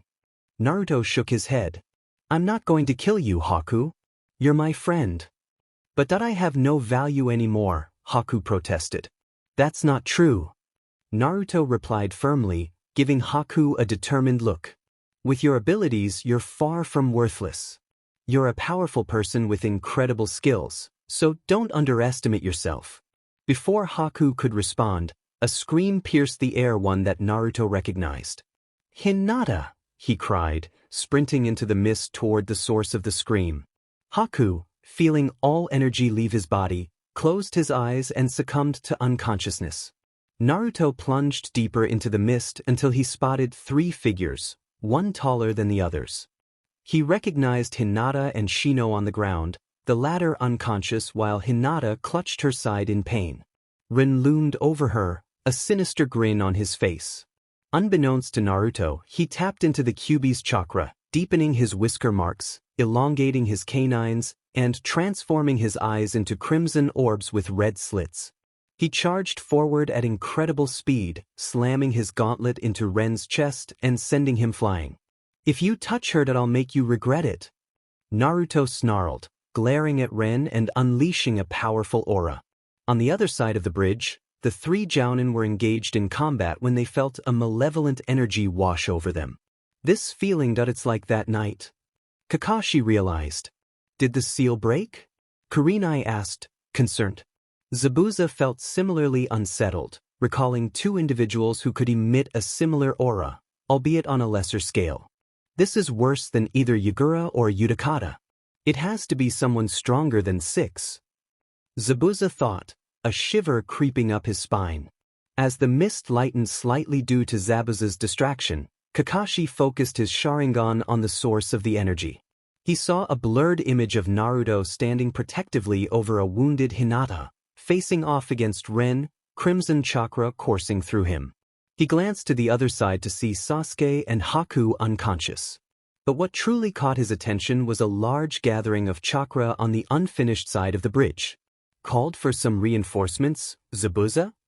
Kakashi questioned, confusing the other two jounin. What are you talking about? It's just me, Haku and Ren, Zabuza replied. Kakashi narrowed his eyes. Then explained the large group on the other side of the bridge. Zabuza raised an eyebrow and looked where Kakashi indicated. Using his ability to see through the mist, he spotted a large number of thugs gathering on the other side. What in the world is happening? Zabuza asked. It seems Gato is planning to betray you, Kakashi stated. Zabuza's eyes narrowed as he let out a string of curses that made Kurenai blush. I suggest we call a truce but continue to fight to uncover what's really going on, Kurenai proposed. The others agreed, continuing their battle, though with less intensity. You little brat. Ren snarled as he got back up. I'll make you beg for mercy once I'm done with you. Naruto remained silent, crouching down and flexing his clawed gauntlets, a low growl emanating from him as he glared at Ren. He sent out a thread to stitch up Hinata's wound, and while the red chakra surrounding him looked intimidating, Hinata found it comforting as the thread worked its magic, healing her injury. It made Hinata feel warm and safe. Please, Naruto, please don't get hurt, Hinata thought as she watched Naruto with worry in her eyes. Naruto growled and darted forward at speeds that surprised Ren. The Nuke-nin was caught off guard as Naruto slammed another fist into his chest. Ren managed to stay on his feet this time and ducked backward as Naruto sailed over him, the clawed gauntlet aiming dangerously close. Ren raised a knee and struck Naruto in the gut, but recoiled as the red chakra burned him. What are you? Ren screamed as he created a water whip, attempting to wrap it around Naruto's neck, only to watch it fall apart and evaporate upon contact with his skin. He then narrowly dodged several threads aimed at his chest. Naruto summoned Fox and Titan, tipping the odds in his favor. Fox ran forward and slashed at Ren with a claw, forcing him to jump back, only to have to leap into the air to avoid Titan's heavy fist as it soared toward him. What is this kid? He's not human. Is he like that cat girl back in Kumo? Ren thought, trying to make sense of Naruto's abilities. The blonde jumped into the air and shot a swarm of threads at Ren, who fished out a kunai and began to hack away at the oncoming threads. Unfortunately, Ren had already closed a few chakra points, courtesy of Hinata, leaving his stamina low and causing him to make mistakes. One such mistake allowed a thread to pierce his left shoulder, lowering his guard and letting another thread pierce his right shoulder. With both arms hanging limply, Ren was helpless and at Naruto's mercy. Stay away, stay away. Ren screamed as he struggled to break free. Naruto advanced with Fox and Titan, his red eyes fixed on his captive while Fox snapped his mask in a menacing display. Titan simply slammed his fists together. You won't hurt anyone ever again, Naruto growled as several threads emerged from his back, rearing back before shooting forward, embedding themselves in Ren's chest. Ren had no time to react as the threads swiftly incapacitated him. Water, Naruto muttered as he pulled out a scroll and unraveled it. He infused chakra into the kanji for water and unsealed a mask. This one had blue markings, a small opening for a mouth, and 2 eye stalks. He placed the mask onto the mass of threads that had subdued Ren and watched as it began to morph Hinata, and a now-awake Shino observed as the threads took shape. It transformed into a creature resembling a crab, complete with a large shell, 10 legs, and 2 large claws. The creature stood at Naruto's waist height, crouched on its legs. Naruto's new construct clicked its claws and walked around for a moment before returning to him. The blonde's eyes were glazed over. The reason for this? He was doing something that some might consider long overdue. Mindscape. Naruto opened his eyes to find himself in a dimly lit hallway resembling a sewer. He stood ankle-deep in water and began walking down the passage, wondering where he was. After several minutes, Naruto found himself standing before a cage adorned with a small ceiling tag.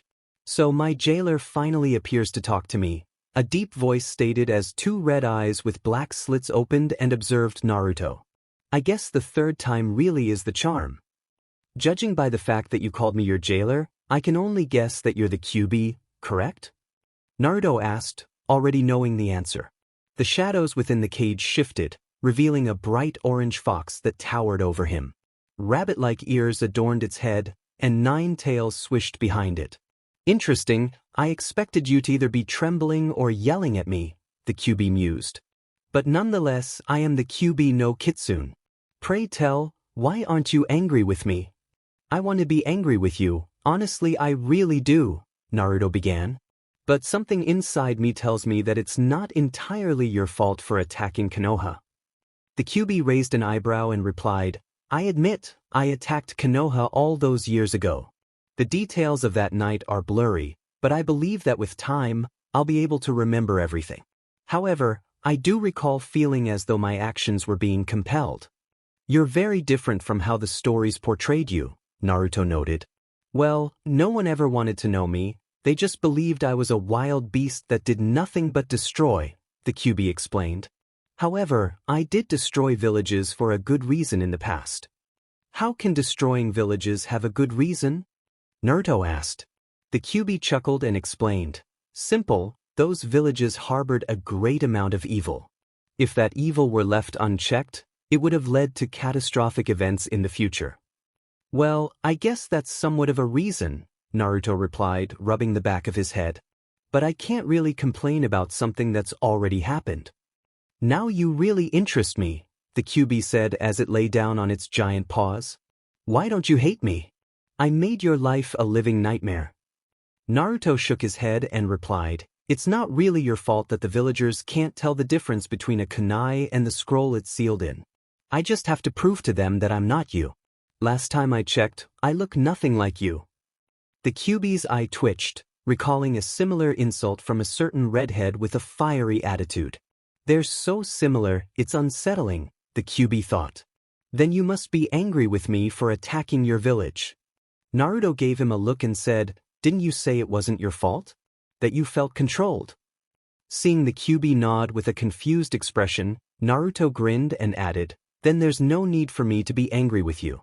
You are very interesting. I've never seen anyone as forgiving as you since the days of the Rikurusen," the QB remarked.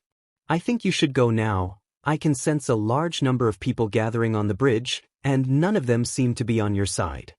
"How can you tell?" "We've only been in here for a minute or two," Naruto asked. Apparently, that minute or two was long enough for someone to gather an army. "From what I can tell, they're even planning to betray those two who are still alive," QB explained. "Then I have to go and help everyone," Naruto said with determination. But before he left, he turned back to QB and asked, "Hey, what did you mean by third time's the charm?" The ancient Bijou chuckled and replied, "This is the third time I've tried to talk to you. The first time was when you were a baby and had just awakened your Jiongu, and the second was when you first took a life. You ran right past the cage and retreated into your mind." Back on the bridge, Naruto opened his eyes to see that the mist had cleared significantly, allowing the entire bridge to be visible. Sakura was crying over Sasuke's unconscious body, with Tazuna nearby. Haku lay still, exhausted from the battle. Shino was beside Hinata, using his limited medical knowledge to help her with her injuries. The Jounin and Zabuza faced off against what lay on the other side of the bridge. Naruto turned to see a small army of thugs, and standing in front of them, in all his diminutive glory, was Gato. "I'm very disappointed, Zabuza. You're being beaten by a scarecrow, a woman, and a bunch of kids," Gato said with a smirk. "Gato, what's the meaning of this?" Zabuza asked, glancing at the mass of thugs. Gato's smirk widened as he said, "You see, you nuke cost too much, while these thugs will work for minimum wage. So I'm going to take you all down and collect any bounties available. But I'll spare the girls. I'm sure there are buyers in Kumo who would love to get their hands on that Hyuga girl." Everyone heard a low growl and turned to see Naruto standing protectively in front of Hinata, accompanied by his constructs. Kakashi's eyes widened as he recognized the forms, while Kurenai speculated that the new crab-like creature must have come from Zabuza's other associate, who was likely no longer a threat. "Look at this, a little brat thinks he can be a hero," Gato laughed. "Calm down, Naruto," Kurenai ordered, eyeing the thugs before her. "I've never seen anything like that before. What kind of jutsu is it?" Kakashi wondered as he observed Fox, Titan, and the newly created crab standing by Naruto. "If Naruto trusts you enough, he'll tell you. It's one of his most guarded secrets," Kurenai explained. Kakashi nodded and shifted his focus back to the thugs, but quickly turned back to Naruto as he noticed something. "Kurenai, look at Naruto's eyes," Kakashi exclaimed. The other Jounin and Zabuza, curiosity piqued, turned to Naruto. Gone were the bright blue eyes he was known for. In their place were red eyes with black pupils, and surrounding them were two Tomo. Naruto had awakened the Sharingan. But how? Kakashi gasped, relieved that Sasuke was unconscious at that moment, sparing him from the shock. "What's happening with my eyes? Everything's clearer, and there's a strange energy in everyone's core," Naruto thought as he scanned the scene. "You have the Sharingan kit," Kyuubi explained. What? What do you mean? And how are you talking to me?" Naruto questioned. "First off, think about what you want to say to me. We don't want people thinking you're crazy," Kyuubi advised. "As for the Sharingan, I believe it has something to do with that Uchiha's heart you absorbed all those years ago. This battle likely helped you unlock it due to the stress you're under, especially while defending the Hyuga girl. I'm able to communicate with you now because we've created a mental link since you entered your mind to speak with me." "I never thought the Jiongu could absorb bloodlines," Naruto pondered. "It was probably due to my presence in your body," Kyuubi replied. "What makes you think that?" Naruto asked. "Because I can accelerate your healing and regeneration. My chakra likely caused some changes in your Jiongu and body, allowing you to absorb the Sharingan. You could probably absorb other bloodlines as well," the fox explained. "That just makes me even more awesome." Naruto felt a surge of excitement but maintained an aura of determination. "Naruto!" Hinata called, breaking him from his thoughts. "Huh!" He looked back at her, only to be enveloped in a hug from the indigo-haired girl. She wrapped her arms around his neck and gave him a brief kiss on the cheek, causing him to blush. "Please be careful," Hinata whispered as she loosened her grip and fell to the floor, still not fully healed. Naruto caught her before she hit the ground and handed her to Shino, who took her gently and lightly scolded her for not resting. Naruto turned back to the thugs, who were slowly advancing while Kakashi and the others began to retreat. Kakashi carried an unconscious Sasuke and Sakura, likely having to subdue her to free the last Uchiha, while Zabuza had Haku slung over his shoulder. "Kit, I'm going to implant a jutsu into your mind, one that will handle these weaklings," Kyuubi said. Naruto felt a rush of information and immediately understood what Kyuubi meant, though a throbbing pain accompanied the influx of knowledge. "I can't do this too often since the mental strain of directly implanting information is painful for you, unless you were a Yamanaka. Be warned, the chakra required for this jutsu may either knock you out afterward or leave you exhausted," Kyuubi cautioned. Naruto nodded and stepped forward alongside Fox until they stood before the Jounin. "Naruto, what are you doing?" "We have to fall back," Kurenai shouted. "Please, leave this to me," Naruto said as he began to form hand seals. "Come on, let's just take them out and get our money," the lead thug yelled. All of the others responded with a unified cry and charged. "Hey Utora," Naruto thought as he channeled chakra into Fox, who opened his mouth and a small fireball lit inside. "That jutsu," Kakashi thought as he recognized the way the chakra was being molded with his Sharingan. "Fire style, great fireball technique," Naruto shouted as the fireball in Fox's mouth shot forward and hit the ground. The moment it struck the metallic surface of the bridge, the small fireball erupted into a roaring inferno that surged toward the thugs and Gato, engulfing them in flames.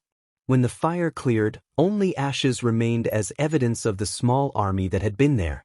Zabuza's eyes widened as he saw the blonde genin perform a high B-rank jutsu and remain conscious. However, Naruto did fall to his knees, sweat covering his body from the exertion of that technique. This was one of the rare times that Naruto known for. His stamina felt exhausted not due to a lack of sleep. He'd actually pulled that jutsu off.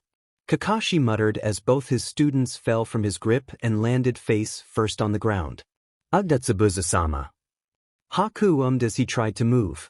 Take it easy, Haku, Zabuza ordered as he laid the Hayaton user on the ground. I'm sorry that I failed you, Haku said weakly, looking up at the Nukenin. It's fine, Zabuza sighed. You can't win everything. Just look at me, I lost my last fight against Kakashi. Haku was stunned. He had expected some form of punishment for his failure, but this wasn't what he anticipated. Though, I'm not sure what we should do now, Zabuza sighed, running a hand through his hair. How about you come to Konoha? Naruto suggested, causing everyone who was conscious to look at him in surprise. Naruto, you can't just offer asylum to a Nukenin, Kurenai told him. I'm sure that the Hokage would love to have someone as special as Haku in the village. He'd also appreciate having an expert swordsman like Zabuza, who wields an impressive sword, Naruto said. Brat, why would I even consider going to Konoha with you? Zabuza asked. Aren't you tired of all the hunter ninjas chasing you everywhere you go? Naruto countered. He does make a good point, Haku agreed. Zabuza sighed. Alright, I suppose I'm starting to get tired of all the running. I'm weary of living this kind of life. By the way, who's Gigi? That would be the Hokage, Kakashi informed him. Zabuza and Haku's eyes widened at this. You're telling me this blonde brat is the Hokage's grandson? Nope, Kurenai corrected, he's just his grandfather figure. Zabuza groaned and rubbed his temples. I suggest we go now before I get an even bigger headache. Kakashi nodded and picked up his students once more. Zabuza helped Haku to his feet as he began to regain his strength. Naruto picked up Hinata, much to her embarrassment, while Shino was assisted by Kurenai. I must admit, your partner is very skilled at aiming with his sunbon. He brought down Sasuke with a well-placed strike, Kakashi said. It didn't help that he was too busy boasting about how I would never be able to hit him ever since he activated his eyes, Haku replied. Kakashi sighed and muttered, so much for all those teamwork exercises. Yeah, well, Haku was amazing with his ice mirrors. I barely knew what was happening. Naruto praised. Naruto, I'm confused. Why do you refer to Haku as a boy? Shino asked. Because he told me that when we were in the forest, but I never knew he was working with Zabuza or that he was a guy, Naruto answered. But my insects tell me that Haku is a female, Shino said, causing Naruto to stop in his tracks, along with everyone else who thought Haku was male. What? Naruto yelled. Surprise? Haku weakly said. It had been a while since the team had passed the locked door and entered the lower chambers of the facility. They had not encountered any root agents, only seen labs that contained strange chemicals with animals or dried blood on the floor. Tenzo, are you sure this is the right way? Forrest, I'm sure. We're almost at the holding cells, where Danzo would keep either the failures or those next on the experimentation list, Tenzo assured him. Eventually, the team came upon another door, which wasn't locked and opened easily if you counted it falling to the floor right off the hinges as opening it. This just shows how well they cared for this place, Chameleon remarked. Let's keep moving, they should be close by, Hummingbird ordered. The ANBU squad dashed into the facility and raced past cells that had their lights turned off, preventing the ANBU from seeing who was inside. This should be it, Hummingbird said as he stopped in front of a door marked Project Super Soldier. Underneath the label was Failure, written in red letters. Hummingbird pushed open the door to reveal a small lab with two figures tied to tables, one a woman, the other a young girl. Both were barely awake and in a fragile state. Hummingbird and Deer dashed to the woman while Boar and Falcon went to the girl. Hummingbird brought out a flask of water and pressed it to her mouth, helping her swallow while Deer removed her bindings and covered her with a spare cloak. The same was done for the young girl. "Commander, is she who I think she is?" Deer asked as he gazed at the comatose woman. "Yes, she is," Hummingbird answered as he lifted the woman into his arms, noticing that her long hair had turned a dirty brown from dried blood and other unidentifiable substances. He looked over and saw that Falcon had the little girl in his arms. She was crying, likely from a nightmare, given the way she was whimpering. "Let's go, we need to get these two to Tsunade immediately," Hummingbird ordered. "Sir." The ANBU team raced out of the facility, intent on getting back to Konoha as fast as possible. Unbeknownst to them, a weak chakra pulse shot out of the woman and spread through the forest as soon as she sensed safety. A tired Naruto was asleep on his bed while a slightly worried Hinata sat near him. It wasn't that she was concerned he was hurt, she was worried about what he would think about what she had done before he performed that powerful fire technique. Would he think she was being strange and not want to be her friend anymore? Before she could dwell on any more troubling thoughts, she heard coming from the bed. She looked and saw Naruto smiling in his sleep, snuggling deeper into the pillow as if comforted by a warm presence. Seeing Naruto so content made Hinata smile as she gently rubbed the stitch that lingered in her side. It was barely noticeable, yet it pulsed with a soothing chakra that kept the Hyuga heiress feeling joyful. Inside the seal, the Kyuubi jolted awake, shock evident on his face. He never imagined he would feel that chakra again. One of his claws began to warm as a flicker of guilt crept into the fox's heart. "Overcoming the impossible must run in your genes after all," Kyuubi muttered, settling back down on the water with a small, barely visible smile. Finally finished. This chapter took forever to write. All the battles, the infiltration, and other challenges wore me down. I think I deserve a nice nap, don't you agree? So, Naruto has his third heart and the Sharingan. Didn't I mention I was planning a surprise? I'm sure some of you figured it out from chapter 2, but if you didn't, don't feel bad. I know many of you will complain about Naruto not acquiring Haku's heart for the Hayatan, but hear me. I have a way for Naruto to gain the advanced elements without needing to take their hearts. If you want to find out, you'll have to wait for the Chunin exam finals where I'll reveal that. I'm sure you've figured out the identity of at least one of the people being rescued from Root. That will be revealed in the next chapter, where many tears will be shed and hearts melted. One last thing to address. This is a good Kyuubi Kurama story. So, we won't have any fits of rage released from the seal or any evil temptations. He'll still act a bit smug at times, but overall, Kurama will assist Naruto earlier in the story instead of later. This is fanfiction, so some facts from the anime manga are going out the window. And don't yell at me for it, I've seen other fanfictions do the same. Please review. I'm back. Did you miss me? Of course you did. I've received a lot of positive feedback from the last chapter, especially for keeping Haku and Zabuza alive, Naruto getting the Sharingan, and you all being perceptive about who was being rescued from Danzo's clutches, at least the woman. Most of you were way off about the girl's identity. I swear, some of you can pick me apart like I'm a frog in a dissection lab. Anyway, I know many of you want me to have Danzo eliminated right away, but I can't do that just yet. I still need him alive until Shippuden to develop the plot. So please bear with his mummified presence for a while. If you do, I'll make his eventual demise quite memorable. Time to answer a few reviews. Ryujin 96, I know I'm making Hinata seem like a damsel in distress, but that won't last long. She'll grow stronger by the Chunin exams, though not strong enough to defeat Niji yet. Team 8 will face an interesting challenge in the Forest of Death. Thor 94, it wasn't the Rikudu Sannin. Black shades of red. You'll see the answer to that question in the future, specifically in the Forest of Death. Gremlin Jack, Danzo kept them alive in case he could find some use for them later with better scientists. Yami Chaos 27, Naruto's getting a wind heart. He needs to keep a heart in his body at all times, so he can't send out his own heart due to that fact. Hence, he needs another wind heart. Many of you have said I shouldn't make Naruto overpowered in this fiction, and I agree. However, he will be stronger than he was in the series, especially in part in most of his fights. He defeats the bad guys at the last moment after taking a beating. I can't recall a fight where he overpowered an enemy that wasn't just a bandit.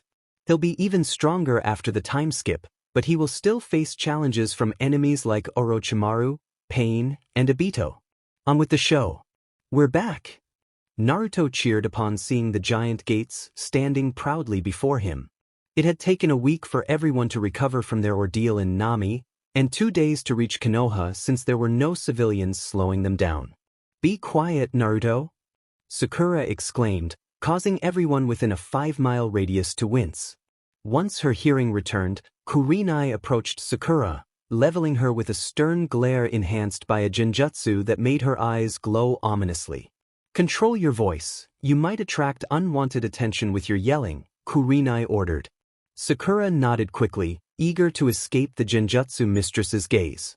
Kiba and Akamaru cringed as an unpleasant odor wafted from Sakura, and it wasn't just the perfume she had doused herself in. I have to admit, this place looks more welcoming than Kiri, Zabuza remarked as he surveyed the gates. Indeed, Haku agreed, it also seems better without a small army standing guard. Zabuza raised an eyebrow and asked, doesn't that make it easier for people to get in if there aren't many forces to deter them from attacking? You forget, we have the Hyuga clan, Kakashi replied. Their eyes allow them to see any incoming threats and warn us in advance. Zabuza nodded, and they continued walking. Eventually, they reached the gates and saw the 2 gate guards, Izumo Kamizuki and Kotetsu Higane. Izumo was a young man with a forehead protector styled like a bandana, while part of his hair covered his right eye. Kotetsu, of the same age, had spiky black hair and a bandage across his nose. Both wore standard Chunin uniforms and were lounging at the gate. Teams 7 and 8 reporting from a joint mission in Nami. With us are some guests interested in joining Konoha, Kakashi announced as he approached the 2. The gate guards looked up to see Zabuza and Haku behind them. Zabuza Momochi? Kotetsu stuttered in disbelief. Yeah, they have a proposition for Hokage-sama and want to join the village, Kakashi explained, rubbing the back of his head sheepishly. Izumo snapped out of his stupor and checked them into the village while his partner was still gaping like a fish. As the group walked away, Izumo playfully smacked Kotetsu on the back of his head. Something about this has Naruto written all over it, Izumo remarked. Only that kid could convince a rogue ninja to join the village, Kotetsu laughed. Once the group was closer to the village, Kakashi turned to address them. All right, we're heading to the Hokage Tower to submit our report and see about getting these 2, he gestured towards Zabuza and Haku, to join Konoha. Kiba, you're excused since you need to take Akamaru to the vet about that injury. Let's go. See you guys later, Kiba waved as he carried Akamaru to the Inazuka compound. Team 8 waved back while Sasuke grunted and Sakura gushed over him. Kurenai contemplated whether to place the girl in a genjutsu just to get some peace and quiet. The group arrived at the tower and entered to find the Hokage's secretary swamped with paperwork, which was unusual since the Hokage was typically the one buried in it. Kakashi raised an eyebrow but approached the woman as she looked over a form. Teams 7 and 8 reporting from a mission in Nami no Kuni, Kakashi said. The woman glanced at him and pressed a button on her intercom. Teams 7 and 8 are back from Nami no Kuni, Tokasama, she said. Send them in, Hiruzen's voice replied. The group went inside and saw the Hokage looking over a small report with tired eyes. Kakashi, Kurenai, why do you have 2 others with you, one of them being a rogue ninja? Hiruzen asked, not even looking up to see them. Well, there's an excellent explanation for that, Hokage-sama, Kakashi said, slightly sweating from Hiruzen's tone. He sounded stressed. Kakashi and Kurenai began to explain the mission in Nami, from Team 7 encountering Zabuza to the battle on the bridge. They, of course, withheld details about Naruto using his advanced techniques and the Kyuubi's chakra, as well as how he dealt with Gato and his thugs using a powerful fire technique. Hiruzen sighed and leaned back in his chair. Naruto-kun, why can't you make life simple? Naruto shrugged, wearing a large grin. Not my style, Gigi. Hiruzen sighed and asked, well, why should I allow a rogue ninja and his partner a spot in our village? Hokage-sama, Zabuza began as he stepped forward. I can offer my skills as a sword master to your village and train any ninja interested in becoming proficient with the sword. Haku is the last known member of the Yuki clan and possesses unique abilities. Hiruzen gave Naruto a look and said, I stopped taking you to poker night, and you bring me 2 powerful assets to the village? You are the opposite of Tsunade. Naruto blushed and rubbed the back of his head in embarrassment. Kurenai and Haku giggled at his reaction, while Sasuke glared at the praise he was receiving. Now then, I expect a detailed report on my desk in 3 days at 5 o'clock, Hiruzen said. Kakashi and Kurenai nodded, knowing that the Hokage really meant for it to be handed in at 8 o'clock since Kakashi was notoriously late. Hiruzen then turned to the rogue ninja and said, in order for you to join, you'll need to go to the torture and interrogation department for standard procedures to determine your loyalty to the village. After that, you will be on a 3-month probation, restricted from leaving the village unless in emergencies. As for you, Hiruzen turned to Haku, since you are an unknown ninja not listed in the bingo book, you'll be tested in several areas to help us assess your abilities. Is this acceptable for both of you? Yes, Hokage-sama, Zabuza and Haku replied. Good, you're all dismissed. Kurenai, I want you to take Zabuza to Tandai, then take the rest of your team to the hospital for proper medical treatment. Naruto, I want you to stay, there are some things we need to discuss, Hiruzen said. Everyone bowed and left, except for Naruto and Kakashi. Is there something you need, Kakashi? Hiruzen asked. Just some questions that I really need answers to, Kakashi replied. He then held up 4 fingers behind Naruto, shocking Hiruzen with what he was implying, to which he nodded. Naruto, could you step outside for a moment? I realized that there was something I needed to discuss with Kakashi, Hiruzen asked. Naruto nodded and stepped outside the office. Once the door closed, the aged Hokage activated privacy seals, preventing eavesdroppers. How did you figure it out? Hiruzen asked. Kakashi sighed and began, when I first saw him a long time ago, I thought his appearance was a side effect of Minato-sensei performing the seal. But the more I thought about it, I realized something. Kushina was an Uzumaki, and Naruto acted just like her when she was a genin, according to sensei's stories. I also remembered that Kushina, the previous holder of the Kyuubi, was P-Arginin-T and due to give birth on the day that the beast broke free. I don't care why I wasn't told he was sensei's son, but I want to help him now that you've confirmed it. Hiruzen sighed. I never told you because you were a wreck. Losing every member of your team sent you into a depression, and it would have had disastrous effects if you were to take care of Naruto. I did what I thought was best at the time. Kakashi closed his eye and huffed. I guess I can agree with that. I was kind of lost after Sensei died. I just threw myself into my duties as an ANBU, so I wasn't in the best mindset to care for a child. Hiruzen nodded and deactivated the privacy seals before opening the door, allowing Naruto back into the room. So what did you want to talk about, Gigi? Naruto asked. First, I want to know about what was left out of the mission report. I know some things were omitted from your initial report, Hiruzen said. Naruto sighed and took off his trench coat, revealing his new mask to the Hokage. I assume that the new heart is from Ren Boruto? He was going to hurt Hinata-chan. I wasn't going to let that happen, Naruto stated with cold eyes. He really is Sensei's son. He even has that same glare whenever Sensei was angry, Kakashi thought. What else happened?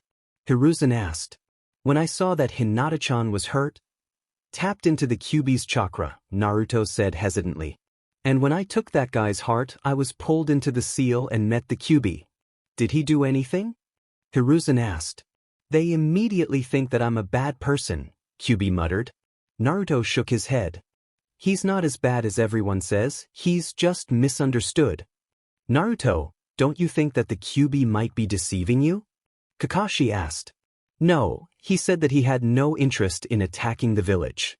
He remembered that he wasn't in control of himself when he attacked, Naruto explained. Thinking about what I have to tell you two later, that story might actually be true, Hiruzen said. Hokage-sama, are you sure it isn't a lie? Kakashi asked. No, I'm starting to believe it, the Sandaime repeated. Anything else? Yeah, this might give you a heart attack, Naruto chuckled. Naruto, Hiruzen sighed, I've lived a long time and seen many things. Nothing you have can shock me at this point. You asked for it. Naruto grinned as he closed his eyes and channeled chakra into them. When he opened them, Hiruzen was staring at the two Tomo eyes of the Sharingan. The old man blinked once before he fell back, fainting. Naruto fell to the floor laughing while the copy ninja smirked under his mask. 5 minutes later, Hiruzen was revived and stared at Naruto, who looked at the Sandaime with his Sharingan. I had a suspicion that you would get the Sharingan after you absorbed Daichi Uchiha's heart, Hiruzen admitted. QB says that his chakra helped the Jiongu integrate the DNA of the Sharingan into my own genetic code, Naruto explained. What is the Jiongu? Kakashi asked. Naruto turned to look at him and said, I need to trust you some more before I can tell you about it. Kakashi nodded in agreement. Now that that's done, I can get to what I wanted to tell you.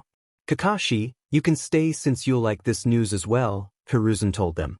Naruto, I think it's time I told you the real way you got the Jiongu, Hiruzen suddenly said. What do you mean? Naruto asked. I lied to you when you discovered that you had it. I didn't think you were ready to know who hurt you and forced me to give you the kinjutsu, Hiruzen explained. It was right after the QB attack. Tensions were running high. When I told the council that you were the QB's holder, many people called for your death. While I was trying to control the chaos, a now-deceased council member snuck up on the ANBU who was holding you and caused the injury that forced me to give you the Jiongu.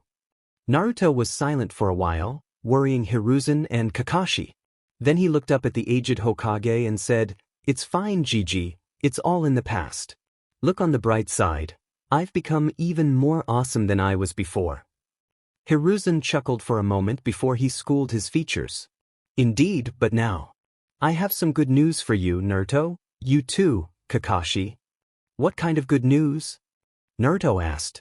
Kakashi became interested as well. Good news was always welcome. The ANBU came across a lab on the outskirts of the village. Inside, we found evidence of horrendous experiments being conducted. However, it was who was inside the facility that concerns all of us, Hiruzen said. Who was it? Naruto asked, starting to get nervous. Hiruzen took a deep breath and told him, Inside we found your mother, Kushina Uzumaki, and a young girl who can be considered your sister. Naruto's breath caught in his throat, and his eyes widened in shock. He couldn't believe it. His mother, someone he wanted to know about, was alive.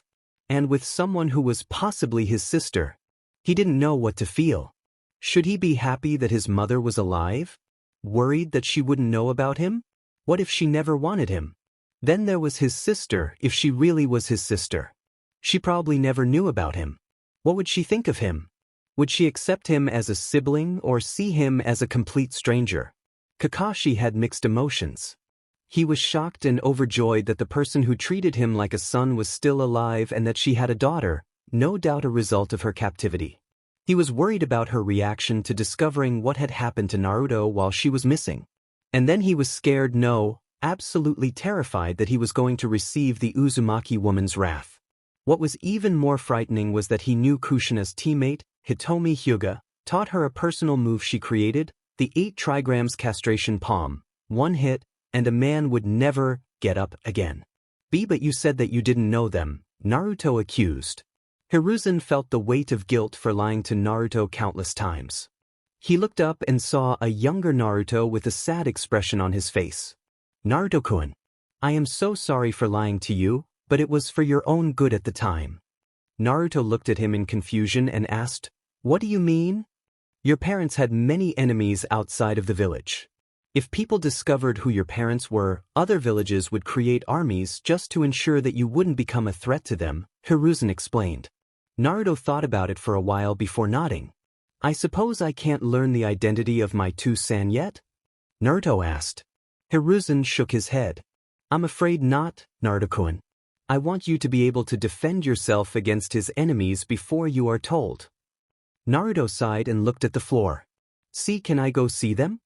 Naruto asked as he lightly shook in his seat. Of course, but they haven't woken up since we found them, Hiruzen explained. Naruto nodded, and the Hokage then led both males to the hospital. Konoha Hospital. Kurenai had just dropped off Sabuza at Tandai, with Haku deciding to wait for her longtime partner and caretaker in their waiting room. She was now taking Shino and Hinata to the hospital to get them checked out. "Hello, Kurenai," Shizune called out as she put down a clipboard on the counter and walked over to the trio. "Hello, Shizune," Kurenai greeted. "So how was your mission to Nami?" Shizune asked. Kurenai shrugged.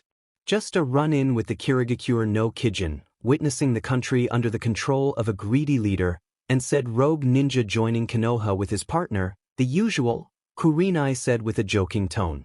Shizune's jaw dropped when Kurenai finished. "Sure, some C-rank missions might lead the team to bandits, but not rogue ninjas. Both teams should be compensated for an A-rank mission." "Careful, Shizune-sama, you might catch a fly," Hinata giggled.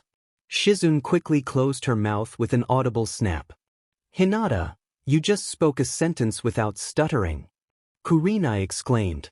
"I did," Hinata asked, and everyone nodded. "So what did you all need?" Shizune asked. "We need to get these two some checkups, especially Hinata since Naruto had to stitch up a wound she received," Kurenai explained. Shizune turned to the young girl and said, "I see, we'll have to go see Tsunatama then. She has more experience examining Naruto's stitches than I do. Come on, I'll take you to her." The group of four made their way to the third floor of the hospital in the western wing. Shizune stopped in front of a door, which opened to reveal a slightly tired Tsunade. The small bags under her eyes made her resemble a certain fiery-haired ninja. "Yes, Shizune? What is it?" Tsunade asked with a hint of annoyance. "Tsunade-sama, Naruto stitched up Hinata, and I thought you would be better suited to examine her since I'm just barely understanding it myself," Shizune explained. "All right," Tsunade sighed, stepping out of the room and leading them to an empty hospital room. She then turned to Hinata and said, "Show me where Naruto stitched you." Hinata nodded, removed her coat, and tossed it onto a chair. She lifted the left side of her shirt, revealing the crimson thread that held her wound together. Tsunade made several hand seals and coated her hands in green chakra before placing them near the wound. "Shizune, go and get me Hinata's medical records," Tsunade ordered. Shizune nodded and left the room. "Is something wrong, Tsunade-sama?" Hinata asked, starting to worry. "No, nothing's wrong, I just want to compare something," Tsunade explained. Shizune returned with a folder moments later and handed it to the female Sannin. Tsunade flipped through the pages before stopping to read. "Well, this is interesting," Tsunade remarked. "What is it?" Kurenai asked. Tsunade raised her head, smirking, and said, "It appears that Naruto's little medical work has affected your chakra." "What do you mean?" Hinata asked. "Originally, your chakra would emit as soft and shaky, but now it seems firmer and more stable. Tell me, did Naruto seem different when he healed you?" Tsunade asked. "Yes, he seemed very intense and was giving off a red aura," Hinata told her. "I think his eyes were red too." "I thought so," Tsunade sighed. "Well, all I can say is that your jutsu will be more powerful since your chakra is stronger. It also seems to be doing wonders for your personality. You're very different from the shy girl Hitomi-chan used to fuss over when you had a slight fever." While Hinata blushed heavily and began to mumble, Tsunade walked over to Shino and asked, "So what's your issue?" "I only have some bruising from our battle, and I believe I strained a muscle in my left leg," Shino explained. Tsunade performed the same diagnostic jutsu she used on Hinata and checked Shino's leg. "It's nothing too concerning, just make sure you don't push yourself when training for a few days so your leg can heal," Tsunade ordered. Shino nodded in agreement. "Tsunade, are you in here?" The door opened to reveal the Hokage, Naruto, and Kakashi. As soon as Tsunade saw Naruto, her mood seemed to shift. "I guess you told them already?" Tsunade asked.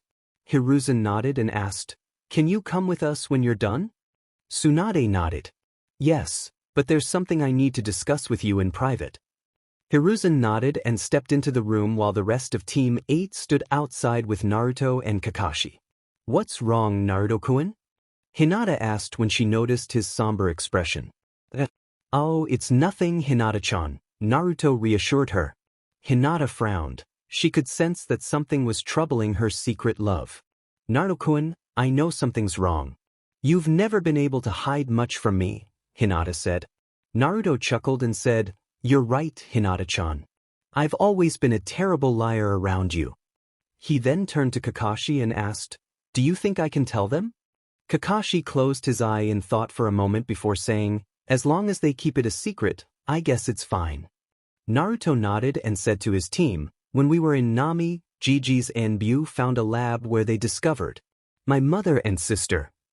That's great, Naruto-kun, Hinata exclaimed. But when she saw that his mood still hadn't changed, she asked, Why aren't you happy? It's just, Naruto began, what if they don't want me? What if I'm just a stranger to them? Naruto, Hinata started, I'm sure your mother still wants you. And if not, you know my family accepts you.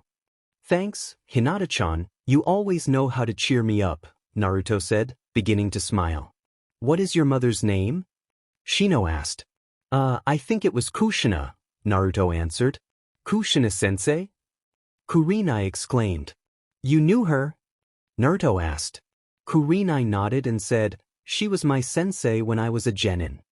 Small world, Naruto remarked, and everyone nodded.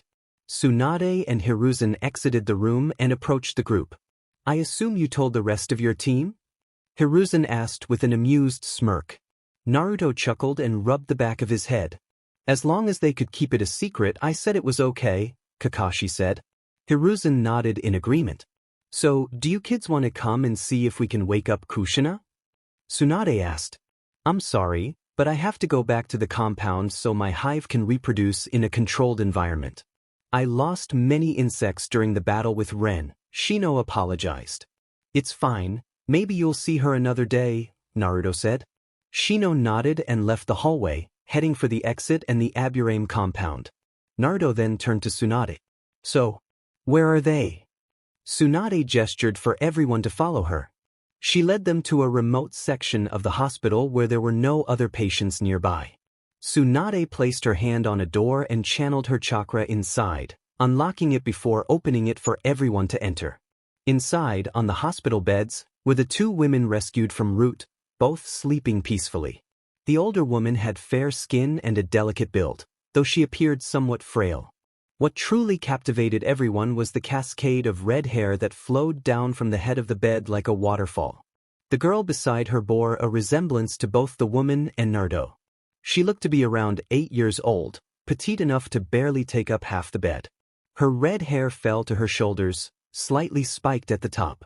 However, what caught Naruto's attention were the 6 whisker marks on her cheeks, 3 on each side, reminiscent of his own. The woman is Kushina. All of her DNA tests matched her hospital files. The girl is her daughter, but we don't know her name, Tsunade informed the group. Naruto approached his mother's bedside, watching her breathe. It was difficult for him to accept that this was his mother, but he noticed the small details that helped him believe it. Oi kid, Kyubi called out. Yeah? What is it? Naruto replied. I think I have a way for you to wake her up, the elder Bijou stated, causing Naruto's eyes to widen in surprise. How's? Tell me. Naruto urged. Kyubi, sensing Naruto's desperation, explained, just send out a thread to her, and I'll channel the healing properties of my chakra into her, effectively waking her up. Naruto fell silent, extending his hand as a thread snaked out to connect with Kushina's shoulder. Red chakra began to travel down the thread toward the comatose woman, but before it could reach her, Hiruzen grabbed the thread and pulled it away. What were you doing? Hiruzen asked sternly. I thought that if I used my special chakra, it would wake her up. After all, Hinata-chan told me it helped her heal when I stitched her up, Naruto explained. Hiruzen sighed. Did you forget that there's someone in the room who doesn't know about your other condition? Naruto's eyes widened as he glanced at Hinata, who smiled sadly at him. If it's about the Kyubi, then I already know, Hinata said, surprising everyone. How did you know? Kurenai asked, astonished that her student was aware. It was during the final year of the academy, Hinata began. One of the Hyuga elders told me about the Kyubi in hopes that I would stay away from you and keep the clan pure. Well, Well, looks like I can actually help Hayashi with his elder problem, Hiruzen remarked with a hint of mischief in his voice. Kakashi could faintly hear the aged leader mutter, "There hasn't been a good execution in a while," prompting him to inch away from the Hokage. "I'm just sorry I wasn't a better friend to you," Hinata whispered, lowering her head. She closed her eyes in sadness, only to have them shoot open when two arms wrapped around her in a warm embrace. "It doesn't matter, you stayed my friend even though you knew. What was wrong with me?" "Thank you so much, Hinata-chan," Naruto said. Hinata smiled and returned the hug, a few tears escaping her eyes. To Hinata's disappointment, Naruto ended the hug a moment later and returned to his mother, extending another thread and channeling Kyuubi's chakra through it. As the chakra made contact with Kushina, her skin began to regain some color, and her breathing deepened. Kushina let out a soft groan and weakly opened her eyes, seeing a group of people surrounding her. She turned her head to the left and spotted a mop of yellow hair in front of her. She tried to speak, but all that came out was a faint croak. Tsunade stepped forward, offering a glass of water to Kushina's lips and tilting it so she could drink. Kushina eagerly sipped the refreshing liquid and sighed softly, turning to face Naruto and squinting her eyes. At first, she mistook the blonde for Minato but quickly realized he was too short to be her beloved. After all, she only knew two people with whisker marks on their cheeks, considering she had given birth to them. "Naruto-kun?" Kushina managed to whisper, her voice hoarse. Seeing that she recognized him, tears began to gather in the corners of Naruto's eyes. He slowly nodded, and Kushina's eyes widened before she began to cry. "Naruto-kun.my Sochi." Kushina whispered. Naruto was openly crying now as he moved to hug her. Kushina weakly raised her arms and wrapped them around her son in a tender embrace. Naruto felt overwhelmed. One of his deepest wishes had been to know the love of a mother, and he could feel the affection radiating from her. "Keika-chan," Naruto sobbed, both mother and son crying from the joy of being reunited after so many years apart. "Kakashi, are you crying?" Kurenai asked incredulously. "Of course not," the copycat smoothly lied. "The room is a little dusty, and something got caught in my eye." Hiruzen smirked, knowing that Kakashi was tearing up from the touching moment, as was Hinata, whose tears flowed freely down her cheeks. "Let me get a good look at you," Kushina said, gently pushing Naruto back and holding him by his shoulders. She examined her son, noting his unique attire and the two sealing scrolls at his waist that held his gauntlets. "You look so handsome. I bet you have to beat the girls off with a stick." Kushina gushed. Hinata blushed, agreeing that Naruto was indeed handsome, while everyone except the Uzumakis chuckled. Kushina then looked past Naruto and exclaimed in surprise, "Sune-sensei. Kurenai-chan. Kakashi. Hokage Gigi." "Hello, Kushina. How are you feeling?" Tsunade asked. "Tired and I can't move my legs," the redhead replied. Tsunade performed her diagnostic jutsu on Kushina, moving her hands over her covered legs. "Your muscles are very weak. It'll take a while before you're able to move around again, and even then, you'll need assistance for some time," Tsunade explained. "Please, with my Uzumaki genes, I'll be able to walk in 2 weeks at the least," Kushina boasted. "Uzumaki.genes?" Naruto questioned. Kushina gave Naruto a curious look, then glanced at Hiruzen, who shifted nervously. It finally clicked. "Why doesn't my Sochi know about our clan?" Kushina asked. "Clan?" Naruto exclaimed, eyes wide. Hinata looked at both Naruto and Kushina in shock, having never heard of the Uzumaki clan. "Hiruzen." The aged Hokage froze at the tone of her voice. He turned around slowly, beginning to sweat as he saw Kushina giving him a blank look, an image of the Shinigami appearing behind her. The strange thing was that he was the only one who saw it. "Kei Kushina that I can explain," Hiruzen pleaded. When Kushina didn't move, he continued. "It was the council. They deemed that since the Uzumaki were nearly extinct, it was all useless information. It wouldn't have been passed if the Uchiha hadn't agreed to it." "Get me Mikoto then. I'm going to have her arrange a meeting with her husband," Kushina demanded. "That's gonna be a problem," Tsunade said. "Why?" Kushina asked. The Uchiha clan has been reduced to one member, Hinata said. Kushina sat there in shock. She slowly laid back down and brought a hand to her head. Please tell me that Hitomi is still alive, she pleaded. She let out a sigh of relief when Tsunade and Hinata nodded. Naruto-kun, please help me up, Kushina asked. Naruto nodded and moved closer to his mother as she wrapped her arms around his neck, helping him pull her up. Right before she let go, she felt a bump on Naruto's back, which seemed too large to ignore. Naruto-kun, what's on your back? Kushina questioned. Hiruzen panicked. This was the part of the meeting he dreaded. He would have made an escape, but Tsunade was at the door, having read his mind. Naruto nervously undid the belt on his trench coat and shrugged it off, turning around.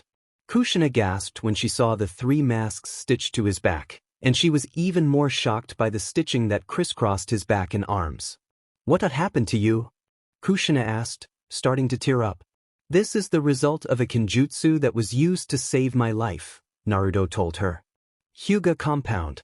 Hayashi was training Hanabi in the family dojo, working on her stances. Hitomi was sitting nearby with a few cups of tea waiting for them. Good, your stance is perfect.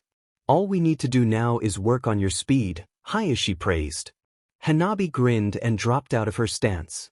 Before Hayashi could say anything, a massive amount of energy flooded the village, making the aura of the Kyuubi feel minuscule.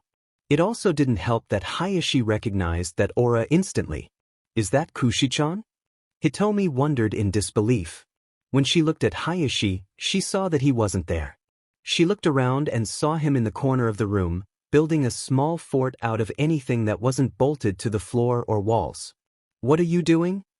Hitomi asked. Protecting us. Hayashi shouted as he grabbed Hanabi and dove behind the fort. I recognize that energy anywhere. The Red Death has returned. Hospital room. Naruto and Hinata were close to fainting, Kurenai had fallen to her knees, and Kakashi was holding onto the door handle for support. Only Tsunade and Hiruzen were able to remain standing. Inside the seal, Kyuubi slightly shivered, remembering how angry Kushina could get. Kushina was radiating a menacing aura that made the entire village stop in its tracks. Her face was shadowed, her eyes glowing with intensity, and her hair rose up, splitting into 9 tails that waved around in the air. Kushina-sensei, please calm down, Kurenai. Managed to get out. Kushina lowered the energy but continued to glare at Hiruzen. Eventually, that glare softened until Kushina was sobbing into her hands. I'm so sorry, Sochi, Kushina sobbed. If Minato hadn't sealed Kyuubi into you, then UW wouldn't. She couldn't finish due to the sobs that racked her body. Naruto got up and went to hug her as she clung to him, crying. He held his mother until she stopped. It's alright, Kun. It hasn't been so bad, Naruto reassured her. In fact, I was able to become strong because of this. It doesn't bother me at all. You'll have to tell me all about it later, Kushina said. Kushina, Hiruzen began, what's the last thing you remember? Kushina closed her eyes in thought and told him, I remember telling you Naruto-kun's name, and then I blacked out. When I woke up, I was strapped to a table with tubes running through my body, and the hole in my stomach was healed. A lot of scientists were around me performing experiments, and I think they injected me with some kind of drugs. A few years later, they put something in me, and I became PR'd with. Natsumi! Kushina screamed, shooting up and looking around. She visibly relaxed when she saw the little girl on the bed across the room. Thank Kami, oh thank Kami, she whispered, sinking back into her bed. Why was there a hole in your stomach? Naruto asked, already dreading the answer. Kushina looked at him and said, that was where the Kyuubi pierced me when I was protecting you. You did what? Naruto shouted at the massive beast. I wasn't in control. Kyuubi shouted, making Naruto calm down a little. Sensei! Tsunade yelled. You and I are going to dig up Kushina's grave because I know you buried a body when she died. That's what confuses me. What did we bury? Hiruzen asked. Does it matter? I have my Kachan and my Imuto with me now, Naruto declared. Do you know when she'll wake up? Sometime this week. She's been recovering nicely, Tsunade explained. By the way, Kushina interjected. Who are you? She pointed a finger at Hinata, who blushed under the attention. I'm Hinata Hyuga. You said that you knew my mother, Hinata said. I should have recognized you. You have the same stutter that Hitomi-chan had when we were genin. And the same blush too. Kushina said. She's on my team along with Shino Aburame. And Kurinai is our sensei. Naruto told her. Kushina's eyes widened. Isn't this wonderful, Kurinai-chan? Now you can give them the training regimen I gave you, Asuma, and Heiate, she said in pure happiness. Kurinai gulped, remembering the rigorous training that she and her team had to endure. Most people would choose Enko's type of training over Kushina's, however, that list doesn't include a man who wears green spandex. So who was this Minato you were talking about before? Naruto asked. Kushina sent him a questioning look before she saw Hiruzen holding up a sign that said, He's not ready to know yet. I want to wait till he's a chunin. She subtly nodded in understanding. Minato was the name of the yandame. I knew him from the academy, Kushina explained. Sugoi. My Ka-chan was friends with my idol, Hinata-chan. Naruto gushed. We should go and start investigating the coffin, Hiruzen said. Tsunade nodded and said goodbye to everyone before she left with her sensei. I should probably go and see my team. No doubt the two brats are complaining that I'm not there yet, Kakashi said nonchalantly. Who's on your team, Kakashi? Kushina asked. Sum's son Kiba and his dog Akamaru, Sakura Haruno, daughter of councilwoman Mabuki, and Sasuke Uchiha, son of your late friend Mikoto, Kakashi replied. So who is the other kid? I already know that the Haruno girl is one of them due to her mother, Kushina inquired. Sasuke is, Naruto answered. Impossible. Mikoto's son would never act like a child. Itachi was so well-mannered he could have been mistaken for a gentleman. Kushina exclaimed. It doesn't help that practically everyone in the village treats him like he's a deity. Not to mention he always says, only an Uchiha can defeat an Uchiha, every time someone challenges him. Kurinai added with a chuckle. Kushina sighed, muttering something about catching the Uchiha superiority virus. I'll see you tomorrow then, Kakashi said as he pulled out his little orange book and vanished in a puff of smoke. Me too, Kushina-sensei. I have to go and write up a mission report, Kurinai told her as she exited, leaving Kushina with Naruto and Hinata. I'd like to thank you, Hinata, for being a good friend to my son, Kushina said, bowing her head slightly. Please call me Hinata. There's no need to be so formal, Hinata replied shyly. All right, now I want you two to tell me about your latest mission, but before that, there's something serious I need to ask you, Hinata, Kushina said, her expression turning serious as she fixed her gaze on the young Hyuga. What is it? Hinata asked, feeling a bit anxious. Kushina looked at her intently and asked, How many bowls of ramen can you eat? Naruto face faulted, and Hinata blushed slightly before answering, 34. And what's your record, Naruto? Kushina asked. 28, Naruto replied. Kushina grinned and said, She is perfect girlfriend material. Ka-chan. Naruto shouted, blushing furiously as Hinata fainted. Kushina laughed at their reactions, clearly amused. Naruto was sitting in a tree at Training Ground 8, waiting for the rest of his team to arrive. It had been a month since he was reunited with his mother and sister, and he couldn't be happier. Even the special Sharingan training with Kakashi didn't compare. What was even better was that Tsunade was right. Natsumi had woken up the same week that Kushina did. However, the meeting didn't go as he had imagined. During a visit to the hospital, Naruto listened as his mother shared her past as the previous Jinchuriki of the Kyuubi, shocking him. Why didn't you tell me? Naruto asked the ancient beast within him. I never paid attention to what you looked like when you were born, so I never knew, Kyuubi explained. Hey, did the old fuzzball ever give you the summoning contracts? Kushina asked. Naruto tilted his head in confusion. What contracts? Hey, fuzzbutt. Kushina called out. Hurry up and offer my son the summoning contracts already.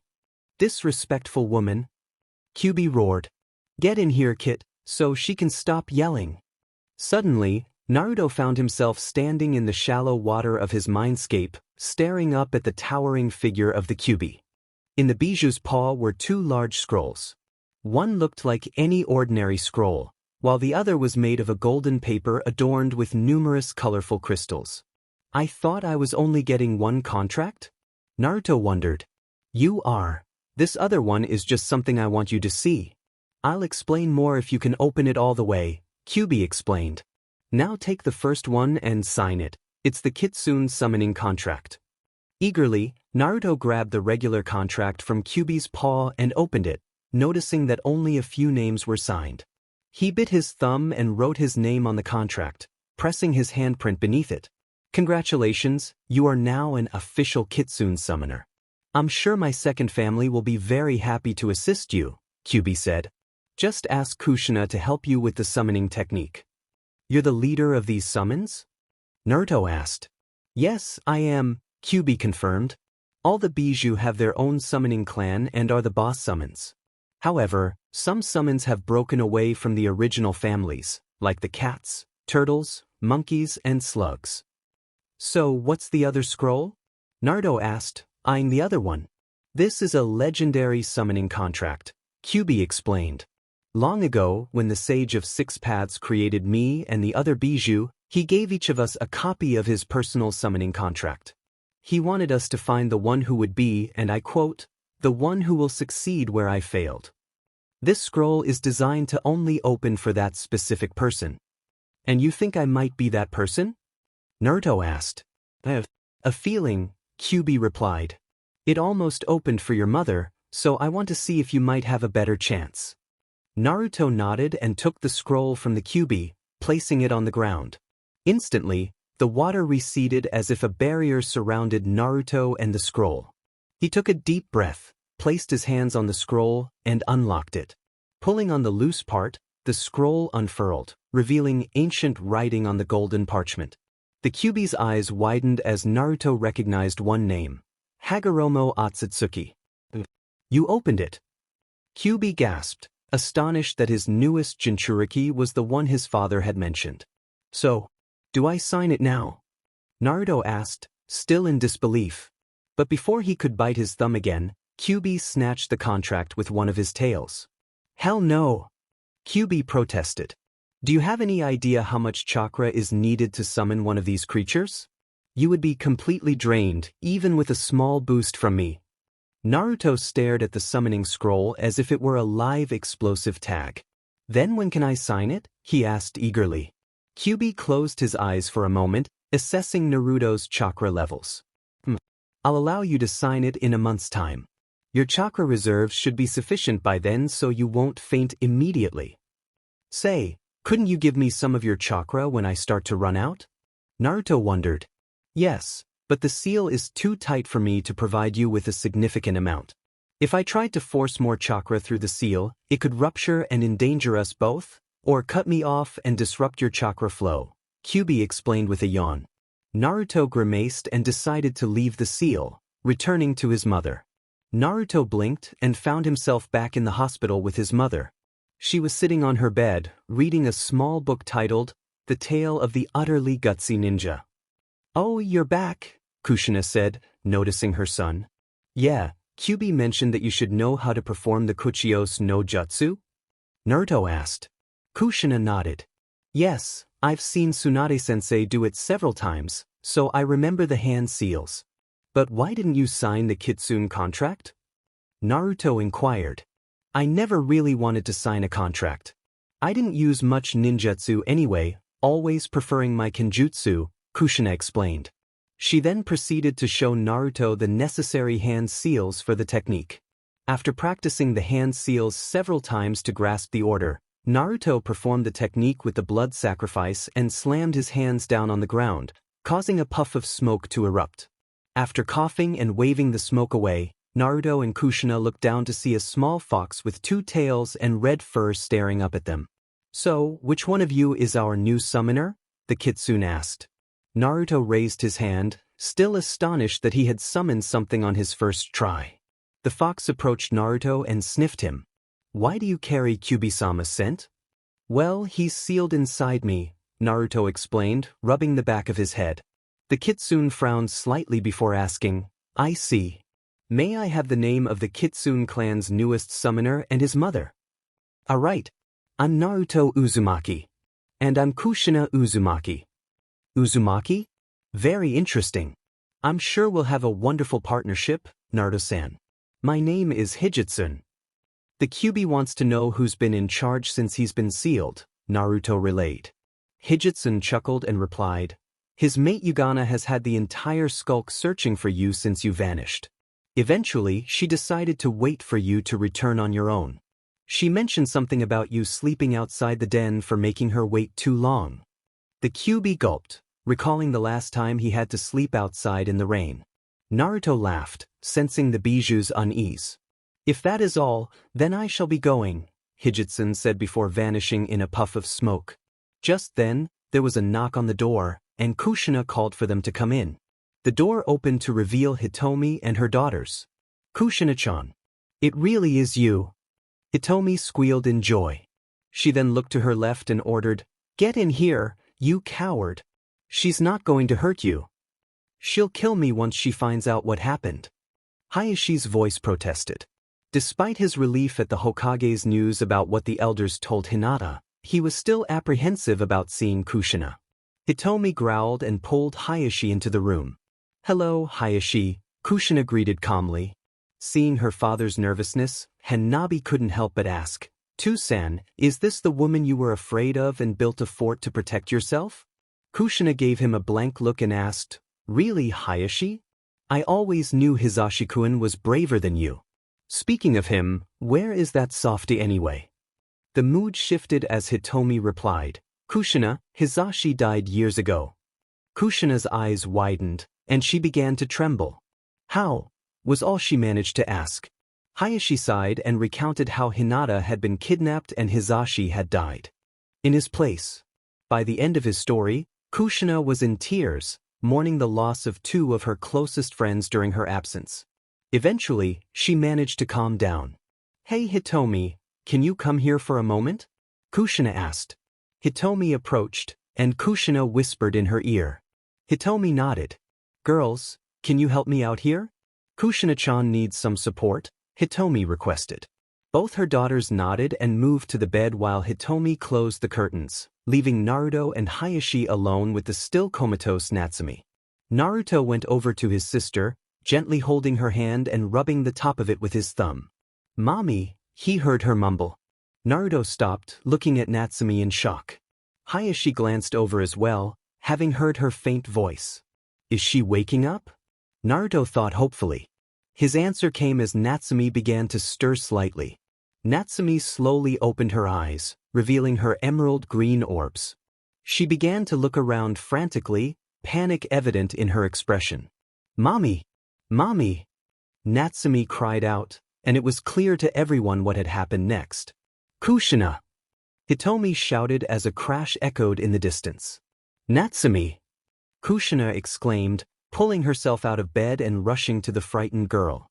Hayashi helped Kushina up as she enveloped Natsumi in a tight hug, the little girl sobbing into her mother's embrace. Mommy, are these any of the mean people?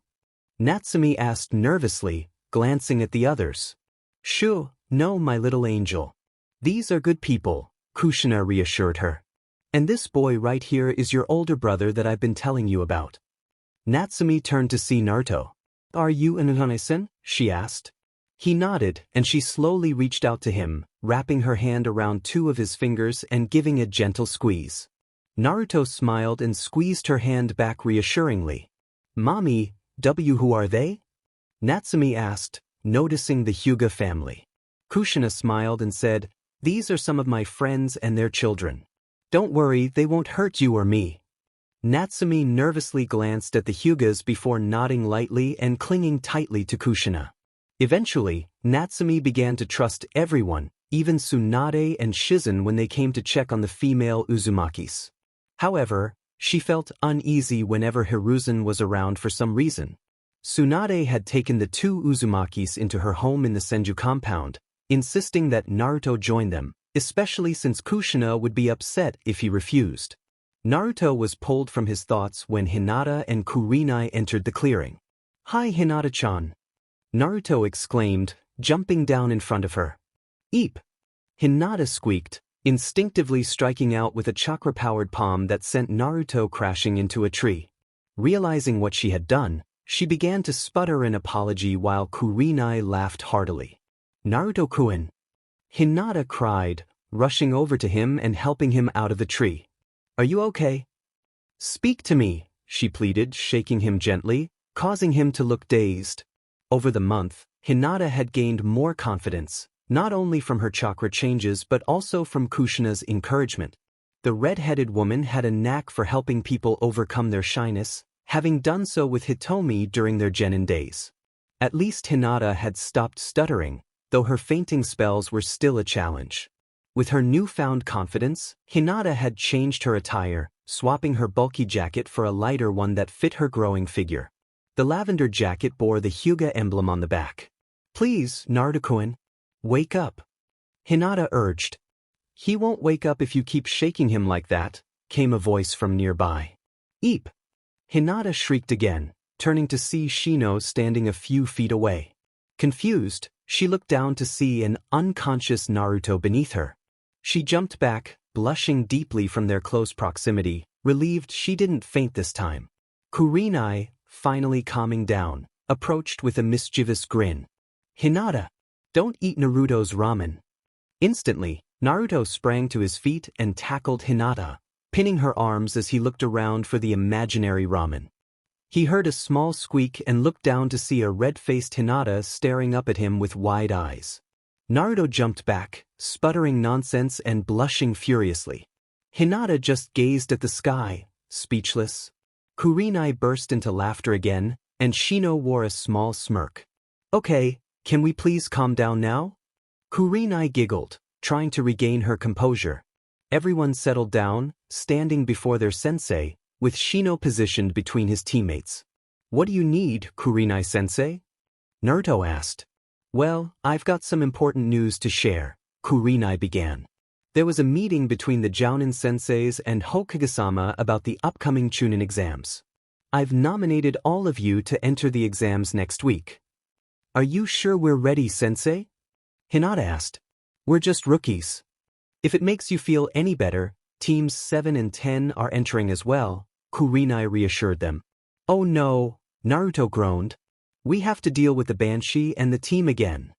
In my experience, it would be better to just deal with those who bother you," Zabuza said as he and Haku entered the clearing. The former rogue ninja had received a Konoha headband after being cleared for duty a month ago. He was currently a month into his probation with 2 months remaining. Haku had been tested in every ninja field and earned the rank of Chunin due to her skills. She now wore a Konoha Chunin vest instead of the green Haori from Wave, paired with a loose-fitting brown shirt and tight black pants that reached her knees. "Zabuza-sama, what have we talked about regarding comments like that?" Haku asked sweetly, making Zabuza take an involuntary step back. To stop," Zabuza suggested. Haku smiled and turned to see Naruto's stifling laughter. "Got something to say, brat?" Zabuza growled. Naruto just grinned and shook his head.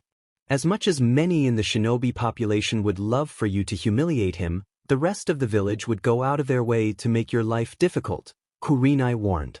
"What about Pinky?" Zabuza asked. "Councilwoman's daughter," Kurenai replied with a hint of disdain. "Tsuke. So she has some form of immunity?" Zabuza asked. Kurenai nodded sadly, letting out a tired sigh.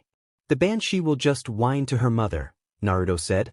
"But nothing will happen if she doesn't know who pranked her." He finished with a large grin. Zabuza and Haku exchanged smirks, beginning to plot.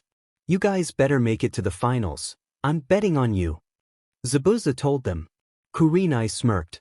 "Don't worry, my team's going to become Chunin with their skills." "Do you really have that much faith in us, Kurenai-sensei?" Hinata asked.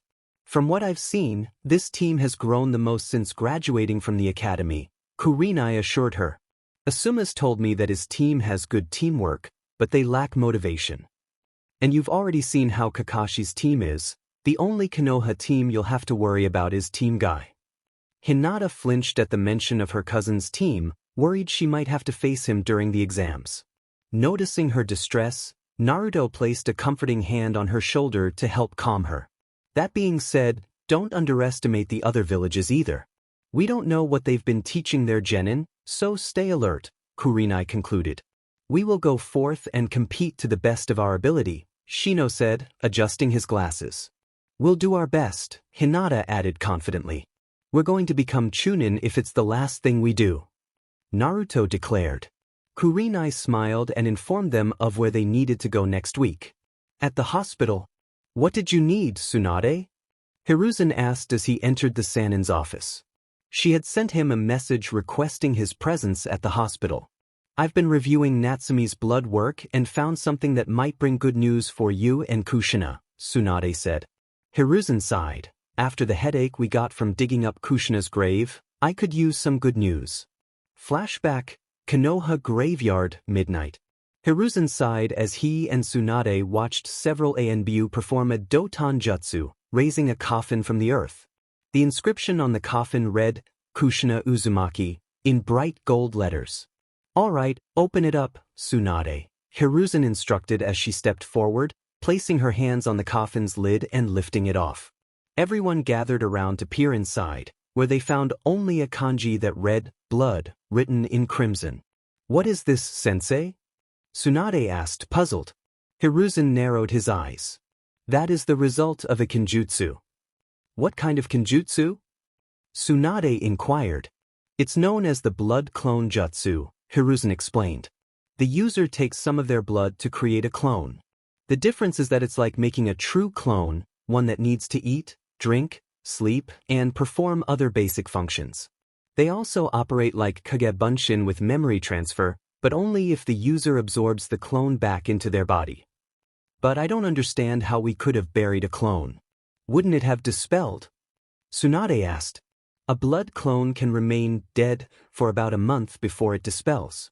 After that, it reverts to blood, forming the kanji we see now, Hiruzen clarified. So someone must have taken Kushina after you left, created a blood clone of her, and then taken the real Kushina away, Tsunade realized. Hiruzen nodded in agreement and ordered the ANBU to return the coffin to its resting place. Flashback end. I still can't figure out who created the blood clone, Hiruzen muttered. Come on, you know it was Danzo, Tsunade said, giving her sensei a pointed look. Hiruzen sighed. What's the good news? Right? Tsunade said, turning in her chair to grab Natsume's file. I looked at her DNA and discovered who her father is. Please don't tell me it was Danzo, Hiruzen pleaded.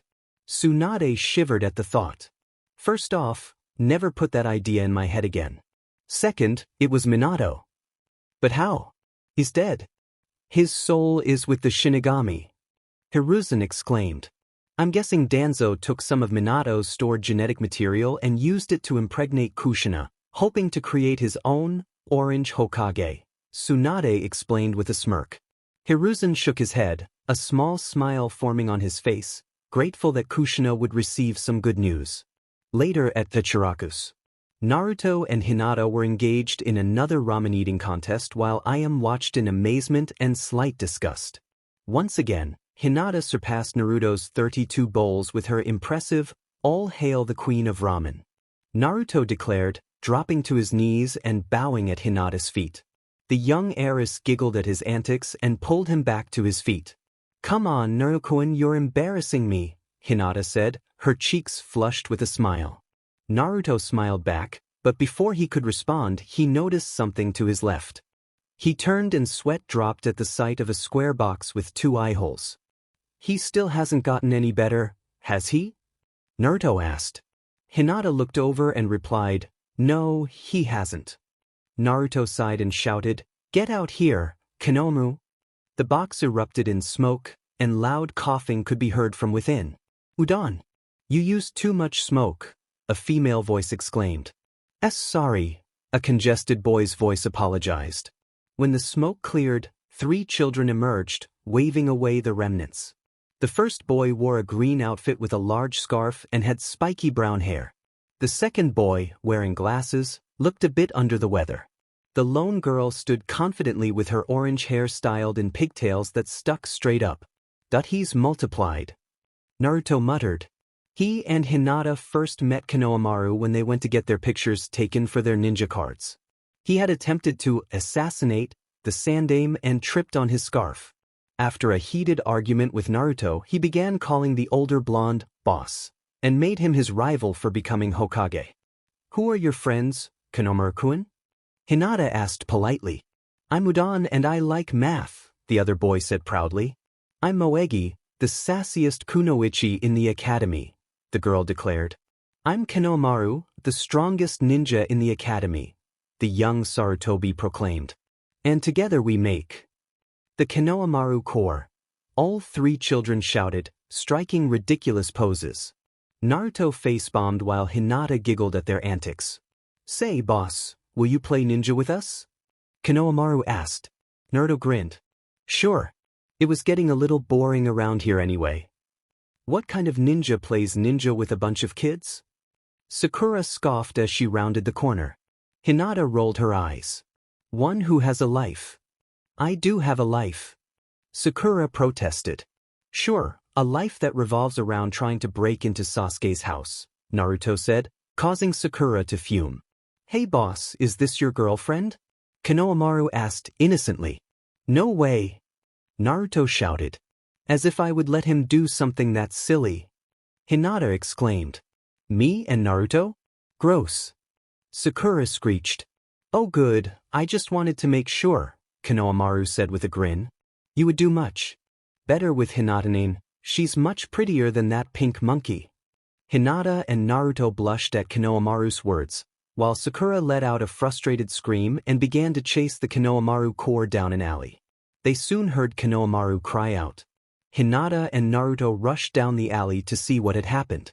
As they turned the corner, they spotted Konohamaru being lifted off the ground by a teenager in a full-body suit resembling a cat. The teen had purple paint on his face and a large, bandaged bundle on his back. That hurt, you brat, the teen growled, tightening his grip on Konohamaru's shirt. Enough, Kankuro. Stop playing with the little kids, said the girl behind him, dressed in violet with her dirty blonde hair tied into 4 pigtails. A giant metal bar was strapped to her back. Both of them wore Sunagakure headbands. Relax, Temari. Just let me teach this kid some respect, Kankuro replied with a smirk. Temari rolled her eyes, clearly unimpressed. Put me down, you makeup-wearing freak. Konohamaru shouted. You brat. Just for that you're going to regret it. Kankuro threatened, pulling back his fist. But before he could strike, a clawed gauntlet grabbed his fist, as well as his head.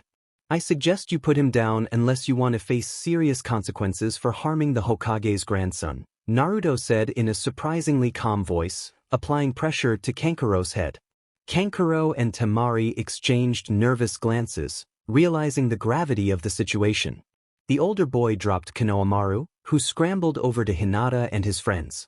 Naruto noticed a flicker of movement to his left and shouted, Sasuke, get out of the tree. You're making a fool of yourself. Everyone turned to see the last Uchiha glaring down from a tree branch. Besides, why don't you introduce us to your new friend? Naruto asked, gesturing to Sasuke's left. Everyone looked over to see a young redhead with pale skin hanging upside down on the branch next to Sasuke. He had green eyes surrounded by dark rings and a large gourd on his back. Most notably, a red kanji for love was marked on his forehead. Let's see, sniff sniff blood, sand, and a hint of madness, Kyuubi mused. Smells like that troublesome tanuki. Who? Naruto asked. I'll tell you later, Kyuubi replied dismissively. Gaara, Kankuro gasped when he saw the younger boy. Temari trembled at the sight of the redhead as he glared at them. Kankuro, you're a disgrace to the village, Gaara said, his eyes fixed on the older boy. Gaara. Kankuro stammered before Gaara vanished in a swirl of sand and reappeared in front of him and Naruto. Shut up before I take you down, Gaara warned. Naruto realized the intensity in Gaara's eyes. He truly meant it. He released Kankuro and stepped back to Hinata and Sakura, who were watching in shock.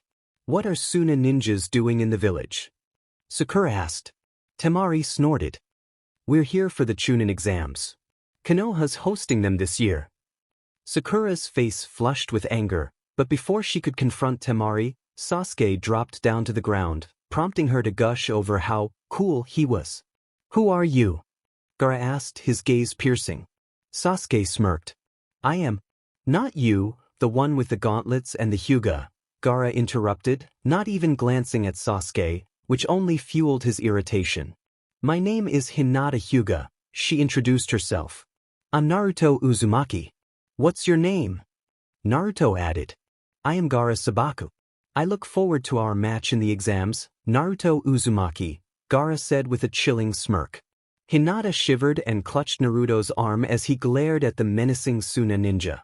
Temari, Kenkro, let's go, Gaara ordered, turning to leave with the others following closely behind. I have no idea why he's interested in a loser like you anyway. I'll be the one to defeat him, Sasuke declared, walking away with Sakura in tow. Man, what a jerk! Moegi exclaimed.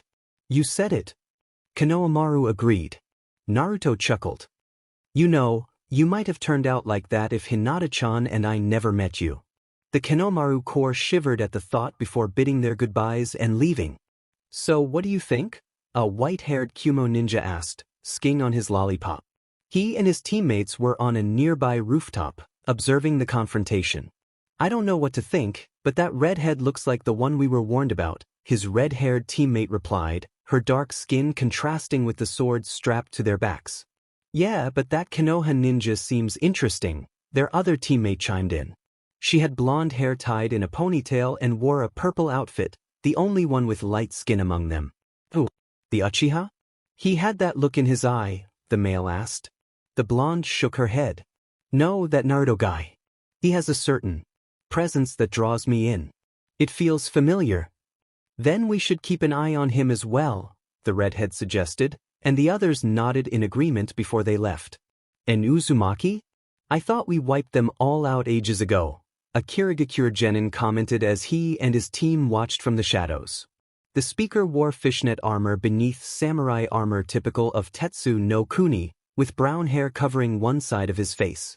I don't think he's an Uzumaki, Hamaguri. They had red hair and pale skin, his teammate replied, dressed similarly but wielding a kusarigama instead of a sword. His black hair was tied back. You have a point, Mekajiki. What about you, Shujin? What do you think? Hamaguri asked, sneering slightly.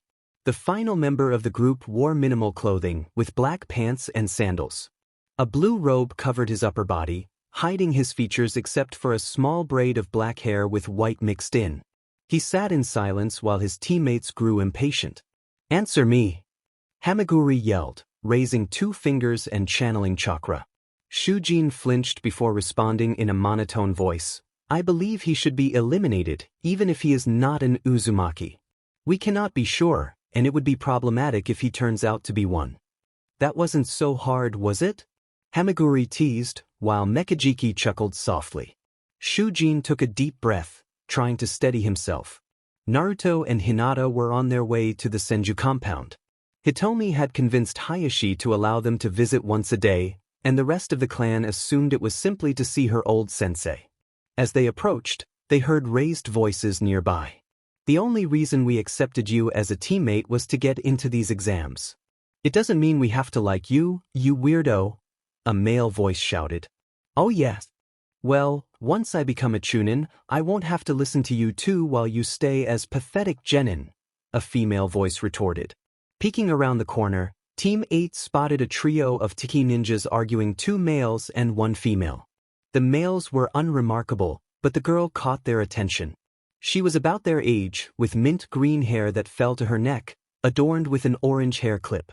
Her outfit consisted of a white top that revealed her midriff, layered with mesh armor underneath, and a white apron skirt over mesh shorts. She wore white arm warmers and shinobi sandals, with a large red cylinder strapped to her back and her Takigakure headband on her right arm. Whatever, let's go.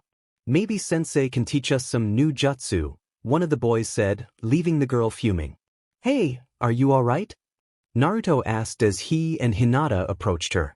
The girl spun around, fist raised, but lowered it upon seeing they were her age. Would you be alright if your entire team hated you? She replied. Try having most of the village wishing you were gone, Naruto said, causing the girl's eyes to widen. Kit, take a moment to sniff the air, Kyubi suggested.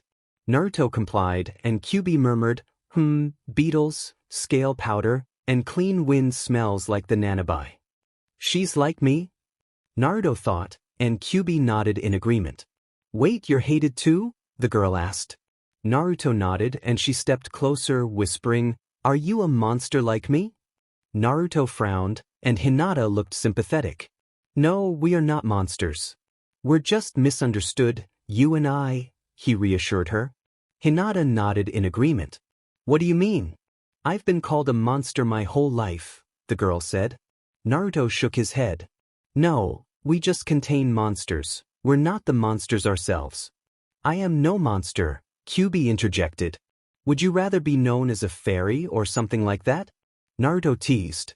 That I am a monster. Fear me. Kyubi declared dramatically, making Naruto sweat. What are you talking about? The girl asked, confused. Have people called you insect or something similar? Naruto inquired, recalling the Nanabai's appearance. The girl nodded. Then you're like me, a Jinchuriki, someone who contains a bijou inside them, he explained. She stammered. But all my life. I've been told. She struggled to process this revelation, which contradicted everything she had known. When you molded chakra, did you ever see a seal on your body? Naruto asked. The girl nodded, indicating it was on her back. He explained what it meant and what was sealed inside her. After a few moments, she managed to regain her composure. So what's your name? Hinata asked. The girl smiled faintly. I'm Fu. What about you too? I'm Naruto Uzumaki. I am Hinata Hyuga. Nice to meet you. So what bijou do you hold? First, Naruto held up 9 fingers, causing Fu's eyes to widen in shock at the power of his bijou. It was nice to meet you, but I should head back before I get in trouble with my sensei, Fu said, spitting out the last word with disdain. After she left, Hinata turned to Naruto, noticing he was deep in thought. Something wrong? She asked. No, it's just. I knew there were others like me, but I never imagined their lives could be worse than mine, Naruto explained. It's hard to picture a life worse than your own.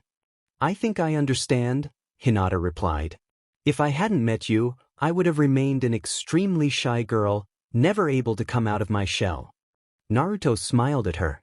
You don't give yourself enough credit, Hinata-chan. Sure, you were shy at first, but now you have your own confidence. Hinata beamed at the compliment and nodded. The two resumed their walk toward the Senju compound. Kyubi thinks Fu isn't the only Jinchuriki in the exams, Naruto suddenly said. What do you mean? Hinata asked, surprised. That Garagai Kyubi says Shikaku the Ichibi is sealed inside him. He also sensed another bijou nearby, but the scent was too faint to identify, Naruto explained. That means we need to be extra careful, Hinata said, and Naruto nodded in agreement. Next week, Team 8 stood outside the academy, each member ready for the exams. Shino had changed his appearance during the week of training. He had unbuttoned the top part of his jacket, revealing his face, and strapped his twin swords to his waist. Hinata brought her bow and arrow, confident in her skills. Just 3 days prior, Tenten had deemed her ready for real combat, impressed with her progress. Naruto hadn't changed much, except for the storage seals he created on his gauntlets. One held shuriken, another kunai, and the others contained exploding tags and Fuma shuriken. He also carried extra masks in case he needed more. You two ready? Naruto asked. I am prepared, Shino replied. Let's go, Hinata said with determination. Naruto grinned and pushed the doors to the academy open. Team 8 had entered the Chunin exams.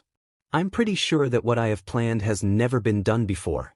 You can try to guess, but you probably won't get it right. Fu's here. I know the intro was short, but she'll have her moment during the exams. Now, on to a serious question for all of you. Do you still want this to be a Naruhina Fu story, or should it shift to a Naruhina story? I've received several messages indicating that some of you might have a hard time accepting Fu due to her late appearance.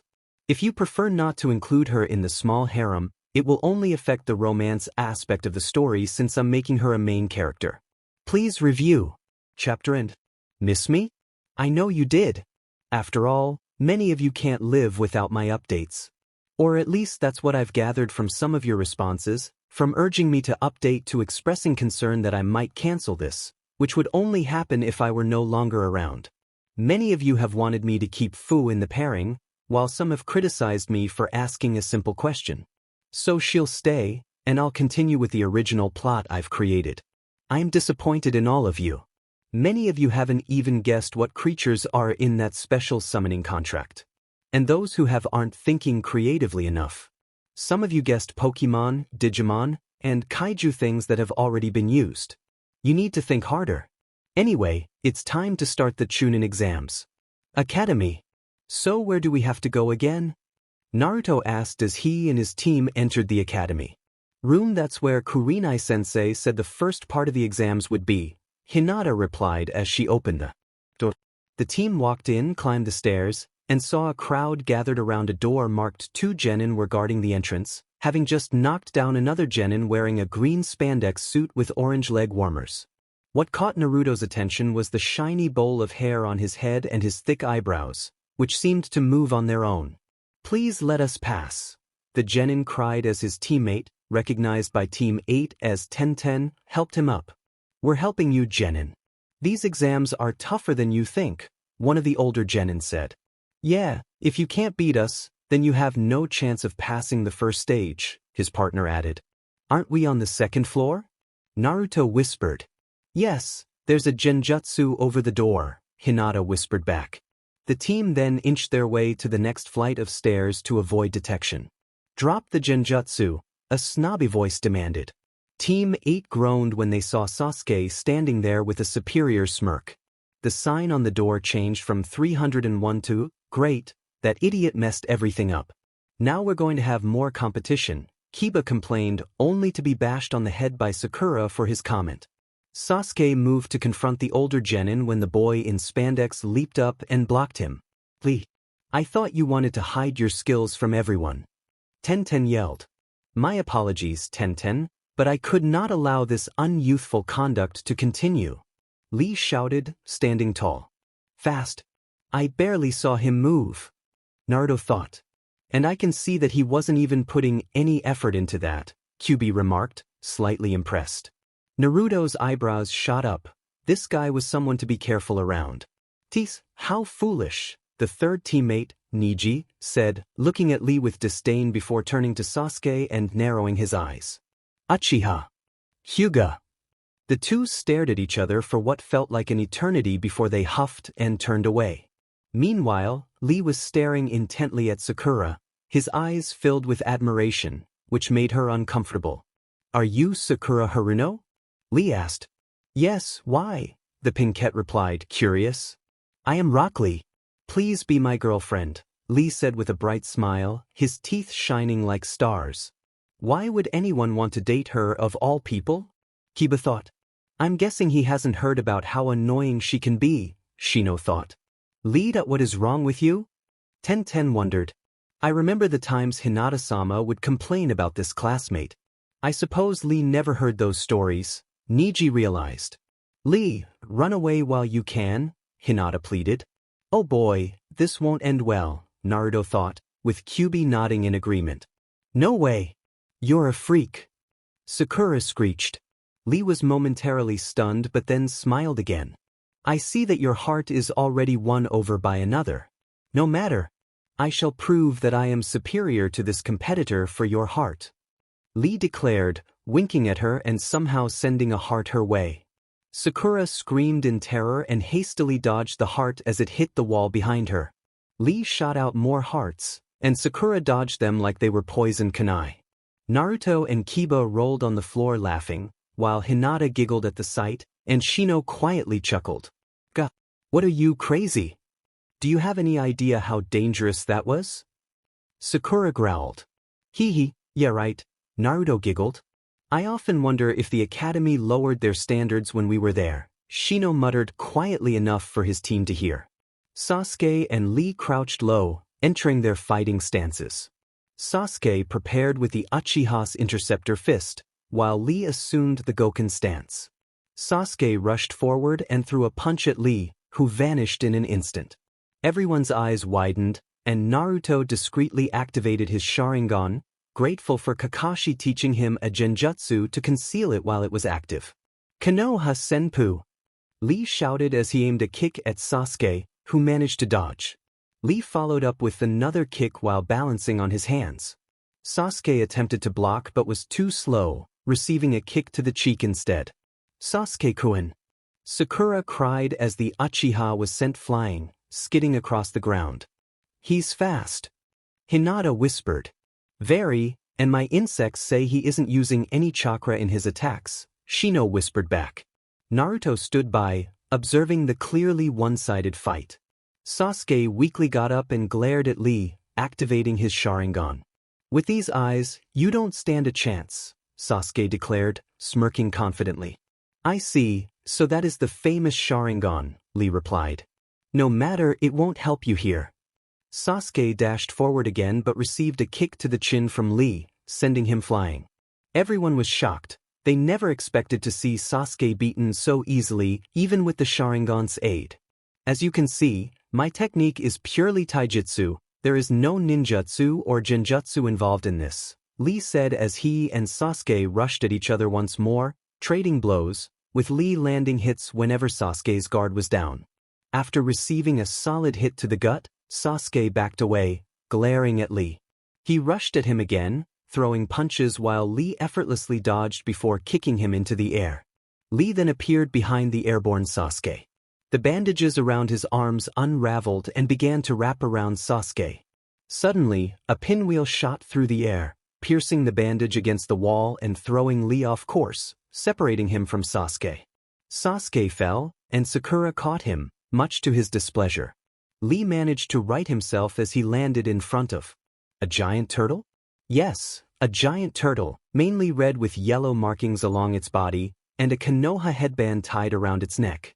Lee, you swore never to use that move against a fellow Konoha ninja, the turtle scolded. Is that a summon? Naruto asked. Well, they are the only species of animals that can talk, Hinata pointed out. It's time for your punishment, the turtle shouted as a cloud of smoke erupted from its back.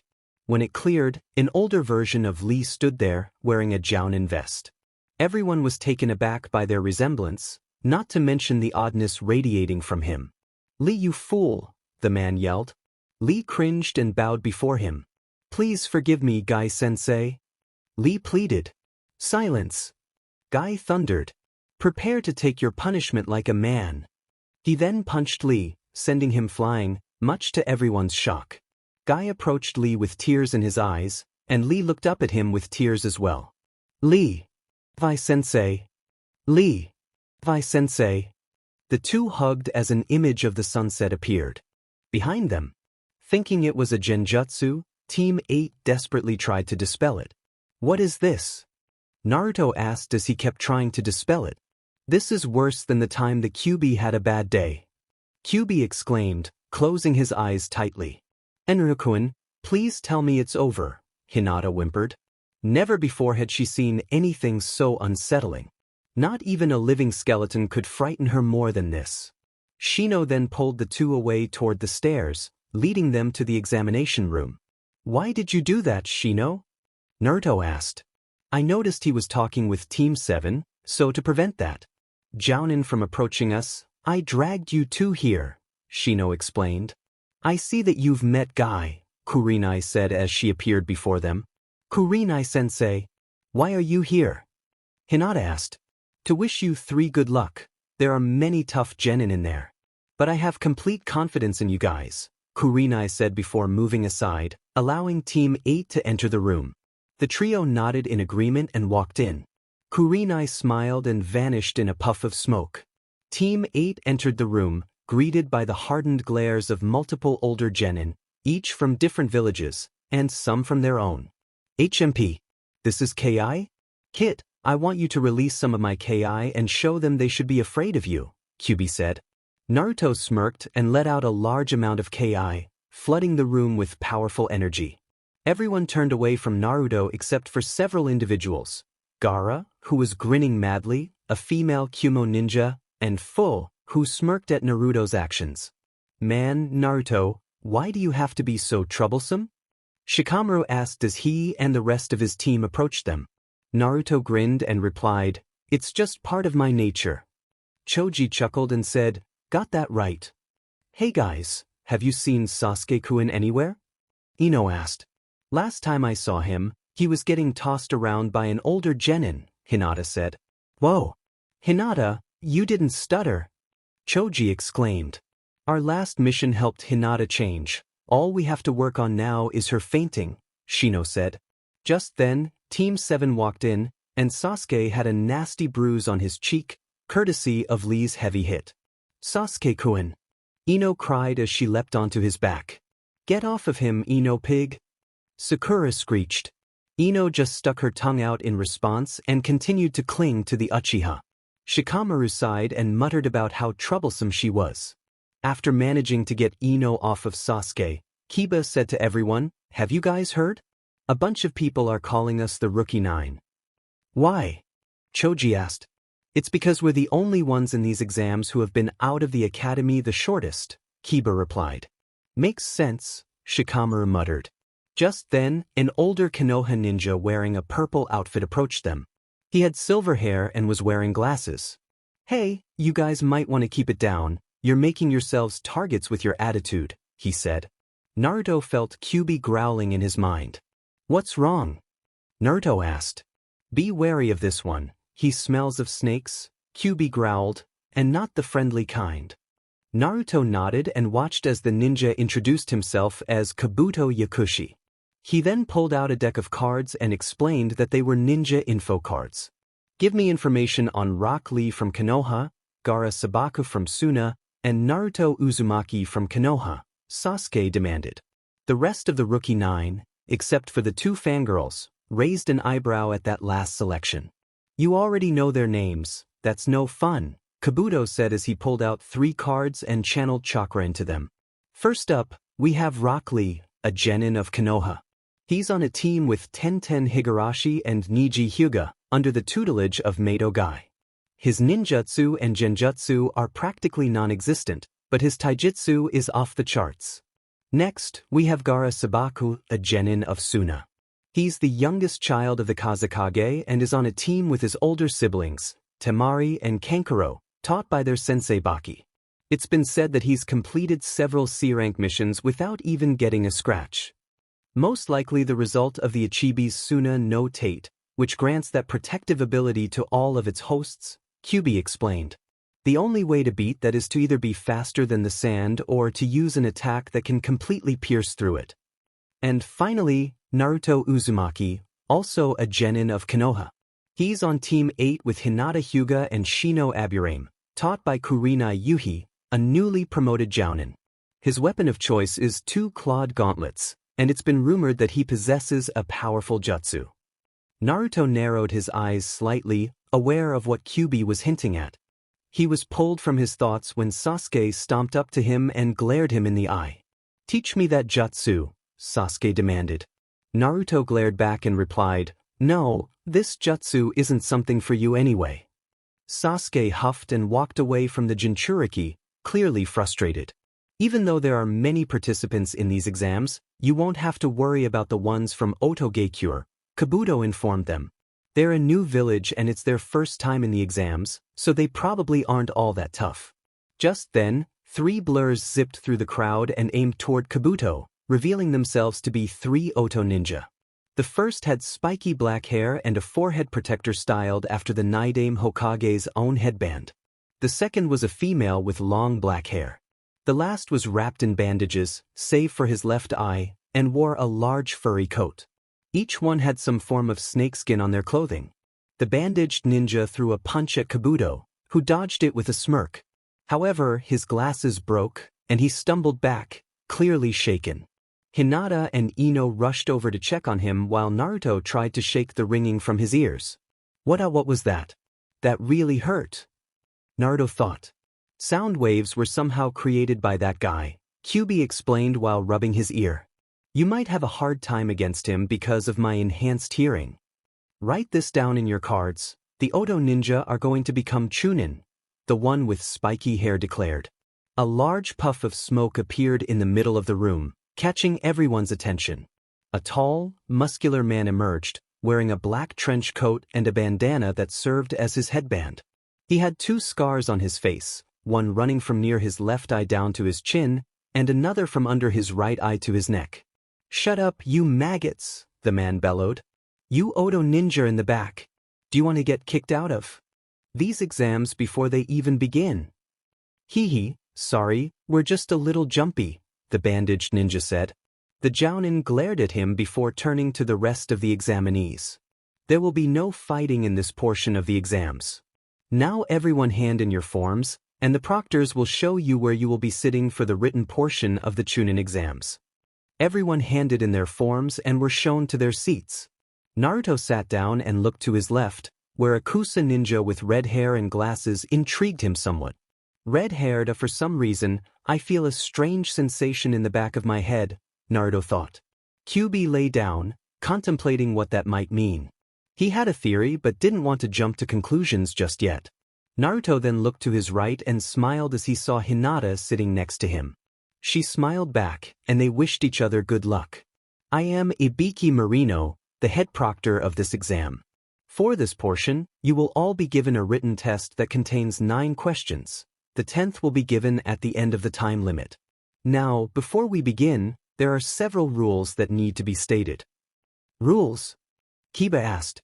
"Yes. First off, everyone starts with 10 points. You will lose a point for every question you get wrong. So if you miss 2 questions, your final score will be 8, Ibiki explained. Rule number 2, teams will pass or fail based on the collective score of all 3 members. If one team member fails, so does the rest of the team. I'm screwed, Kiba thought, beginning to sweat as Sasuke and Sakura glared at him. Akamaru whimpered, sensing the tension his partner was feeling.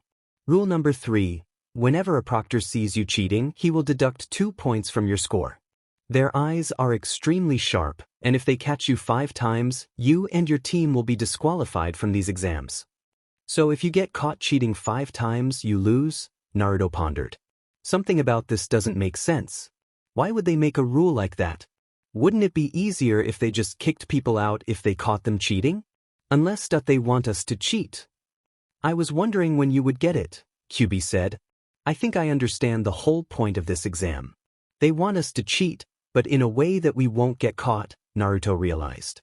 Now begin, Ibiki shouted. Almost immediately, all of the examinees picked up their pencils and began to look at the test. Each of them realized something the moment they glanced at the questions. They were highly advanced. Sasuke, Hinata, and Niji were using their Jujutsu to gain an advantage. Sasuke was copying the hand movements of the person in front of him and to the left, while Hinata and Niji used the Byakugan to glance at the answers of others. Gaara had closed one eye and created a ball of sand that transformed into an observing eye, scanning the papers from above. Kiba had Akamaru perched on his head, the tiny dog looking around and softly barking responses to Kiba, who eagerly wrote them down. 10-10 manipulated a set of mirrors above her to reveal the answers, while Lee adjusted his headband to see the reflections as well. Excuse me, Proctor, may I go to the restroom? Kankuro asked. A proctor handcuffed himself to the Suna Genin and led him out of the room. Naruto raised an eyebrow but found nothing unusual about the situation. Shikamaru used his shadow possession technique to connect with Choji while he wrote down answers for both of them. Sakura relied on her own knowledge to tackle the questions, while Ino employed her mind transfer technique to take over Sakura's mind and steal her answers. Before returning to her own body, she mischievously altered Sakura's test, replacing her answers with absurd ones and changing the name at the top to Forehead. When Sakura returned, she looked ready to explode, but a glare from Ibiki silenced her. Fu and Shino were engaged in a similar endeavor, albeit unknowingly. Shino utilized his family's insects to scout others' tests for answers. Fu, thanks to the nanobi, could communicate with insects, using her own horned beetles to gather information. The Oto genin relied on the sounds of pencils scratching against paper to help them find the answers they needed. Naruto was at a loss for how to cheat. Sure, he could use his Sharingan to copy someone, but that didn't feel original to him. After a moment of contemplation, inspiration struck when he noticed Gaara's sand eye. He slowly brought his hands together under the desk and formed a few hand seals. Suddenly, a kunai flew through the air, narrowly missing his head and embedding itself in the desk behind him. Number 47, you've been caught 5 times. You and your teammates, 65 and 18, are out, a proctor stated, glaring at the Suna ninja. And what proof do you have that I was cheating? The genin demanded. A nearby proctor dashed forward, firmly pushing the ninja onto the table while twisting his arm. Don't question us. You were making it so obvious that even an academy student could figure it out. The proctor growled, forcing the genin to his feet and dragging him out of the room, his teammates following. Naruto took a deep breath and refocused. Meanwhile, other examinees were being escorted out for similar offenses. Fox's mask slid off his back and trailed down his leg, out of sight from the proctors. Hinata noticed what he was doing and turned her attention to Naruto, having already completed her own test. Several threads burrowed a tunnel under his desk, allowing the mask to slip into it as the threads continued digging underground, up the wall, and across the ceiling. The threads carefully worked through the ceiling, removing any loose parts before Fox emerged through the hole they had created. Naruto then closed his eye and focused his chakra. From Fox's right eye hole, a ghostly image of an eye appeared, surveying the room. Naruto grinned, honing in on Shikamaru's test, knowing he was a genius in disguise, and began to write down his answers. Hinata watched in amazement, never realizing Naruto could do something like this. Pencils down. It's time for the final question, Ibiki announced, breaking the tension in the room. As he spoke, Naruto quickly summoned Fox back into his body. However, before I give you the question, there is another rule. Is he making these up as he goes along? Naruto wondered, glancing at Kyuubi, who merely shrugged. Just then, Kankuro and the proctor returned. Ah, just in time for the final question. I hope your trip was enlightening, Ibiki remarked, eyeing the Suna genin. Crap. He knows about Crow. Kankuro thought in a panic. As he walked past Temari, he discreetly passed her a crumpled piece of paper. This rule is a rather daunting one, Ibiki said, causing confusion among the group. What do you mean by that? Temari asked. Ibiki smirked and explained, what I mean is that you all have a choice to decide whether you want to answer this question or not. What happens if we choose not to take it? Hamaguri inquired. It's quite simple, the special jounin began. I will deduct your score to 0, failing you and your entire team. Gasps echoed through the room, except from the more stoic individuals like Niji and Gaara. Then of course we'll take it. Kiba shouted, with Akamaru barking in agreement. Ibiki chuckled darkly, leaving everyone puzzled. You'll say that now, but when I reveal the other rule, you might reconsider, Ibiki warned. If you choose to take this question but fail to answer it correctly, you will be barred from taking the Chunin exams ever again. As expected, protests erupted. That is a most unyouthful rule. Lee exclaimed. What kind of rule is that? The redhead next to Naruto shouted. Upon closer inspection, he noticed she bore a resemblance to Kushina, at least in temperament. More protests followed. You all are unfortunate this year, Ibiki said coldly. This year, I'm in charge of the first exam, so I make the rules. If you lack the courage to take this question, I'll allow you to leave. But remember, the choice is yours to make. If you want to leave, simply raise your hand. I want to become a Chunin and make my family proud, but if I fail, I'll remain a genin, Hinata thought. But if I quit now, I'll be ruining the exams for Shino-kun and Naruto-kun. I don't know what to do. She glanced around and noticed Shino sitting straighter than usual, a sign she recognized as nervousness. She looked at Naruto, who sat silently, his hair obscuring his eyes. Can't do it. I'm sorry, guys, a genin said as he slowly stood up. Number 54 fails. Numbers 62 and 103 fail as well, a proctor announced as the genin exited the room. Soon after, other genin began to give up, gradually clearing the room. Naruto looked over and saw Hinata struggling with her decision. Even though Hinata had gained a boost in confidence, situations like these would always bring back her old nervous personality. "What's the matter?" Ibiki asked with feigned sincerity as he looked at Naruto. "You seem nervous." "Don't be, just tell me if you're going to quit or not, unless you want to risk being banned from these exams. Can you handle the shame of staying a genin while everyone else gets promoted to chunin?" Naruto glared at him, raising his hand before balling it into a fist and slamming it against the table with such force that a spiderweb crack appeared in the wood. "I don't care if I'm banned from taking these exams," Naruto declared. "If I give up here and now, it goes against everything I stand for. Even if I fail, I'll just work harder until the Hokage has no choice but to promote me. So go ahead, fail me, but know this, I'll never give up on my goals." Naruto's passionate speech seemed to instill confidence in everyone, easing their nervousness. Hinata smiled and prepared to share Naruto's fate. She reached under the table and grabbed his hand. His eyes flicked over for a moment before a small, barely noticeable smile graced his lips.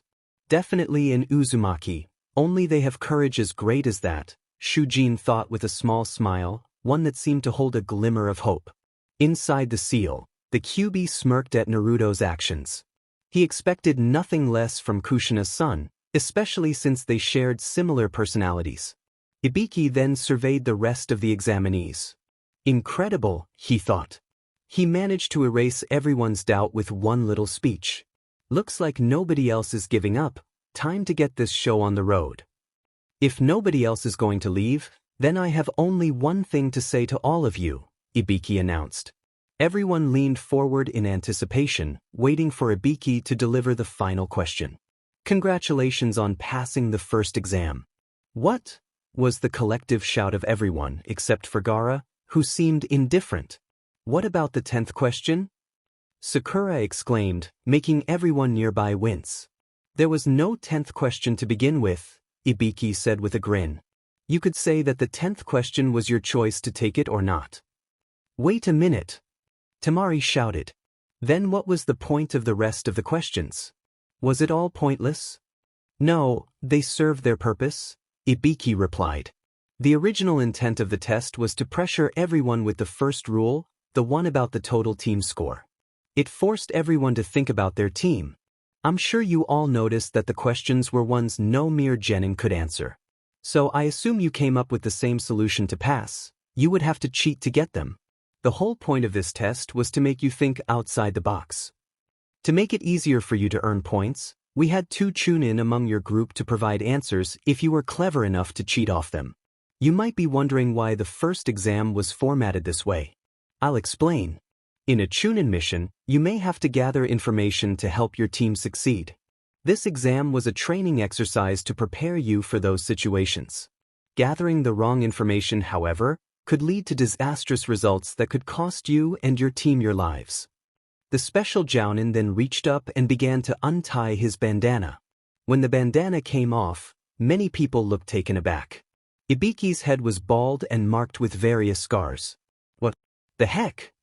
Naruto thought. Hinata gripped his hand tightly, feeling uncomfortable with the sight. Ibiki then retied his bandana after ensuring everyone had gotten a good look. This is what could happen if you gather the wrong information. Not only could you suffer injuries like these, but you could also be forced to reveal the secrets of your village because the pain may be too great. But the real purpose of the test was the final question. "What do you mean?" Hinata asked. The 10th question was a take it or leave it situation. If you choose not to take it, you will fail and take your team down with you. But if you take the question and answer incorrectly, then you would never be able to take another chunin exam. The whole thing was a leap of faith. Those who decided to leave thought they could take the easy way out, believing there would be another chance. In the real world, there are no second chances. The final question tested your resolve. Let's say you were a chunin sent on a mission to gather information about another village. You have no idea about the layout or the shinobi there. You also have to suspect that there might be traps in the area. Do you simply reject the mission because it's too dangerous, or because your friends and teammates might get hurt? To put it selfishly, you're afraid of dying. Allow me to tell you something. There are missions with a high level of risk that you can't simply decline. It's understandable if these tasks can be emotionally challenging, but a chunin must show courage when needed. What you did here today proved that you were able to make a decision that a chunin would make in a heartbeat. The first exam is officially over. I wish you all good luck in the next part. Everyone, expressing their emotions, was either smiling or smirking. Naruto and Hinata grinned at each other. 5.4. Ibiki began. Suddenly, the window shattered as a large bundle flew through the air, unfurling and held in place by 4 kunai. Team 8 shivered as Anko came flying in. "There's no time to be happy," she declared. "I am the proctor of the second exam, Anko Mitarashi." She then punched her fist in the air. "Everyone follow me." Naruto quickly made 2 clones, and they scribbled something on paper before lifting it up. 2 clones had written a 10 on the paper while the real one held up a, "Why are you giving me a 26? Anko demanded. 10 for the entrance, one clone said. 10 for the small speech, the other added. 6 because you got glass all over me, Naruto exclaimed. Anko just stuck her tongue out at him and pouted. "You're early, Anko. Take a look around," Ibiki said as he came around the banner. Anko then looked around the room, and her eyes widened. 78 genin, Ibiki? You let 26 teams pass. Are you getting soft in your old age? Anko questioned as she turned to the scarred man. Ibiki smirked and replied, "Maybe we just have a talented bunch this year. Whatever. By the time I'm done with them, there will be less than half of them left," Anko declared, giving the group a predatory smirk that unnerved most of the genin. "Now follow me to Training Ground 44. If you're late, you'll regret it," Anko yelled as she jumped out of the window. After a moment to collect their thoughts, most of the genin rushed out of the door, while others grabbed their teammates and used a shunshin to reach the next exam. Naruto grabbed Hinata and quickly jumped to Shino, taking his arm before leaping out of the window, searching for a faster route to the area. Ibiki sighed and began collecting some of the test papers, chuckling at some of the ridiculous answers he encountered. When he picked up another paper, he noticed a message written on it. "Dear Ibiki-san, I must say, the way you planned this test was brilliant in its own unique way.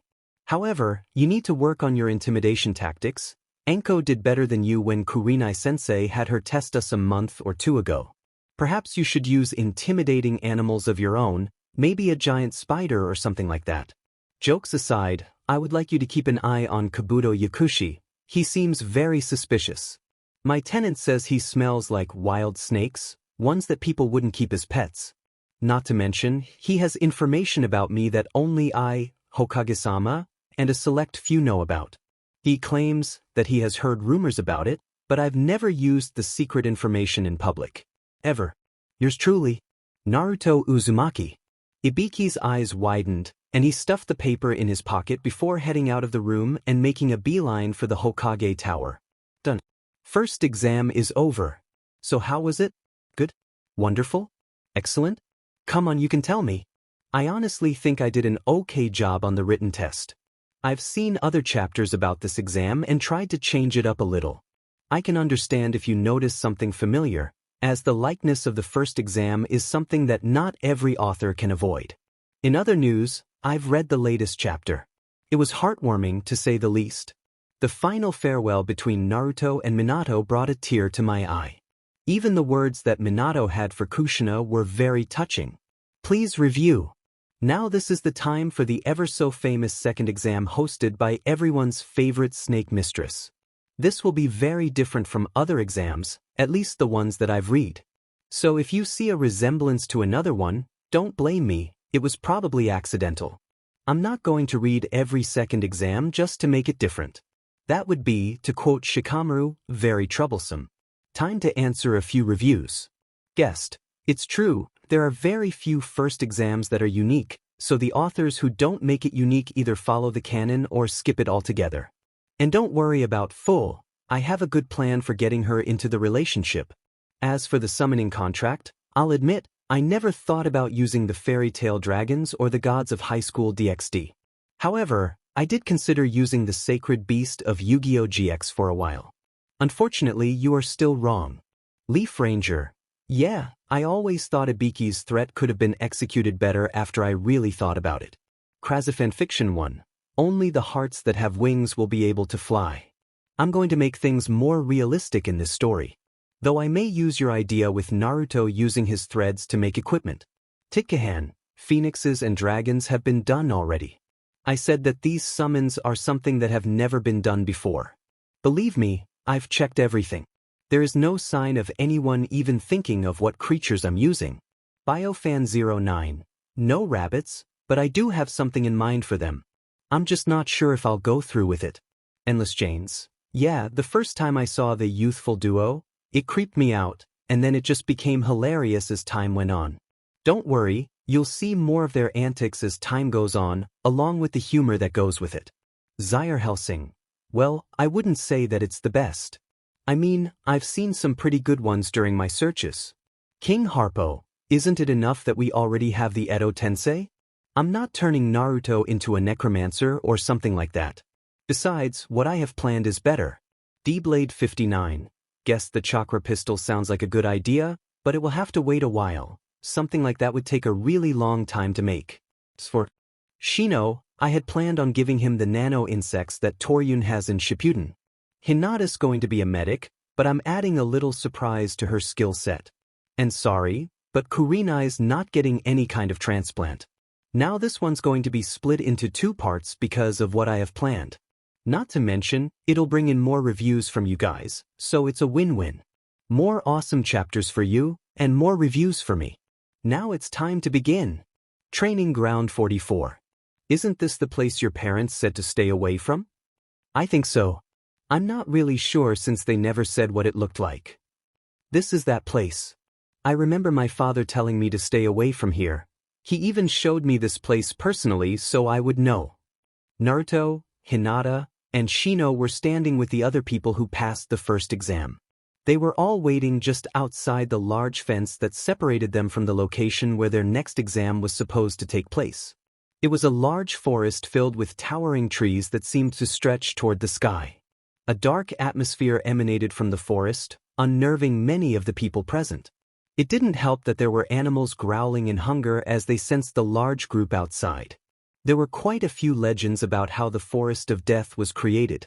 A popular one was that Hashirama Senju became so angry at Madara Uchiha's desertion of the village that his chakra went wild and formed the forest. However, the chakra used was very dark in nature, and the forest became what it was today, affecting all the animals that lived there, turning them into more feral creatures. Alright, listen up. Anko shouted as she stood at the head of the group with a dangerous smirk on her face. This here is Training Ground 44, also known as the Forest of Death. In here is where you will all be taking the second part of the exam. This doesn't seem all that bad, Kiba said. Anko heard this and pulled out a kunai before launching it at the Inuzuka faster than most could see. The kunai grazed Kiba's cheek, drawing a small line of blood as Anko reappeared behind him with her arm draped around his shoulders. It's usually you loud ones who struggle first, Anko whispered, making Kiba shiver.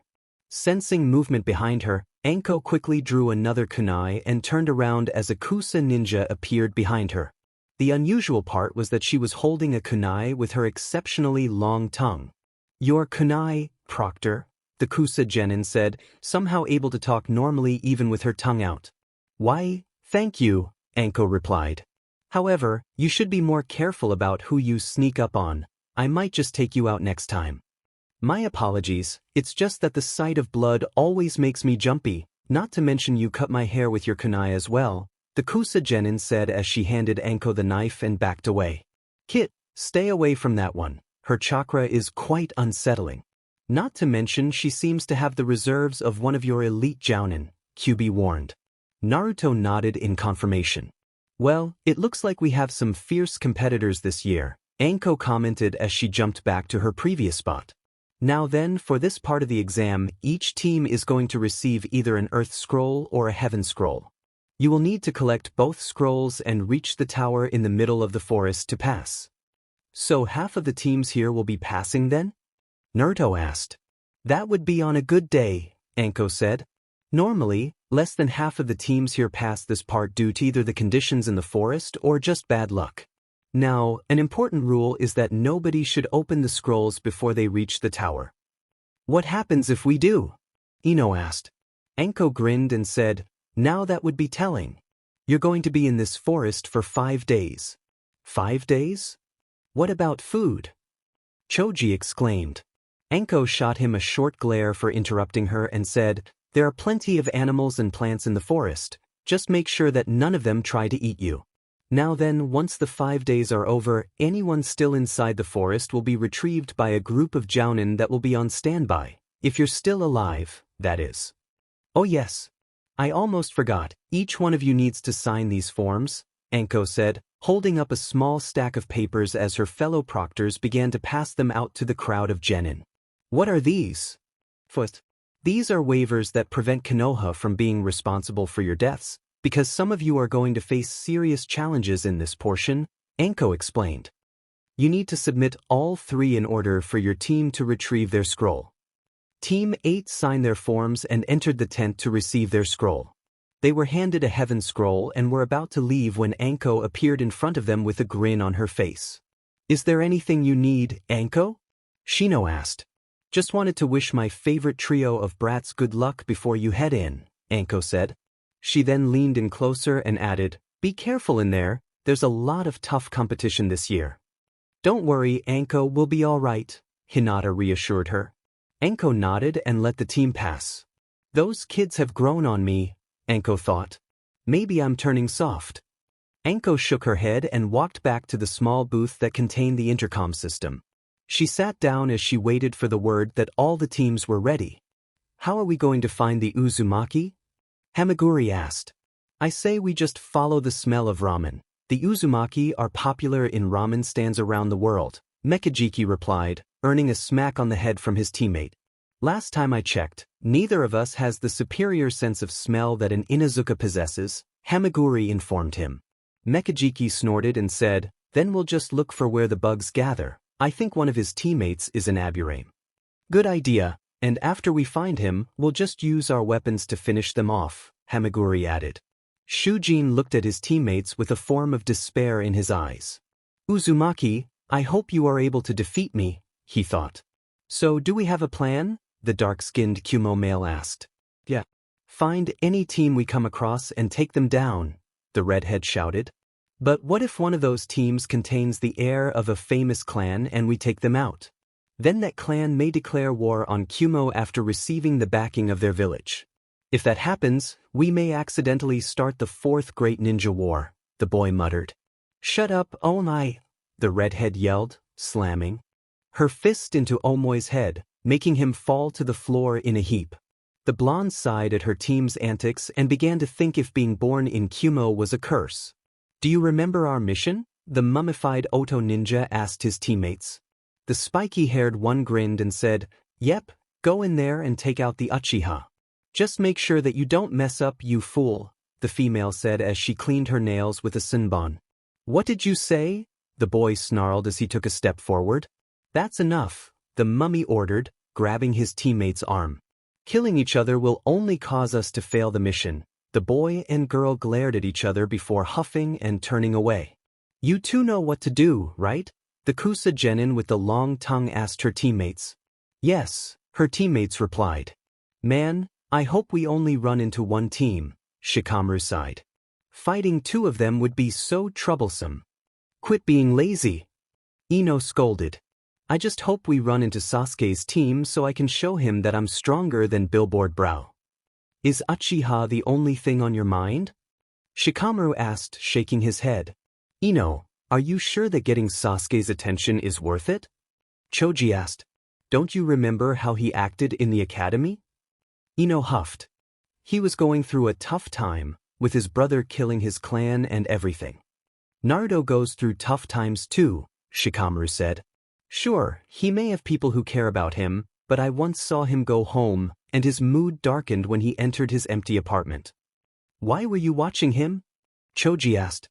He seemed a little off that day, so I decided to follow him, Shikamaru explained.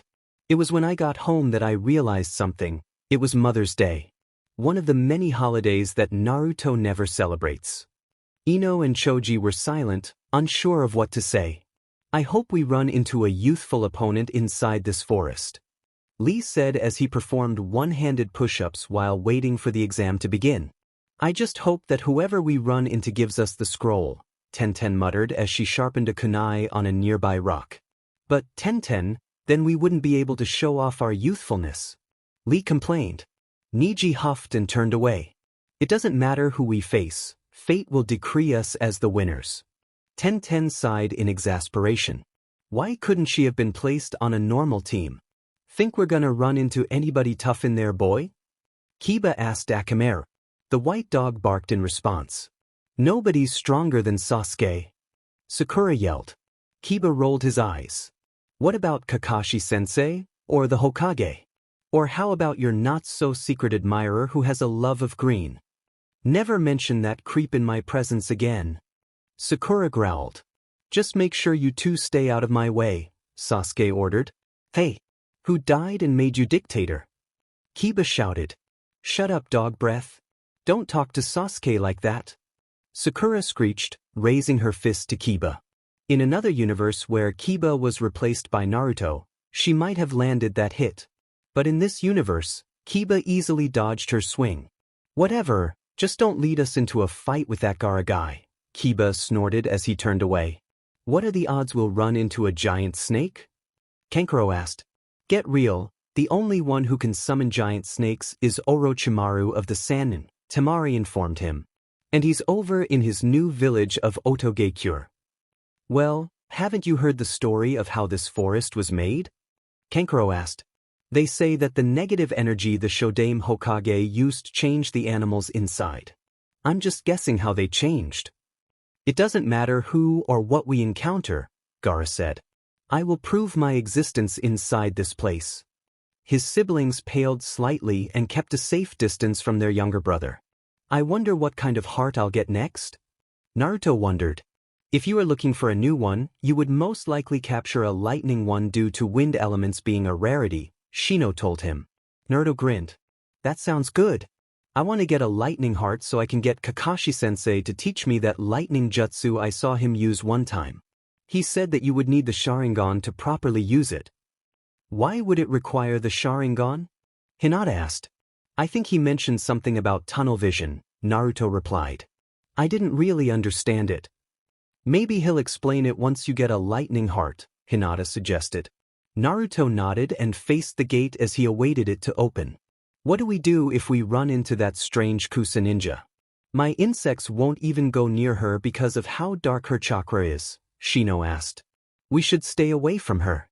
I checked her out with my eyes and couldn't stand the sight of her chakra, Naruto said. Her chakra felt so... I believe it's good fortune that her team is on the other side of the forest, Shino said, with Hinata nodding in agreement. All right, everyone, Anko's voice crackled over the loudspeaker. It's time to get the second exam underway. But before we begin, I have one last piece of advice for all of you. Don't die. The gates opened, and every team raced into the forest. Anko grinned and sat down while pulling out a large box of dango. She popped one in her mouth and kept her ears open for any signs of trouble. Inside the forest, Naruto, Hinata, and Shino raced forward and landed on a tree branch. Hold on a minute, Naruto said. Kuchios no Jutsu. He slammed his hand down and summoned a small fox with one tail and green markings over her orange fur. Greetings, Naruto. I am Sasha, a hunter fox. Is there anything you need? Sasha asked. Yeah, I need you to keep an eye out for the original owner of this card, Naruto said as he pulled out one of Kabuto's ninja cards that he had taken when nobody was looking. He's a teenager wearing a purple outfit and has glasses. Oh, and he has a Konoha headband too. Of course. Anything else? Sasha asked as she took a good whiff of the scent on the card. Yeah, meet us at the tower in the middle of the forest. That's where everyone who passes this exam will be, Naruto instructed. Sasha nodded and raced off into the foliage. Why are you concerned about Kabuto? Hinata asked. He knew about my Jiongu. Nobody is supposed to know about it, Naruto replied. Bachan has never put it on my medical records either. No offense, Hinata, but perhaps Hanabi talked about it outside of your compound, Shino suggested. Hinata shook her head. Not possible. She made a pinky promise, and Hanabi has never broken a pinky promise. I see. Then we should be extra wary of him, Shino said. Yeah, now let's go see if we can find a team, Naruto said as he prepared to jump. But the moment he crouched down, Hinata grabbed his arm. Naruto, did you forget about something? Hinata asked. Why? He asked. Shino just shook his head and pointed at Hinata's eyes. A light bulb lit up in the blonde's head. My eyes! Kyubi cried as the light blinded him. Oh yeah, Hinata-chan can just use her Byakugan to see if there are any teams nearby. Naruto realized. Hinata activated her Jujutsu and took a good look around. At the edge of her vision, she spotted a team of Kumo ninjas stalking a team from Suna that didn't have Gaara. On the other side, she noticed a team of AIM ninjas heading in their direction. There's a team from AIM coming this way, Hinata informed her team. This is the perfect place to set up a trap, Shino said as he sent out a few bugs. What makes you so sure? Naruto asked. Shino pointed upwards, and his friends directed their gazes there as well, their eyes widening when they saw what was above them. Are those what I think they are? Naruto asked. Shino nodded, causing the blonde genin to grin as he pulled his teammates in close to devise a plan. A few minutes later, the 3 AIM genin appeared in the clearing. Where are they? One of them asked. I thought you said that they were here. They are here. I can sense their chakra in this area, another replied. Suddenly, large leeches dropped down from the canopy above and began to latch onto their chakra. The 3 AIM genin cried out and struggled to remove them, but they couldn't. Eventually, they fell unconscious, and the leeches slowly inched their way off. That was quick, Naruto commented as he and his teammates emerged from the foliage. These leeches absorb most of the chakra from their victims, leaving only a minuscule amount before they detach and search for their next meal, Shino explained as he began to search the AIM ninja for their scroll.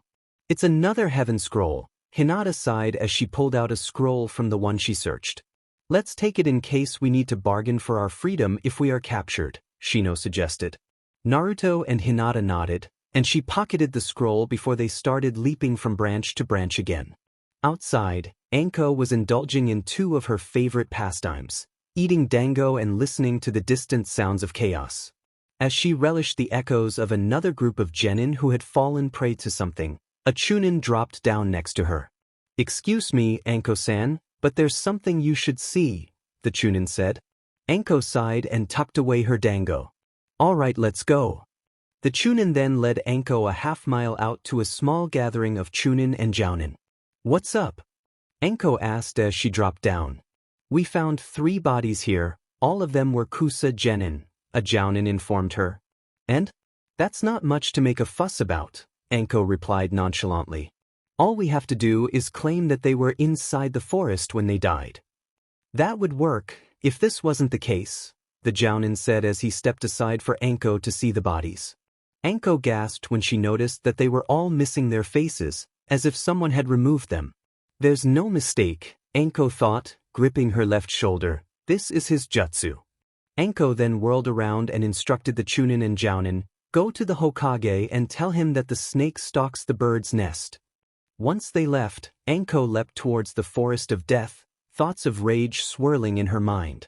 With Team 8, our favorite trio of genin dashed through the forest cautiously, not wanting to fall into another team's trap. Man, it's been an hour and we haven't seen anyone, Naruto complained. The next thing he knew, Hinata had tapped him on the head with her bow. Do you want everyone to know where we are? Hinata asked, giving him a small glare. No ma'am, Naruto mumbled, hanging his head. Inside his cage, Kyubi was rolling on the floor in laughter. Shoo, Kyubi made a whipping motion with his tail while shaking with laughter. Shut up. We're not even dating, Naruto yelled. Even though you're hoping to, Kyubi pointed out with a large grin. I have no idea what you're talking about. Naruto stuttered. The next thing he knew, his head was filled with images of him and Hinata together, sharing sweet moments. Gah! Naruto was so distracted that he missed the next branch and landed headfirst on the ground. Naruto-kun! Hinata cried as she and Shino leapt down to him. Are you okay? What happened? Nothing, I just missed the branch, Naruto lied, unable to look at Hinata without blushing heavily. Hinata raised an eyebrow at his actions but shook her head. Suddenly, a loud scream reached their ears, and the trio realized it came from nearby. We should go check it out, Naruto said as he leapt to his feet. But what if it's a trap? Shino asked.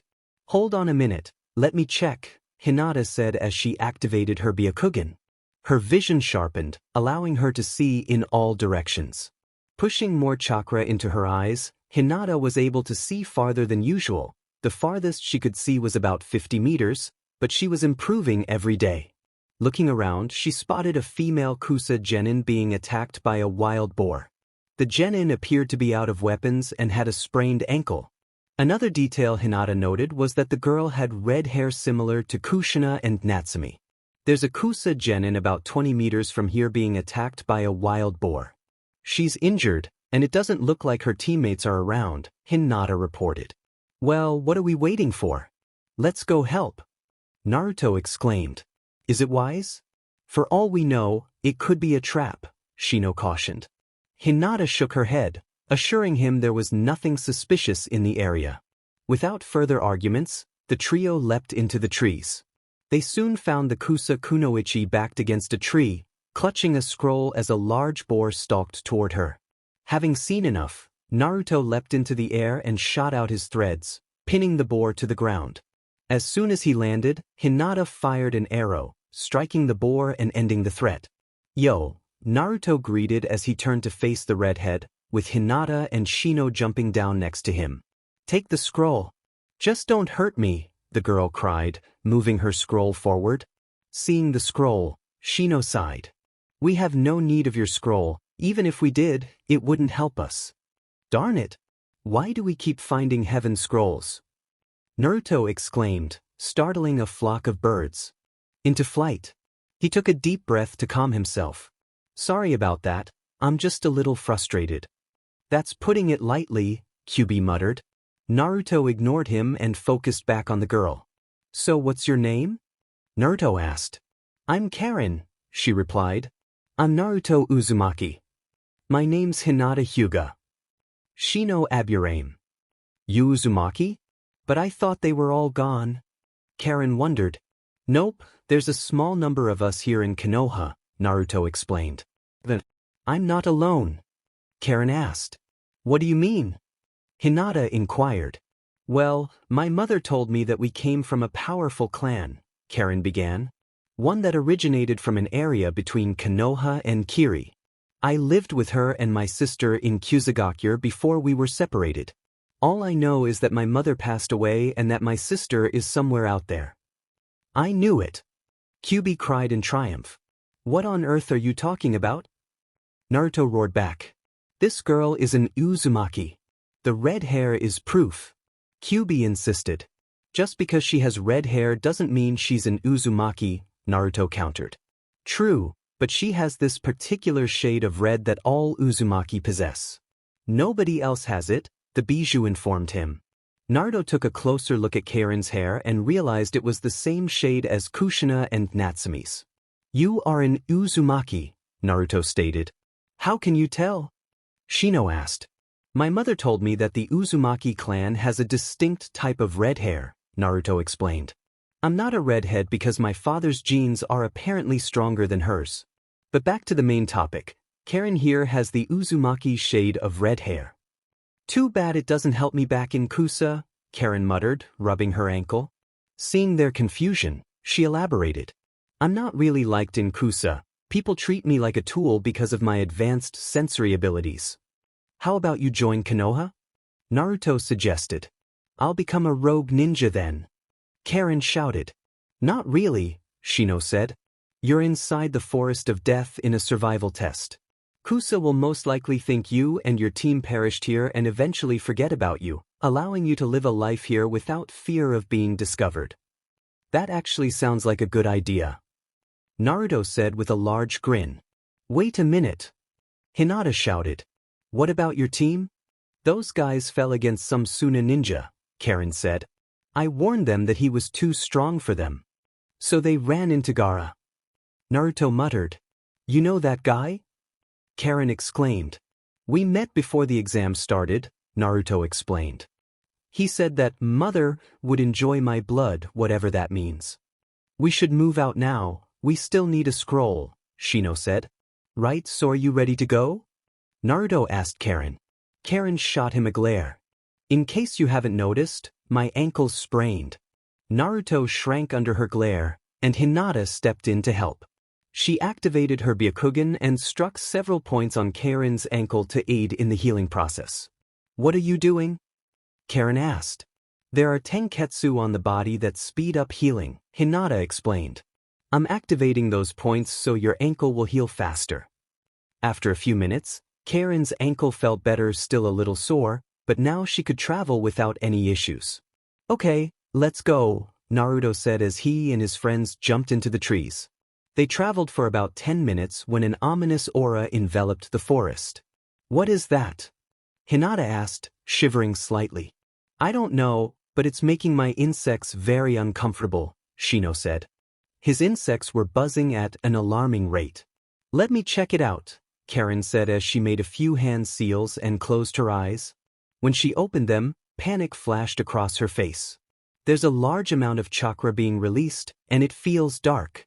It's the Kusa ninja, Kyuubi said. Naruto mentally nodded. Alright, let's move away from there and try to find another team. But before he could say anything else, he had to dodge as a blast of water struck where he had just been standing. Darn, I missed, Mekijiki cursed as he and his team appeared.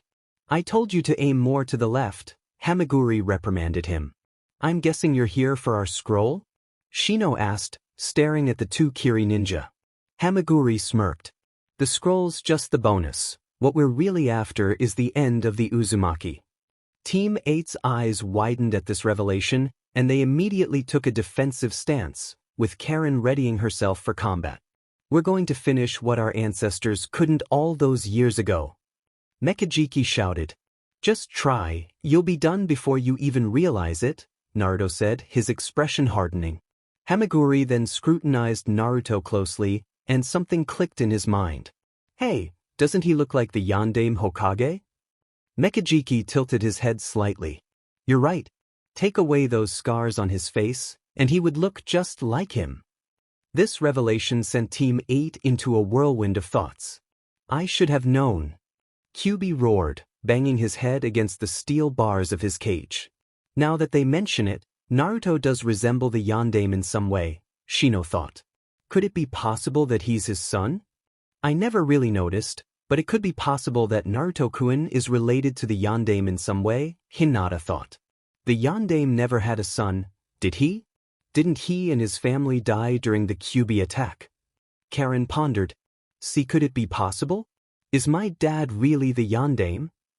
Naruto thought. But why would he do this to me? Are you regretting me being here already? Kyuubi asked, a hint of hurt in his voice. No, I'm just shocked by this, Naruto thought. I'll have to talk to my mother and grandfather when this is over. Hey, we could send his head to Iwa and get a ton of money for this. Mekijiki realized. Hamaguri grinned, imagining himself swimming in a large pool of money. And we could sell the Hyuga girl to Kumo, then we'll be set for life. Hamaguri said with a large smirk. Shujin remained quiet throughout. If he's really related to the Yondaime, then he would have great knowledge of seals. Maybe I can truly be free. But it looks like he doesn't even know, so my hopes haven't been answered. He then looked up and sent a silent prayer. Dear Kami, I only ask you one thing. If I die here, make sure my little brother can live in a place where he will find happiness. Enough talk. Let's take them down and get rich. Hamaguri shouted as he lunged forward, drawing his tanto and aiming it at Naruto's head. Naruto quickly raised his claw and caught the blade, but was pushed back when Hamaguri kicked him in the chest. Team 8 jumped back with Karen following Hinata. I'll go after the Aburame, Mekijiki announced as he leaped down. I'll take the Kunoichi, Hamaguri said with a mischievous grin. Mekajiki groaned. Make sure you think with your head this time. Don't worry, I'll save one for you, his teammate laughed. And you, worthless scum, will be taking the Uzumaki. Shujin nodded, and the Kiri genin leapt after their targets. Shino cursed as he landed, realizing he was separated from his teammates and had no idea where they were. Worse still, he had no knowledge of what these Kiri genin were capable of beyond their weapons. Mekajiki landed across from him, smirking as he took out his kuzurigama and began to twirl the chain with the weight on the end. An aburame, and the air no less. This should be interesting, he taunted, stepping forward. He quickly jumped back as a small swarm of insects shot toward him, freeing his hands to make seals. Water release, gunshot. Mekajiki shouted as he launched small spheres of water at the insects, forcing them to scatter to avoid being overwhelmed. Shino frowned and drew his swords, rushing toward the Kiri genin and slashing with one of the blades. Mekajiki blocked the strike with the chain and jumped back to evade Shino's second attack. Shino moved a sword forward, scratching Mekajiki's side. Interesting. I've always heard that the aburame prefer to fight from a distance, Mekajiki commented as he sent the weight of his weapon toward Shino. I decided to be unique and try something that only a few in my clan have done, Shino replied, dodging the attack and aiming for Mekajiki's chest. The Kiri ninja jumped back but still received a small cut on his clothing. Mekajiki swung his kuzurigama like a lasso, sending it flying toward Shino. He ducked underneath and rolled to the side as his opponent pulled the chain back.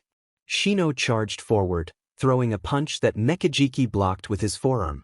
Mekajiki jumped back while launching a water sphere at Shino, preventing him from pursuing. Well, I suppose it's time to end this, Mekajiki said, preparing to throw the weight at Shino.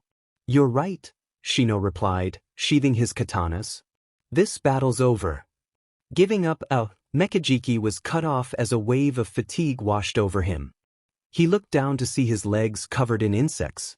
How? Mekajiki gasped, struggling to stay upright. When you blocked my punch earlier, I planted a female insect on you, Shino explained. She released a scent that only her male counterparts could detect. I had them burrow through the ground and crawl up your legs to drain your chakra when you jumped back. To think I've been bested by a bloodline traitor. Mekajiki groaned as he collapsed to the ground. Shino let out a sigh of relief and jumped away to find his friends. The unnaturally haired girls jumped back as their opponent slammed down where they had been standing, his sword stuck in the ground. I get two lovely ladies all to myself, Hamaguri chuckled, his gaze lingering on them. He picked up his sword, running his hand along the metal. Hinata suppressed a shiver as his eyes landed on her. Only one person had ever looked at her like that. She dashed forward, aiming for a traditional juken strike to his chest. Hamaguri dodged and swung his sword at her. Hinata jumped back, but part of her jacket was cut, revealing the deep purple shirt underneath. A shame you have a bloodline. You could have been someone I would have considered, Hamaguri sighed, making several hand seals. Water release, water sphere. He spat out a sphere of water into his hand and threw it at Hinata and Karen. They jumped away as it shot through the trees behind them. Hakushu! Hinata shouted, sending a blast of condensed air at Hamaguri, catching him off guard and sending him crashing into the trees. She prepared to activate her Byakugan when Karen stopped her. Save your chakra, my sensing abilities will find him, she said. Hinata nodded, loading an arrow into her bow and waiting for Karen to locate the Kiri genin. There. Karen pointed into the foliage. Hinata quickly aimed and released the arrow, striking Hamaguri, who let out a cry of pain. Hinata leaped into the air and shot another arrow. Hamaguri jumped from the tree, revealing an arrow embedded in his shoulder. Bloodline traitor. Hamaguri snarled, slashing at her with his sword. Hinata dodged the strikes, searching for an opening. On one swing, Hamaguri overextended himself and lost his balance. Hinata seized the opportunity, landing several strikes on him and closing some of his tenketsu before he jumped back, trying to regain feeling in his arm. You're lucky we want some money from Kumo. If it were up to me, you'd be dead after I break you. Hamaguri growled, a crazed look in his eyes. He then had to jump back to avoid the kunai thrown by Karen. Water release. Water wave. Hamaguri roared, unleashing a large blast of water. Hinata grabbed Karen and jumped away. Hinata then fired another arrow, watching it impact Hamaguri's thigh. He howled in pain, especially since this one was charged with chakra, closing the surrounding tenketsu. Hamaguri stumbled to the ground, and Hinata dashed forward, sealing the tenketsu on his legs and arms. The two girls watched as he fell in a crumpled heap. "Come on, we have to help Naruto and Shino," Hinata urged. Karen nodded, preparing to leave. Water release. Water binding jutsu. Hamaguri shouted as he slammed his hand onto the ground. The next thing the girls knew, their legs were ensnared by water, preventing them from moving. Hinata couldn't turn around to unleash a hakushu at him unless she could twist her upper body completely. "Don't think that you've won just yet, you freak," Hamaguri said as he weakly pulled himself to his feet. He picked up his sword and slowly approached Hinata. "I'll deal with you first, and then I'll have my fun with the attractive one." He prepared to strike at Hinata's right arm. "Naruto-kun!" Hinata screamed, hoping her love could save her. Naruto landed on the ground in a crouch, letting out a snarl of frustration. He was being targeted again, but this time it wasn't due to being the Jinchuriki of the Kyuubi. He looked up as the cloaked Kiri Genin landed on a branch above him. "I'm sorry," Shujin said, keeping his head down. Naturally, this confused Naruto. "For what?" he asked. "For having to fight you. If I had a will of my own, I would have never been here," Shujin replied. "What do you mean? If you had a will of your own?" Naruto asked, with Kyuubi listening in, slightly intrigued. "Have you heard about the bloodline purges in Kiri?" Shujin asked. "I'm one who possesses a bloodline, and they decided to test a seal on me that would turn me into their weapon. It makes me a prisoner in my own body." Naruto growled, angered that anyone could be treated like that. "Can the seal be removed?" he asked. Shujin shook his head. "Not unless you are a true master of Fuinjutsu. It's so intertwined with my body that any attempt to remove it would literally tear me apart. I heard the sealers say it was based on the little knowledge they had of the Hyuga's caged bird seal." This made Naruto scowl, realizing the Hyuga seal was causing even more pain, even if they didn't know it. "Before we fight, I would like to know your name," Naruto said as he crouched low and held his claws out. Shujin pulled back his hood, revealing his slightly pale skin and black hair with a hint of white. He had dark green eyes and 2 red dots on his forehead. "My true name has been forgotten. All I have is the name my captors gave me. I am Shujin Kagaya." Shujin then pulled off his robe, which hung around his waist. He gripped his shoulder tightly and began to pull. Naruto's eyes widened as he watched his opponent extract a bone shaped like a sword. But what really caught his attention was the seal on Shujin's chest, marked with the kanji for control in a sickly yellow color. "This is the Kekkei Genkai of the Kagaya clan, the Shikatsumiyaku," Shujin said as he leapt forward, aiming his sword at Naruto. The young blonde shook himself back to reality and moved to the side. Shujin's sword struck the ground, but he used it as a pivot to send a kick that landed on Naruto's chest. Naruto flipped in the air and landed on his feet, looking up to see Shujin right above him with his sword poised to strike. Naruto quickly spun around, and the sword passed right by him as he backhanded Shujin away. "Keton, Gokakyu no Jutsu," Naruto shouted, breathing out a large fireball at the Kiri Genin.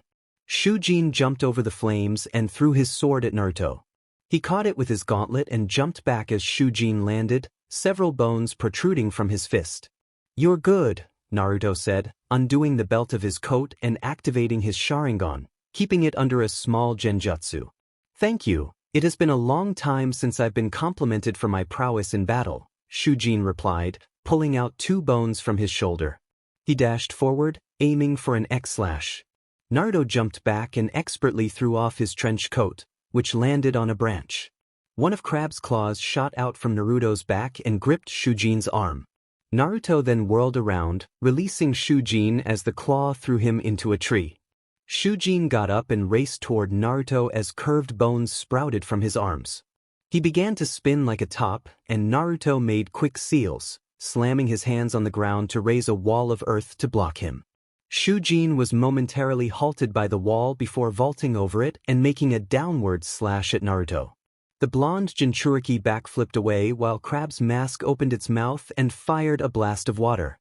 Shujin dove to the side, avoiding the attack. "I must say, your powers are very interesting," Shujin remarked. "I've never seen anything like it. As far as I know, I'm the second one with this ability. The other one had it during the time of the Shodaime Hokage," Naruto explained.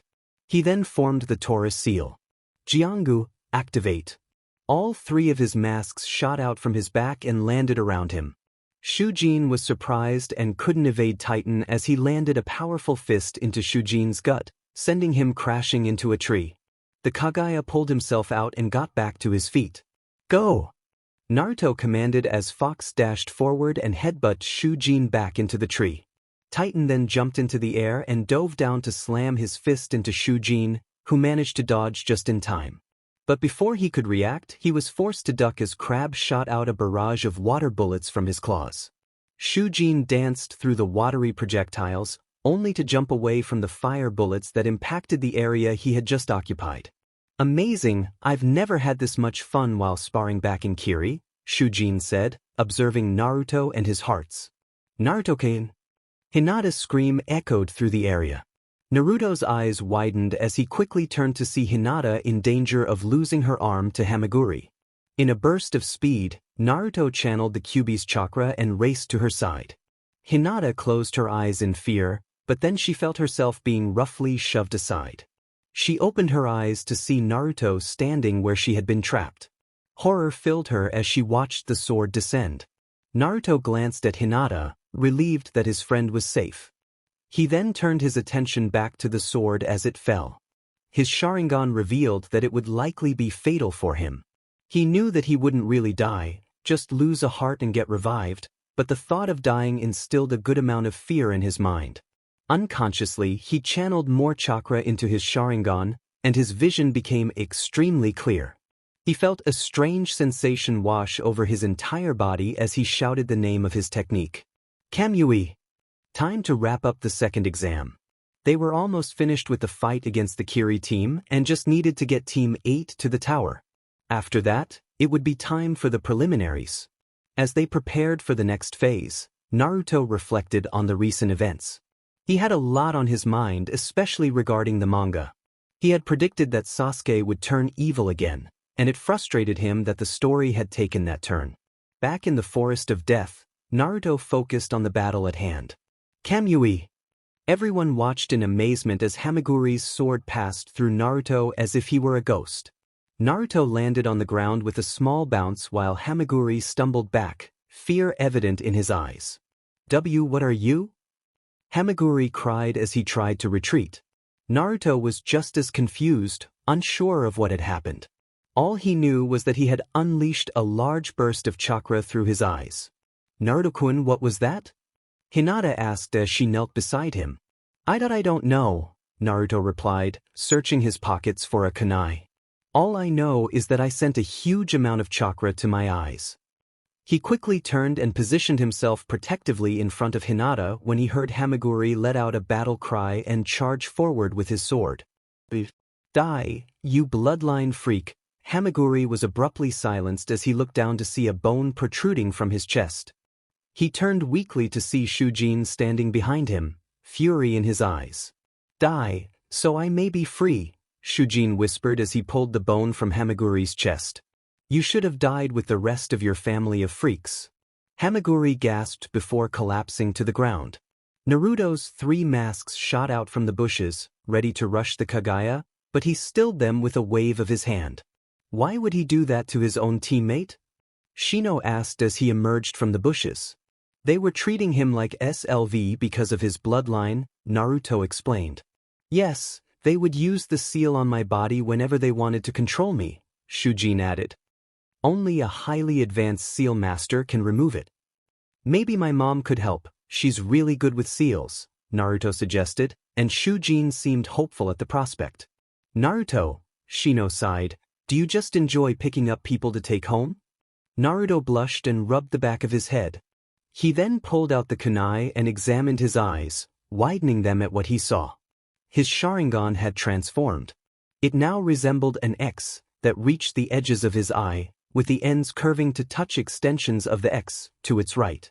The colors were inverted, making it a red X on a black background with a black dot in the center. "What is this?" Naruto asked. "The Manjikyu Sharingan," Kyuubi informed him. "An advanced form of the Sharingan. I'll explain more once you're asleep for the night." "It looks like another evolution of the Sharingan," Hinata noted.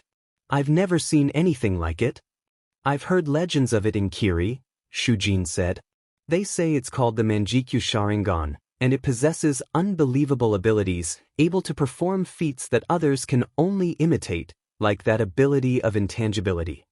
"It's called Kamui, at least that's the name I shouted out," Naruto said. "I still have no idea how I did it." "So what scroll did your team have?" Karen asked. Shujin walked over to Hamaguri's body and rummaged through his pockets until he pulled out an earth scroll, tossing it into Naruto's hands, who happily pocketed it. "Now shall we go to the AIs?" Shujin fell to the ground as his seal began to glow orange. He writhed in pain while Hinata and Karen tried to assist him. "I knew you would betray us," Mekijiki said as he emerged from the bushes, his hand forming a half-Tora seal. "Let him go!" Naruto shouted, his newly acquired Manjikyu spinning wildly. Mekijiki chuckled before channeling more chakra into the seal, causing Shujin's cries to grow louder. Hinata searched for a way to disrupt the seal with her Byakugan, while Karen utilized her limited healing techniques, but nothing seemed effective. The maniacal Kiri Genin reached into his pocket and pulled out a soldier pill, swallowing it quickly, causing his chakra levels to surge. "That must be how he was able to move after I left him. He must have taken one after he was sure I was gone," Shino thought. "First, I'm going to make you suffer, then I'm going to take you back to Kiri, where you'll receive another seal. That one will ensure you never have free will again." Mekijiki shouted. "You talk too much," Naruto replied, sending a mental command. Suddenly, Crab's claw burst through the Kiri Genin's chest, gripping his heart. With a swift motion, Crab removed the heart, and everyone watched as Mekijiki collapsed, his torment of Shujin finally at an end. "Naruto-kun," Hinata said, tears brimming in her eyes, "I don't think he's going to make it." "What?" Naruto exclaimed as he rushed to Shujin's side. The seal damaged his internal organs, similar to how the caged bird seal affects a branch member, Hinata explained. That Kiri Genin had it activated for too long. This seal is even stronger than the caged bird seal. "Not even my healing techniques helped," Karen said, lowering her head. "Damn it." Naruto cursed, slamming his hand into the ground. "Naruto-san," Shujin said weakly. "Come closer." Naruto knelt beside the fading Kagaya and listened intently. "You gave me hope that I would be free, and in a sense, I am. Now I have only two things to ask of you." It had been several days since Naruto and his friends had arrived at the tower, and the second exam would conclude in just half an hour. Team 8 was currently in a small arena, waiting for the other teams that would pass the exam. 3 balconies wrapped around the room, all connected. At the far end stood a large statue of a pair of hands in the Hitsuji seal. Gathered in the same room were Team 9, Team 10, the Kumo team, the Taki team, the Odo team, and the Suna team. On the balconies stood the Hokage, Enko, Ibiki, the Jounin senseis for the teams, Tsunade, and Shizun. Next to Hiruzen was a familiar fox-masked Anbu. "So what are we waiting for?" Choji asked. "For the second exam to finish," Naruto replied. "We've got about 30 minutes or so if I'm right." "I hope Kiba's team makes it," Hinata said. "That mutt better not cause Sasuke-kun to fail." Ino growled. Shikamaru sighed, muttering something about troublesome blondes under his breath. Several minutes later, Kabuto's team entered the area, sporting small scratches and bruises. Looking over, Naruto noticed Sasha hiding in the shadows of the exit corridor. He signaled her to wait until he could come over. Enko leaned toward Hiruzen and whispered, "I just got word that the Uchiha's team entered the tower. We can't allow him to compete with that curse mark on him." Hiruzen turned to her and whispered back, "We can't do that, Enko. If we deny Sasuke the chance to fight, it might make him believe we're holding him back." If that happens, he'll listen to Orochimaru's whispers of power and run to him. Kakashi has a seal that will lock away his curse mark. I still don't like it, but I'll go along with it for now, Anko grumbled. Hiruzen chuckled and said, don't worry, at the first sign the seal's taking over, we're pulling him out. 20 minutes later, a ragged and tired Team 7 ran through the corridor. Kiba seemed to be glaring at both of his teammates while Akamaru slept soundly in his hood. What happened to you? Naruto asked, eyeing Kiba's injuries. I'll tell you later, Kiba replied. After I catch my breath. Anko stepped forward and announced, well now, since nobody else is going to come, I can officially declare that the second exam is over. Congratulations to all of you who managed to make it. Hiruzen then stepped forward and began, yes, congratulations to all of you. You've made your villages proud by surviving the forest of death. However, I think I should explain the true meaning of the Chunin exams. Hiruzen then explained to all the Chunin hopefuls how the Chunin exams were created as a substitute for war.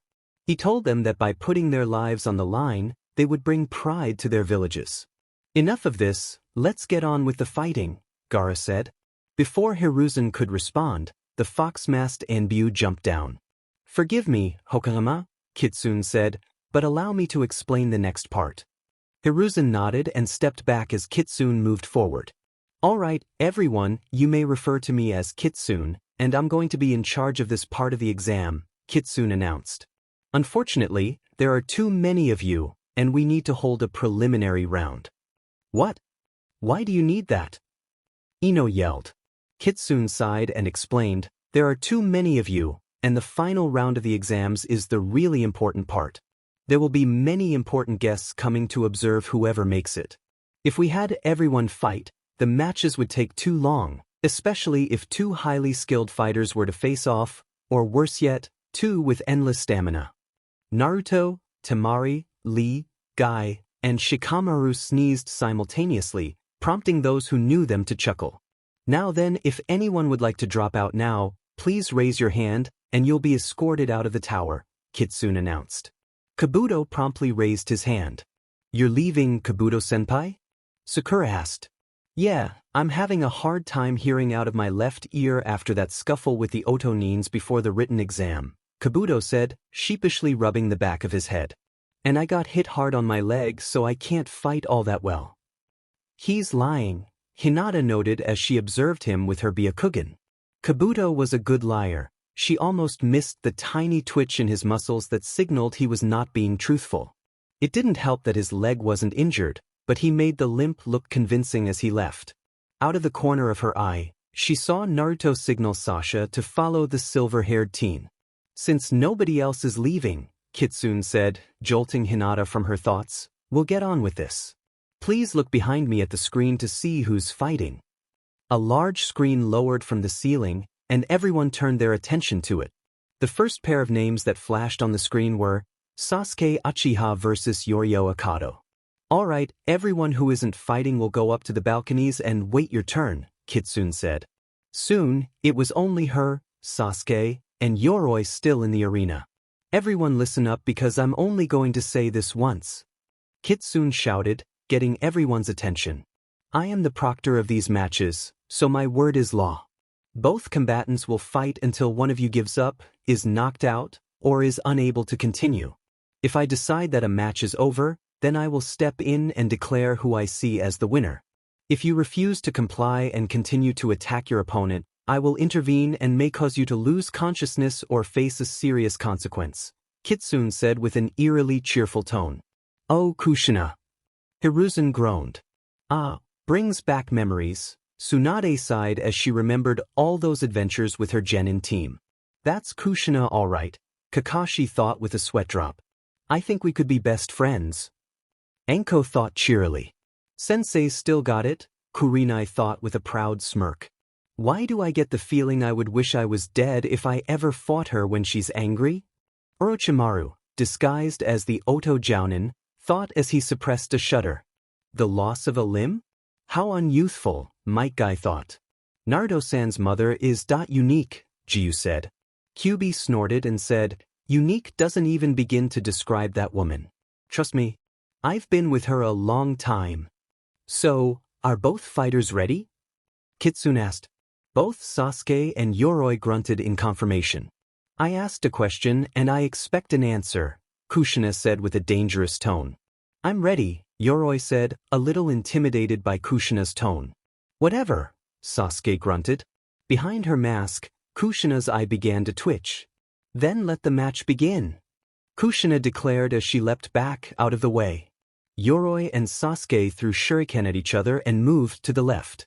Sasuke's curse mark flared up, causing him to lose his balance. Yoroi saw this and raced forward, grabbing Sasuke by the shirt and pinning him down as his hand began to glow.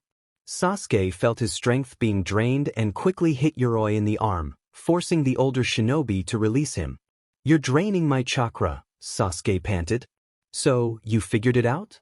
Yoroi asked in amusement.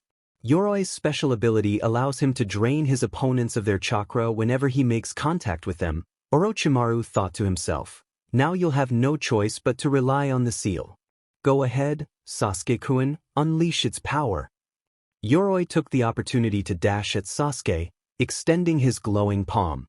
The Uchiha Saiyan bent backward and kicked Yoroi into the air. Lee, his team, and Team 8 recognized this as the beginning of the attack Lee had planned to use on Sasuke all those days ago. Dancing Shadow Leaf? Yoroi asked as Sasuke appeared behind him. From here on out, it's all original, Sasuke declared as he prepared to attack, but his curse mark flared up, covering the left side of his face in burning red marks. Every Konoha Jounin who was aware of the curse mark prepared to take action. Yes, Orochimaru hissed in anticipation. However, to everyone's surprise, the curse seal retracted back into its dormant state. Without being hindered by pain, Sasuke completed his attack, which consisted of a series of kicks that finished with a powerful kick to the stomach as Yoroi hit the ground. Shurshur Rindan. Sasuke cried as he leapt back and dropped down to his knees. Sasuke Uchiha wins the match, Kushina declared. Kakashi appeared next to Sasuke and placed a hand on his shoulder as he used a technique to transport them away. Naruto sighed and rested his head on his arms as they rested on the railing. Man, who knew that team would steal someone else's techniques? He asked. Well, he does think that he should get whatever he wants, so I'm not all that surprised, Hinata replied. What about you, Naruto? Would you take others' techniques? Shino asked. Only if they say I can. I don't want to be known as a thief, the blonde Uzumaki replied. You kind of are a thief. Already, Kurenai stated. Naruto turned to his sensei and said, the Uchiha was going to attack me, Mizuki was going to harm Iruka-sensei, that guy on the bridge hurt Hinata-chan, and you already know about my latest encounters. Will the next fighters please come down? Kushina asked. Everyone turned their attention to the screen and saw the next pair of fighters. Shino Aburame versus Jiro of Taki. Looks like I'm up, Shino said as he made his way downstairs. Hey Shino! Naruto called out. The Aburame heir turned back to his teammate. You better not lose. The bug user smirked and nodded as he descended into the arena. He stood across from the Taki ninja, who was cracking his knuckles and putting on some spiked gloves. I'm going to show everyone that Taki is superior, Jiro declared. All right, are both fighters ready? Kushina asked. Yeah, Jiro replied. Shino just nodded silently. Then let the match begin, Kushina shouted as she jumped back. Jiro raced forward and threw several punches at Shino, but the young Aburame effortlessly dodged all the hits. Stand still and let me hit you, Jiro roared.